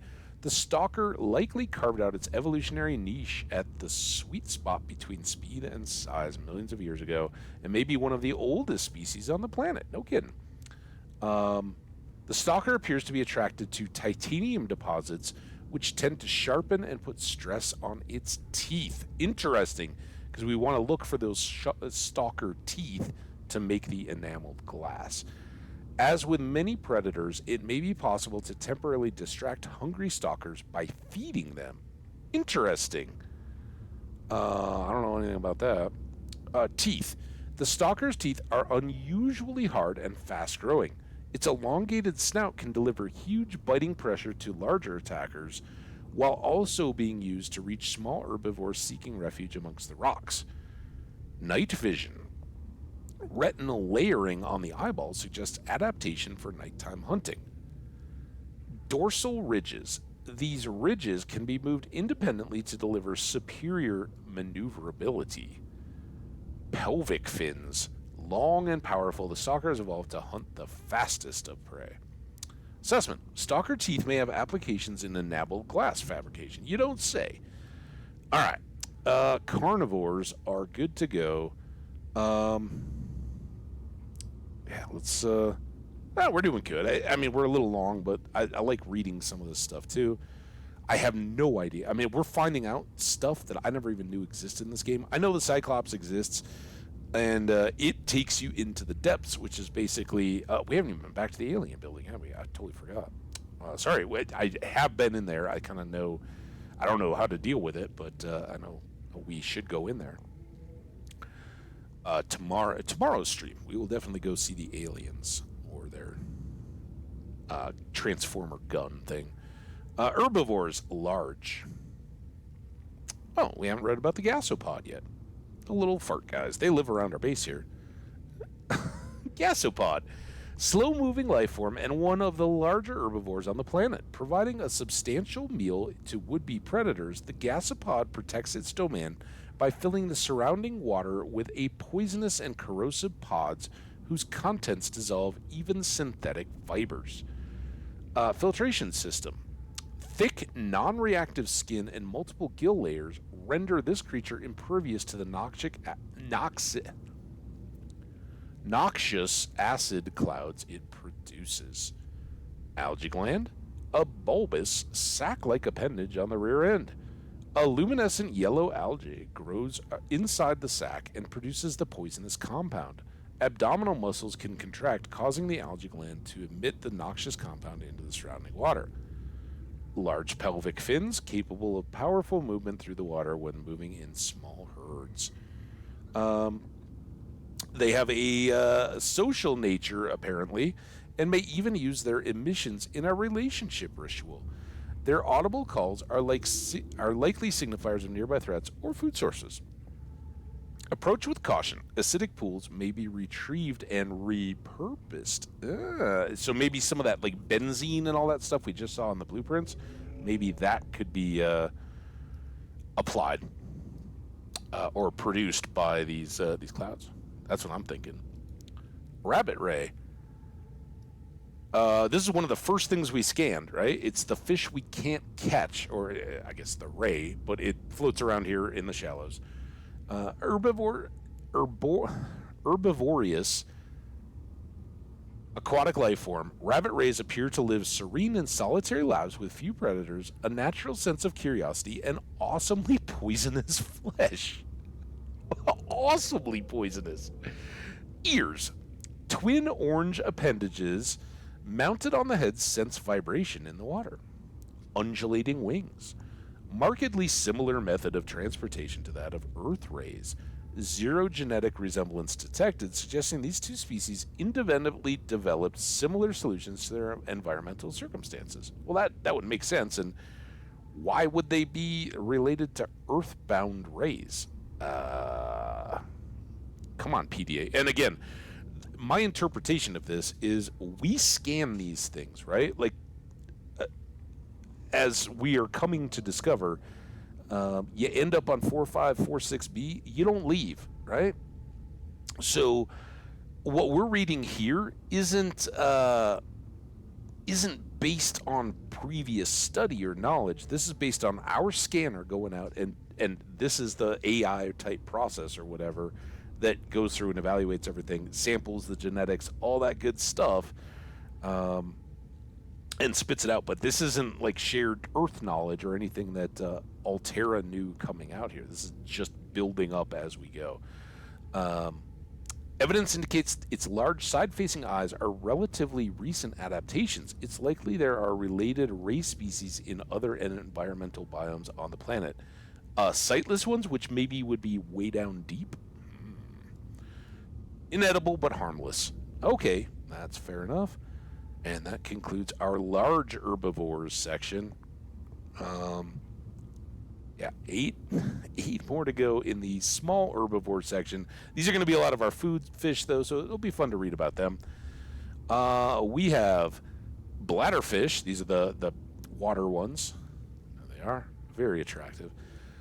Unusual herbivore appears to be mostly defenseless, and it bears little resemblance to the other life forms around it. It has a semi-permeable bladder. The bladderfish is able to filter air and seawater into its body cavity through a unique membrane which surrounds its spine like a bladder. This allows it to remove and consume organic particulate caught on the way and adjust its buoyancy. Open-ended vascular tubing can be angled and contracted to pump out water and achieve low-velocity guided propulsion. Largely oblivious to threats and practically immobile at night, its only identified defense mechanism is that it's composed almost entirely of water, air, and cartilage. Yeah, again, not good eating, good for making the water early game, right? Edible, oxygen may be retrieved from the bladder and added to tanks on consumption. Ooh, I didn't know that. Membrane has applications as a natural water filter, and that's why we use it. Boomerang. Herbivore encountered in large numbers, found to frequent shallow waters and move in schools. Serrated teeth suggest adaptation for grinding corals other herbivores may be unable to digest. Too much reading, I'm just making up stuff. Should follow the point.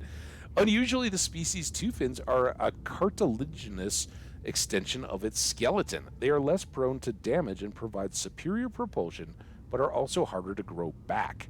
The bright blue tips are, in fact, the ends of its digestive tract, where the luminescence of the corals it consumes is most focused. Who knew? Most active during daylight hours and prone to flee on approach, the boomerang can move more easily be observed at night when its luminescence gives it away and it seeks the shelter of the seabed. It is edible. The Gary fish. We haven't caught too many, but I love seeing him around. He's a cute little guy, big eyes, looks intelligent.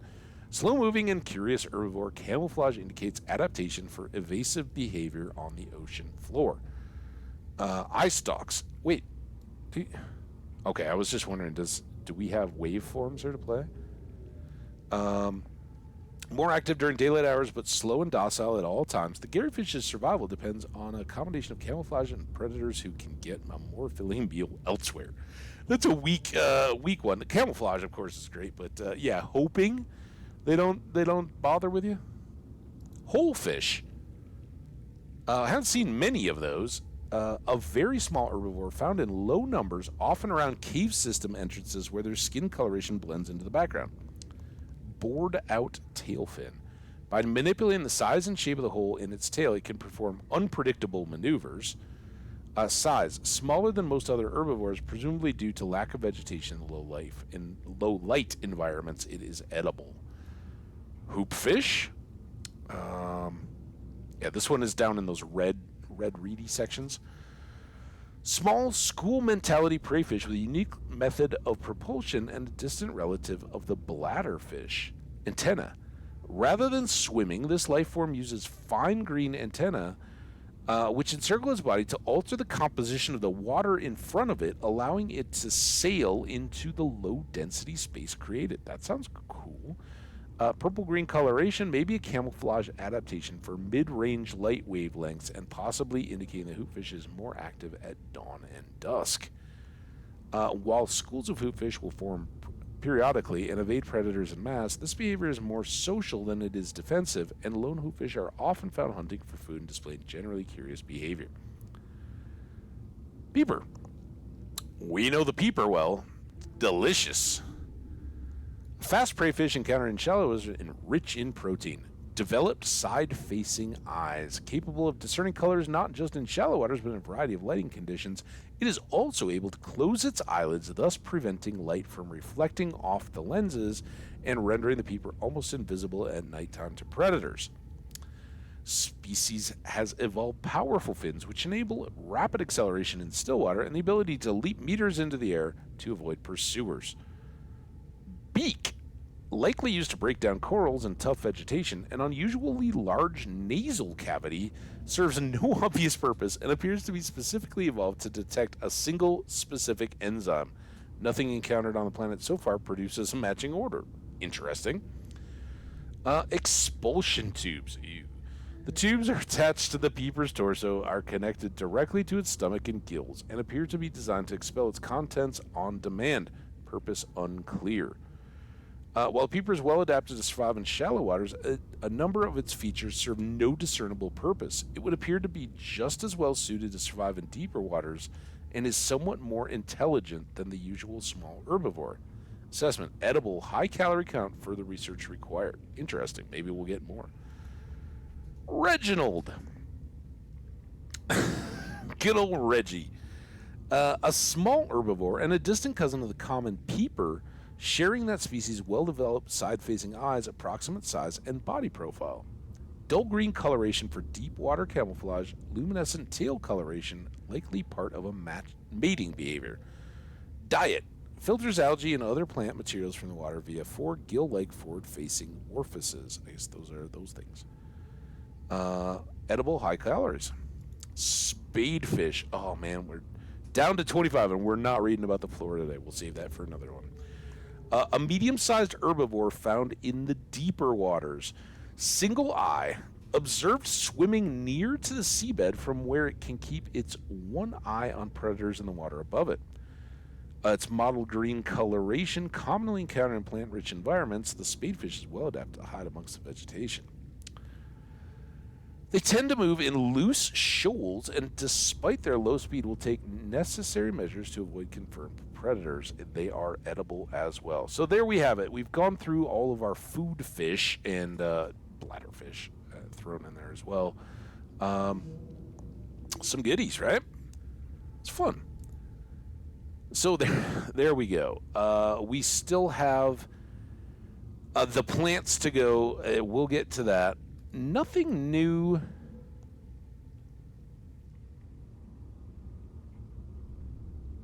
Yeah, that was at the very beginning. We learned that. I was just wondering if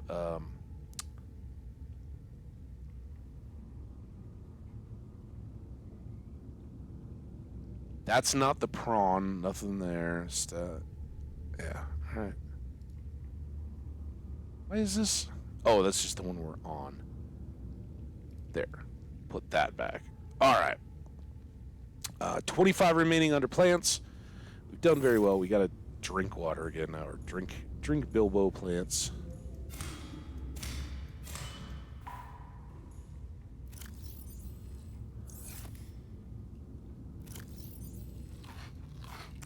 At least we didn't get yelled at this time by our nanny PDA.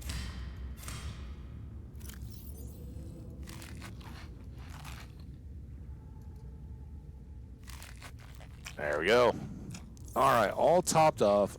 We immediately got hungry again. How dumb was that? I'm assuming that our bio stuff is still good. Not much done. Oh, but you know what I do want to do? I did want to come down here. We've got a spare fabricator. I can't do anything with that. It's over here. What were we? I think we were searching for Rex. And I'm pretty sure the green means we've been to them, maybe? I don't know. Oh, no, those are the cameras. Where's camera 1? Has it been moved out of range? This is what I would now like to rescan for and see if we can get some stalker teeth going. And it would be great to have the HUD adaptation.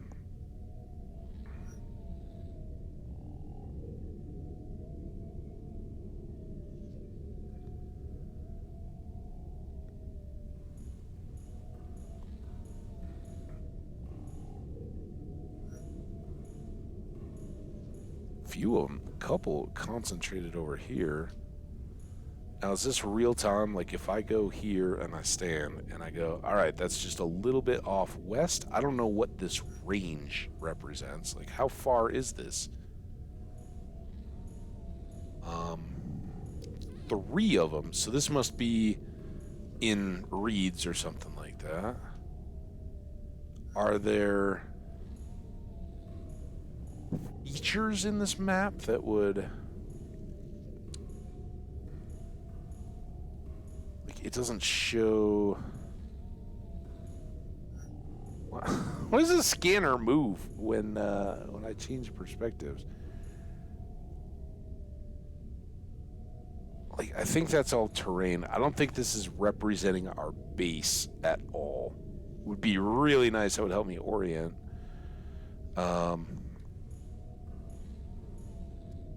But I think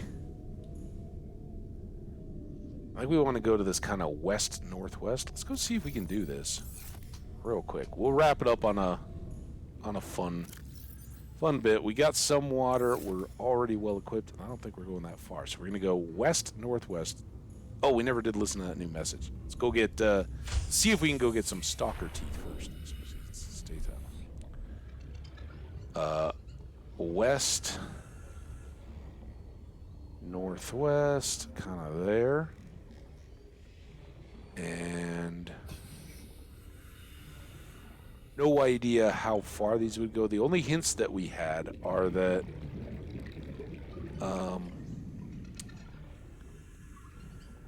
they are the stalkers rub their teeth on titanium.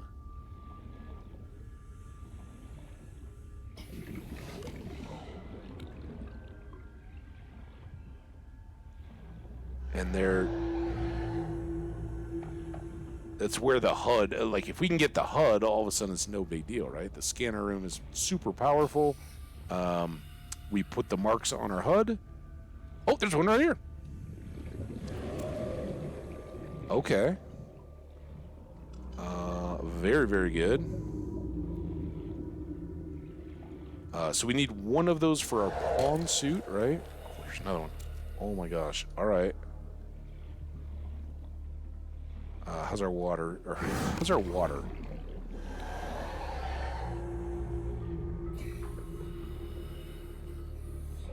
Man, I'm glad we came for this.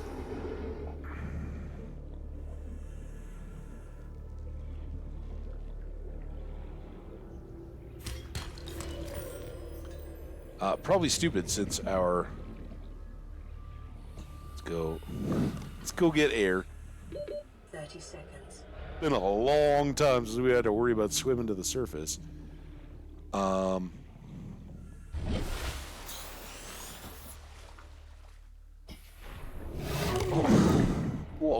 that was rude. Why you gotta do that, dude? Just picking up your teeth.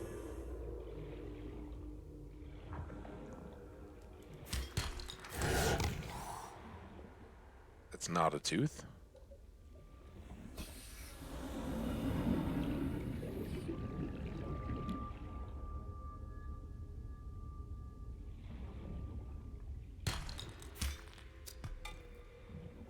Could I, like, propulsion cannon their teeth out? That would be fun.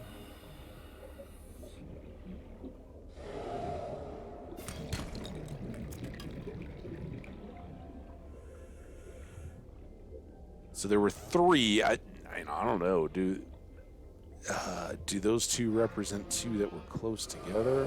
We already been over. Oh, look at us.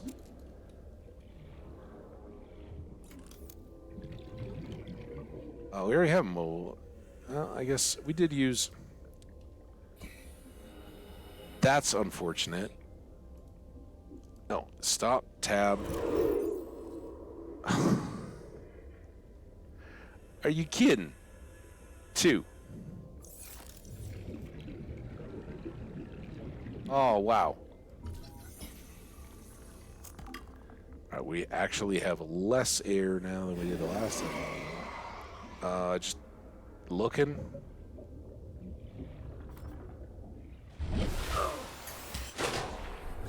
I hit him. Maybe that'll make him drop another tooth.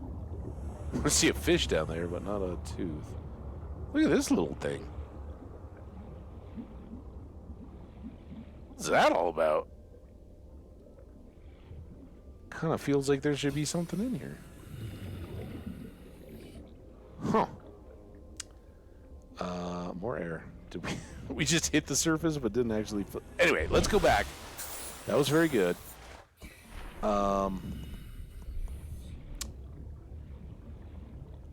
don't think we're. Well, obviously, we don't have enough to craft the rest of them. Have we gotten the recipe for the upgraded knife? I know Raph was asking about that earlier. We certainly haven't done it, and I think I think the upgraded one does require a stalker tooth. That I do remember vaguely from before. I don't know. Welcome aboard, Captain. Almost ready for that. Tools. Just the survival knife.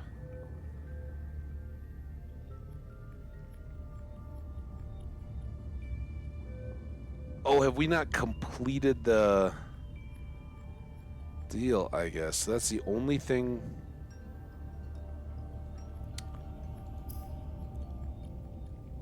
No, these need, I was thinking like, oh, we need enamel glass for that, but we don't. It's the ultra highs. They may still need them, but we need the deal, the modification station, which we never found a recipe for. So now if I rescan, look at how many more there are. Holy, we were in like the little honey pot. I don't know if this is still going. That's two of 2 is the page, not how many it's found. Oh, and that just completely, so it has to be scanning to show it? Or does it still have to go? I don't know. We'll leave that there. I think stalker teeth are the thing we want to search for, though. And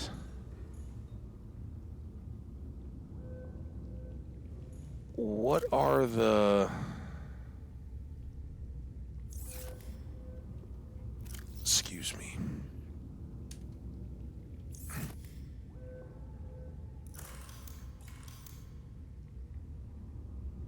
That's just regular glass. This is 2 enameled glass and a titanium multi-purpose room glass dome. A glass dome, does that just go like straight up on my multi-purpose room? That takes 2 as well. Jeez. That's regular glass.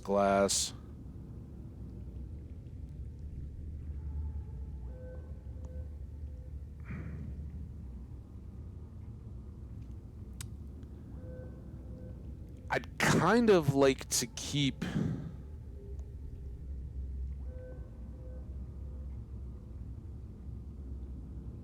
the glass dome for like our living area, right? And make another multi-purpose room somewhere off our base here that can accommodate us that.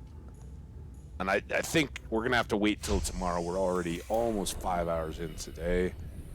But my ideal would be to kick out another hallway off this end, just another single, and then multi-purpose there if it doesn't collide, and have our living space there, and then we'll look to glass dome the top of it and see if that doesn't make for a cool place to then put our bed. You know what? Screw it. Let's go. I hope we have enough stuff. If we run out of materials, we'll just have to hold up and try again at a future date. And I don't even know. Is it? I hope it's just a single stalker tooth, not multiple. If we go here, there, and then multi-purpose room. Wait, actually, let's check. No.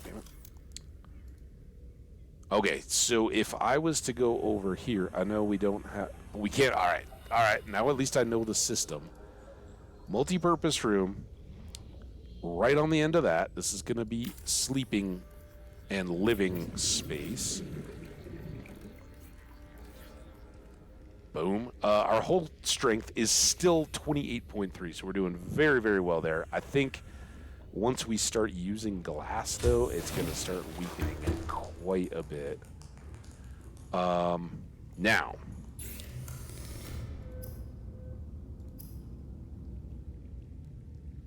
Oh, we need glass, too. Oh. How much quartz do we have? Come on, baby.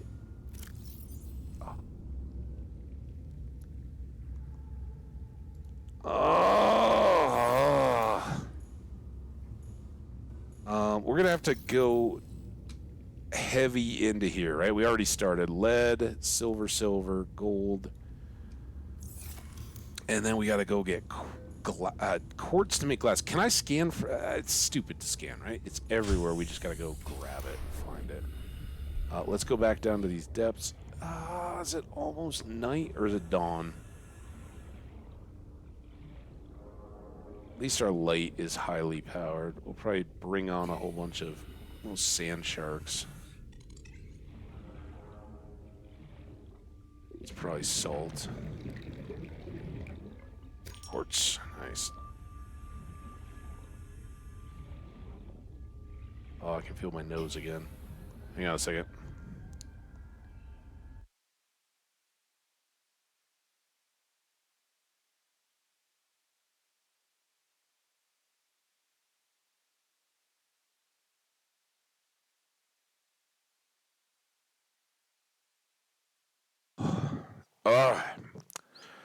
Sneezed, blew the nose. We should be good. I think I'm gonna save the battery at the moment, but we're gonna need that as it gets darker. Have we been to this wreck? That might be something to remember for tomorrow. Passing 100 meters. Oxygen efficiency decreased. Oh, I should have maybe brought the sea moth, but honestly, when you're just expecting to go grab quartz everywhere, oh look at it, there's a couple. So we need like 6 per, just to get the glass to go with the teeth.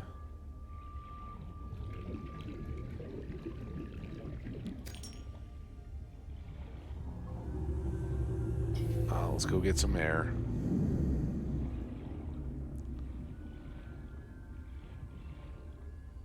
Again, shout out and thank you. I appreciate everybody hanging out today. OmniFox, Raph, you guys all coming in here, chatting me up. I appreciate it. See, descending on this red grass is a pretty good way to go about it. There was one up and down. Oh, what are you? Oh, that's just...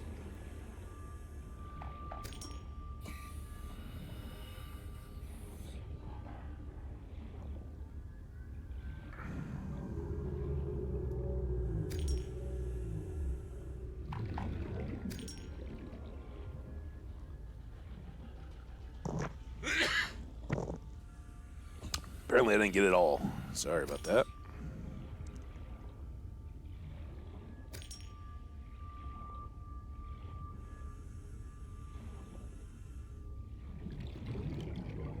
$40. Do do do do do do do do. Do do do do do do do do do. So in addition to building up our rooms and everything, just having a bunch of glass is pretty good. Pretty important to us. All right, here's 3 of them. Because a lot of the things that we may build inside, just the random furniture and all that, may need glass as well. Let's remember to, because I don't remember if we've got fiber mesh still. So let's go hit a creep vine on the way back so we can make some of that. We need 2 creep vine samples. Couple more here. Oh, that may anything? Oh, nothing in there.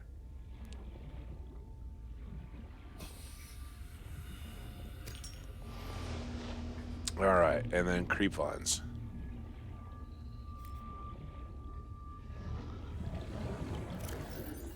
You can get 2. Oh, ow! Not picking up anything else. We're just gonna get the creep vines.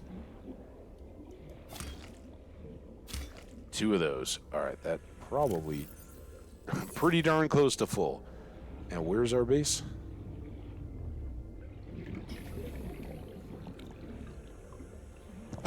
Oh, sorry. Hit the mic.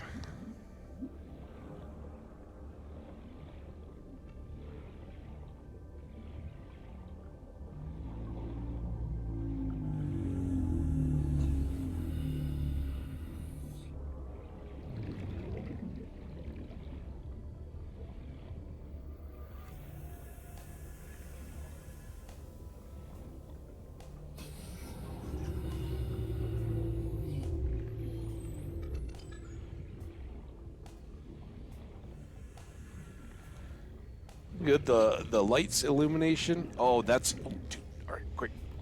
We can make it in. Oxygen. Nope. I'm not swimming to the surface. I'm going inside. Welcome aboard, Captain. All right, let's make some glass.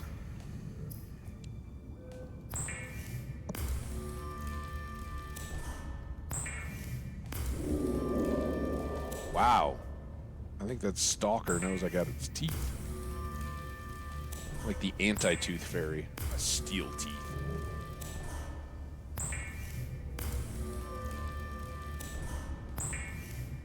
That was pretty productive. I guess all we had to really do to get quartz was put our mind to it. Alright. I think with our scanner's help, I think we can do alright at finding more teeth as needed. So let's make all these. Alright, escape, and then let's go get more Bilbo food. Tried this out in a while. I don't know how many times we've chopped any. Oh, we haven't made the... let's make the fiber mesh too. What is that? Scary stuff going on outside.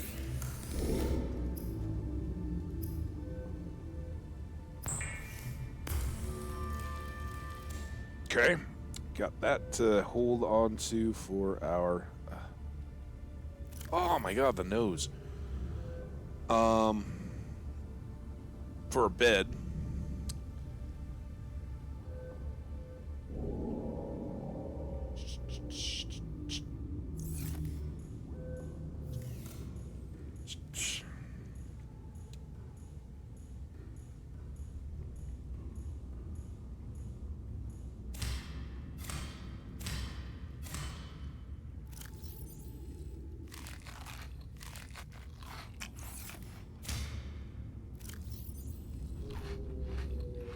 Perfect. Oh, and I did get a little roughed up by the stalker, didn't I? Let's do that. All right, all very good there. Is it daytime yet? See, we'll be able to know that a lot more effectively soon. Look at it. Get the... What are you... That is indecent. You go away from my... Get away from my sea moth. Go on. Can I don't have my propulsion cannon. I was going to propulsion him. But... All right. We made this, and now... Oh, I need a lithium. Come on. Right click.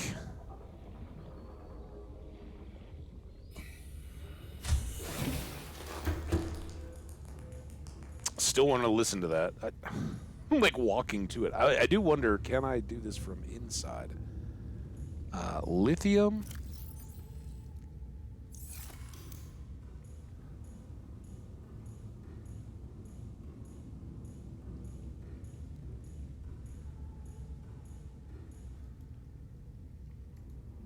Oh, yeah.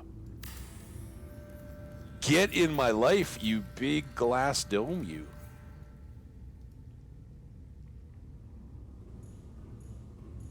That is... Oh, we can even see it. So if we park our Seamoth up a little bit higher, we'll be able to look up at it when we're hanging out here at night. The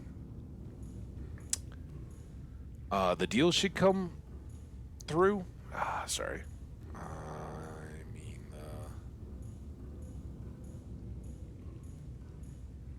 I don't know what I mean. Lithium.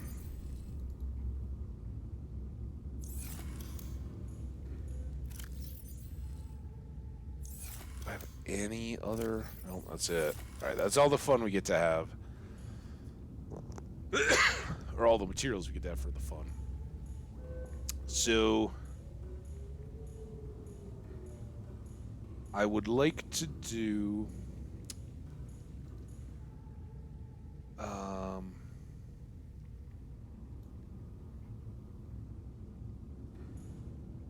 I think I'm gonna reinforce here. This protects us from the scanner, right? Like stray radiation and all that.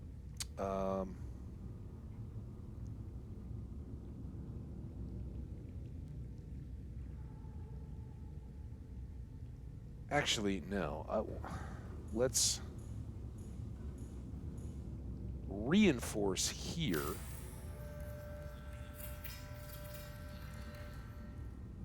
And then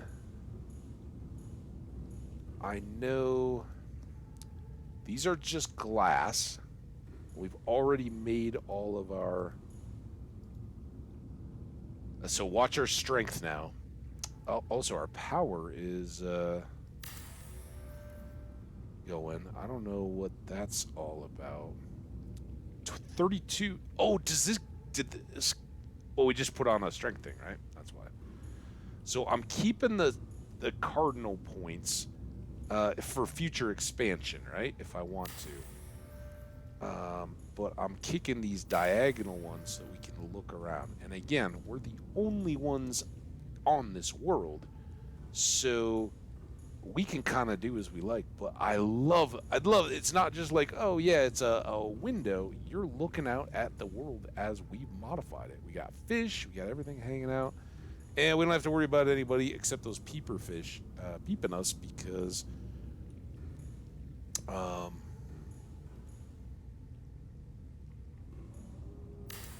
there's nobody to peep. So I'm gonna put my... Now we can start building up a little bit of a living space, and I guess we don't even need to go back. We should have everything. Miscellaneous, double bed. You think maybe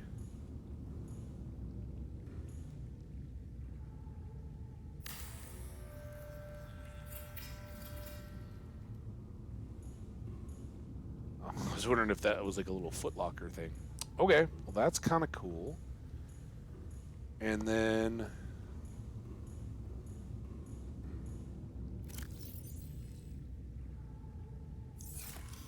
should we move this stuff? Let's get a bench and some of that going first.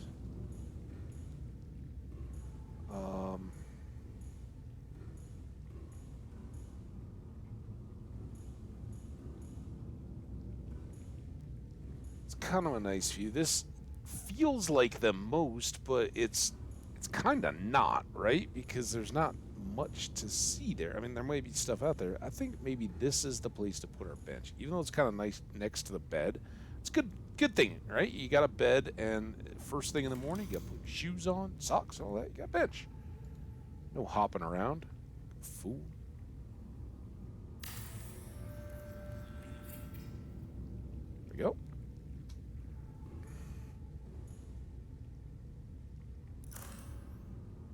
We can sit on the bench, look out the window. Warning, endorphin levels low. Consider taking a seat and meditating.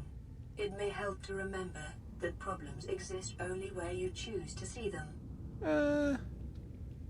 When that big Leviathan thing, I don't even know what it was, started chomping on me, that was a problem. And whether I chose to accept it or not, it beat up our little buddy.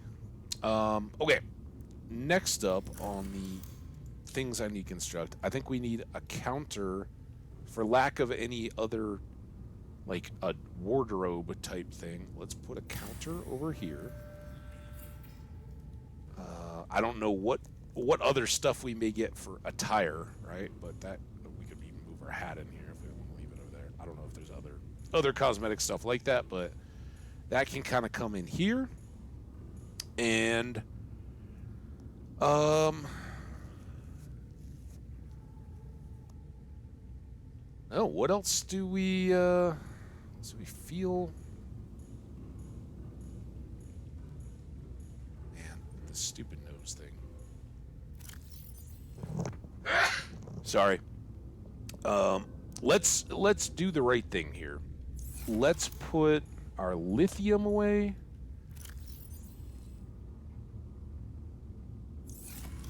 Let's put this little bit of titanium. We're going to have to start the day again going after titanium.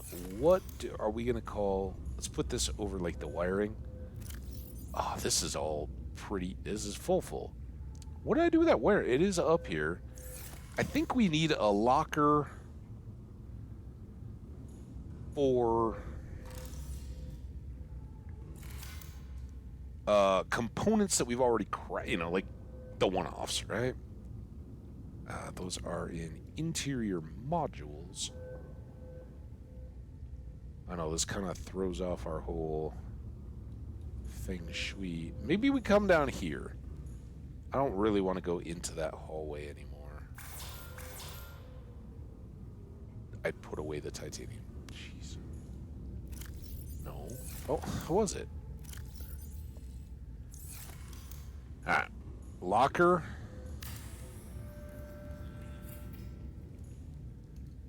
And then you, and did I not grab the wiring?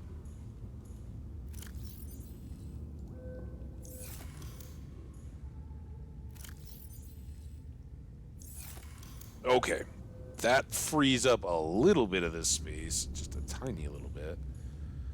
Oh, and the enamel glass can go in there too. Wait, what? Put any of it in there. All right, everything's back to our stuff. We are again hungry and thirsty. So the Bilbo plant stuff here is kind of ridiculous in that sense. But look at there, you get enough of them, you just keep chopping away, right? Always refill before. As long as we don't mess this up, we're always good. Top, top, top. All right. And then we should...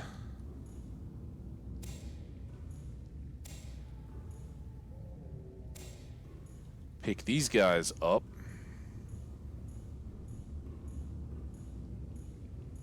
And... I don't know. I don't know...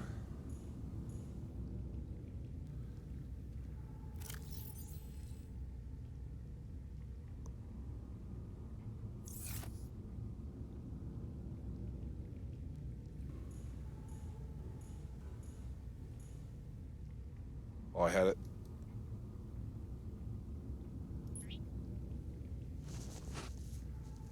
Sorry, I got my nose like literally running.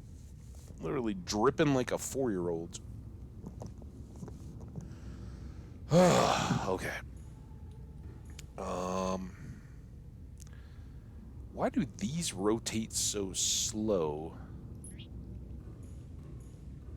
When the others don't, and then...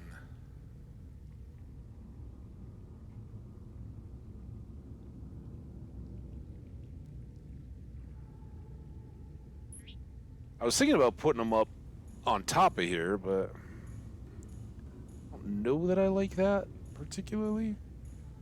But I guess it'll depend on what other furniture and stuff we want to put in here. We could put in some another captain's chair, a desk, maybe. We'll see if it grows on us. I'm also thinking some more plant potters and then getting some of those non-edible plant samples and planting some of those kind of things in here. We can just enjoy them. But I'm glad to have a bed. I don't think there's any sleep. There is sleep. Interesting. Not enough space.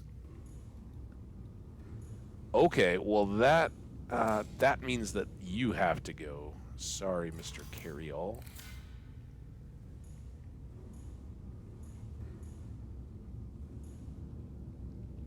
It's literally like, well, I know it's kind of close to the bed, but I can just step over it. Oh, look at this.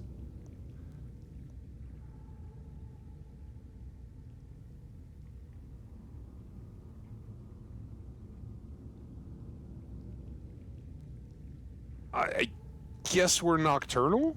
It's interesting. I don't know how long we slept for or anything like that. I was kind of wondering if it was going to give us like a little data thing, like, you know, while you were sleeping and somehow progress something. You dreamed of the captain's code. Probably not that. All right. We are, man, I'm feeling so good about all this. 1, 2, 3.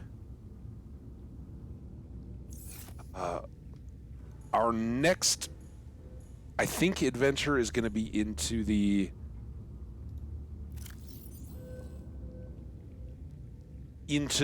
caves. I'm sorry, the alien base thing, whatever it is that we opened the door to and haven't really looked at.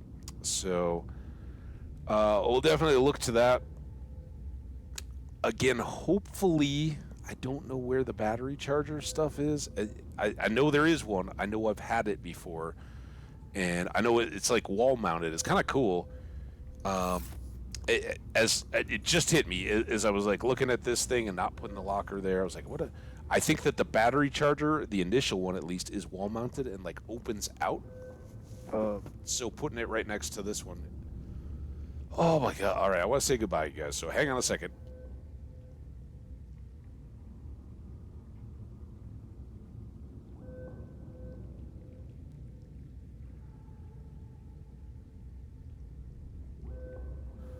Oh my gosh, you would not believe the amount of fluids in my nose. It's ridiculous.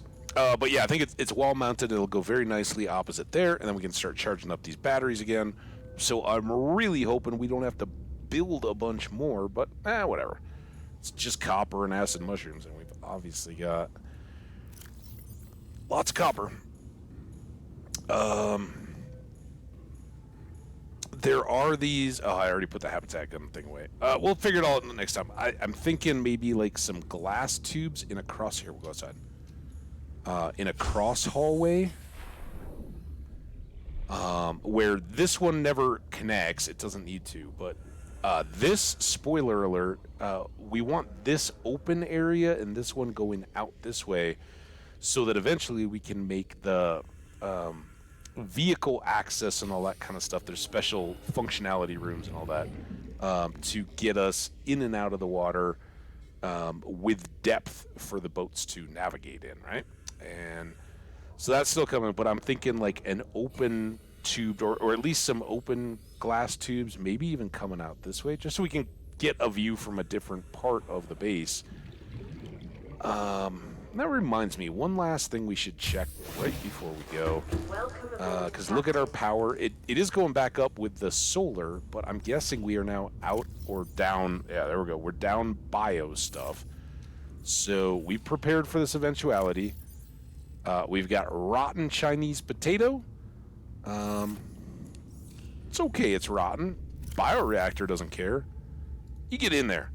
There we go. Still good to keep powering up the base. So full capacity there. That should pop us up, and the solar panel arrays will help as well. Man, all right. All of you guys that have hung out and stuck with, I appreciate you all. God, I'm gonna drink some tea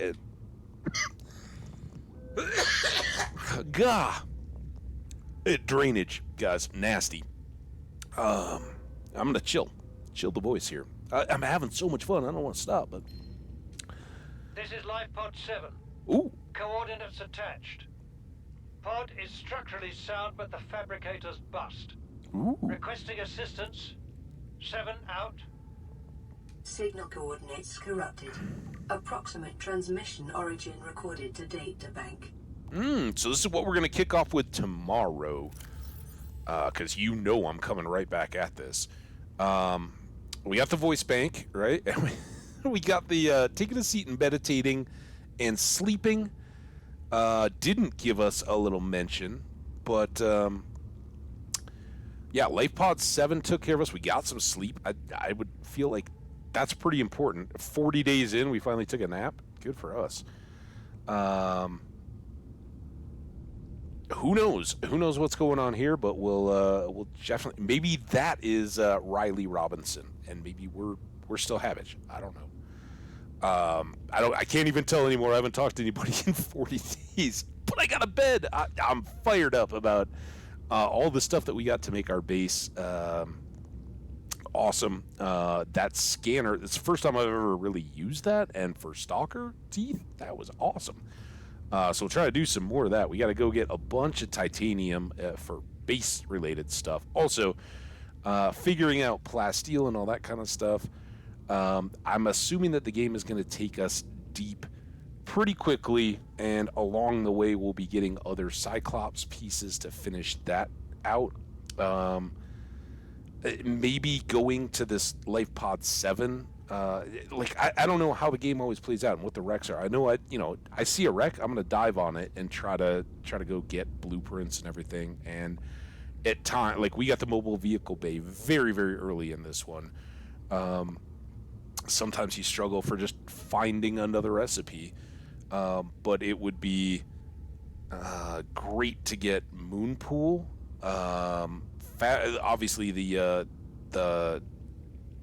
I don't even know what the stupid thing is. The special assembler thing, component station, whatever it is.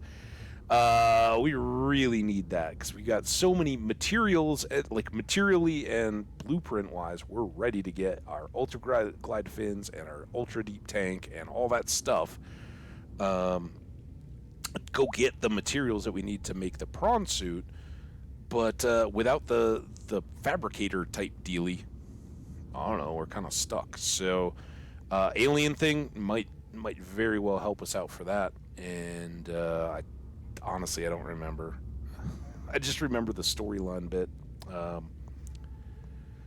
should have an update as we go along there. So it's gonna be even more fun tomorrow. I promise we won't spend an hour stacking boxes only to find out that a room doesn't exist, or it's just purely cosmetic. That was crazy. One of the funnier moments, and of course the terror of almost being eaten while we were in our little sea moth over by the ship. So lots of good, a little bad, but we survived. No deaths. We're basically playing hardcore. Except that hardcore again doesn't warn you about oxygen, so it might be easier to drown. But it um, feels like we're doing all right on the combat-y stuff. But again, they get tougher and tougher, right? We're just saw our first Leviathan and it wrecked our deal. But again, bigger submarine. It talked about in the write-up that it's got defense mechanisms and all that kind of stuff. So we'll get to all that. Can't wait. Really enjoy you guys being here. Let's get a save on this. In fact, let's go chill on the bench in our new room. I'm gonna see if we can. Is it smart enough to make me look out the window if I come sit on this side? Yeah, there we go. Oh, it is beautiful. In fact, let's take another picture. I don't know any of this matters. There we go. We didn't get any kind of an accolade for it, but hey, maybe having windows to be able to take pictures out of was a thing. I didn't know. All right, we'll save here. Bonk. We'll be hungry and thirsty, but we'll be good to go for the next one. That's going to do it, guys. I've really had a lot of fun today. I hope you got the folks that are coming around. I hope you guys are enjoying. Folks over on the YouTube side, I don't know. Let me know. Is it just game you've seen before and you're kind of like, oh, well, Havage is going to do the same stuff I've already seen? I love the open world. I love the base. But it's not a Minecraft. You've got a certain fixed number of pieces, right? You can't just go, oh, I want to make a square house kind of thing. Like you're going to make a hamster habitat kind of deal no matter what you're doing. But I'm having a lot of fun, and I hope we haven't horribly missed anything just yet. I think we'll be all right. I think maybe I was just pushing it along, and maybe there's missions to get us there or other stuff. Maybe this number 7 pod will go. I don't know. I do want to check. It said that 8 were deployed, or that 25 were deployed, but 8 had life form readings in them or something. I don't know. I'm very curious to see how many we're at, and whether they stop at 8 or whether there's 25 life pods to go investigate. So we'll find out. Anyway, thank you. Have a wonderful rest of your day. We'll see you at some point tomorrow, assuming I have a voice and everything. I'll let you know. Probably similar, a little bit later afternoon kind of time frame. We'll go from there.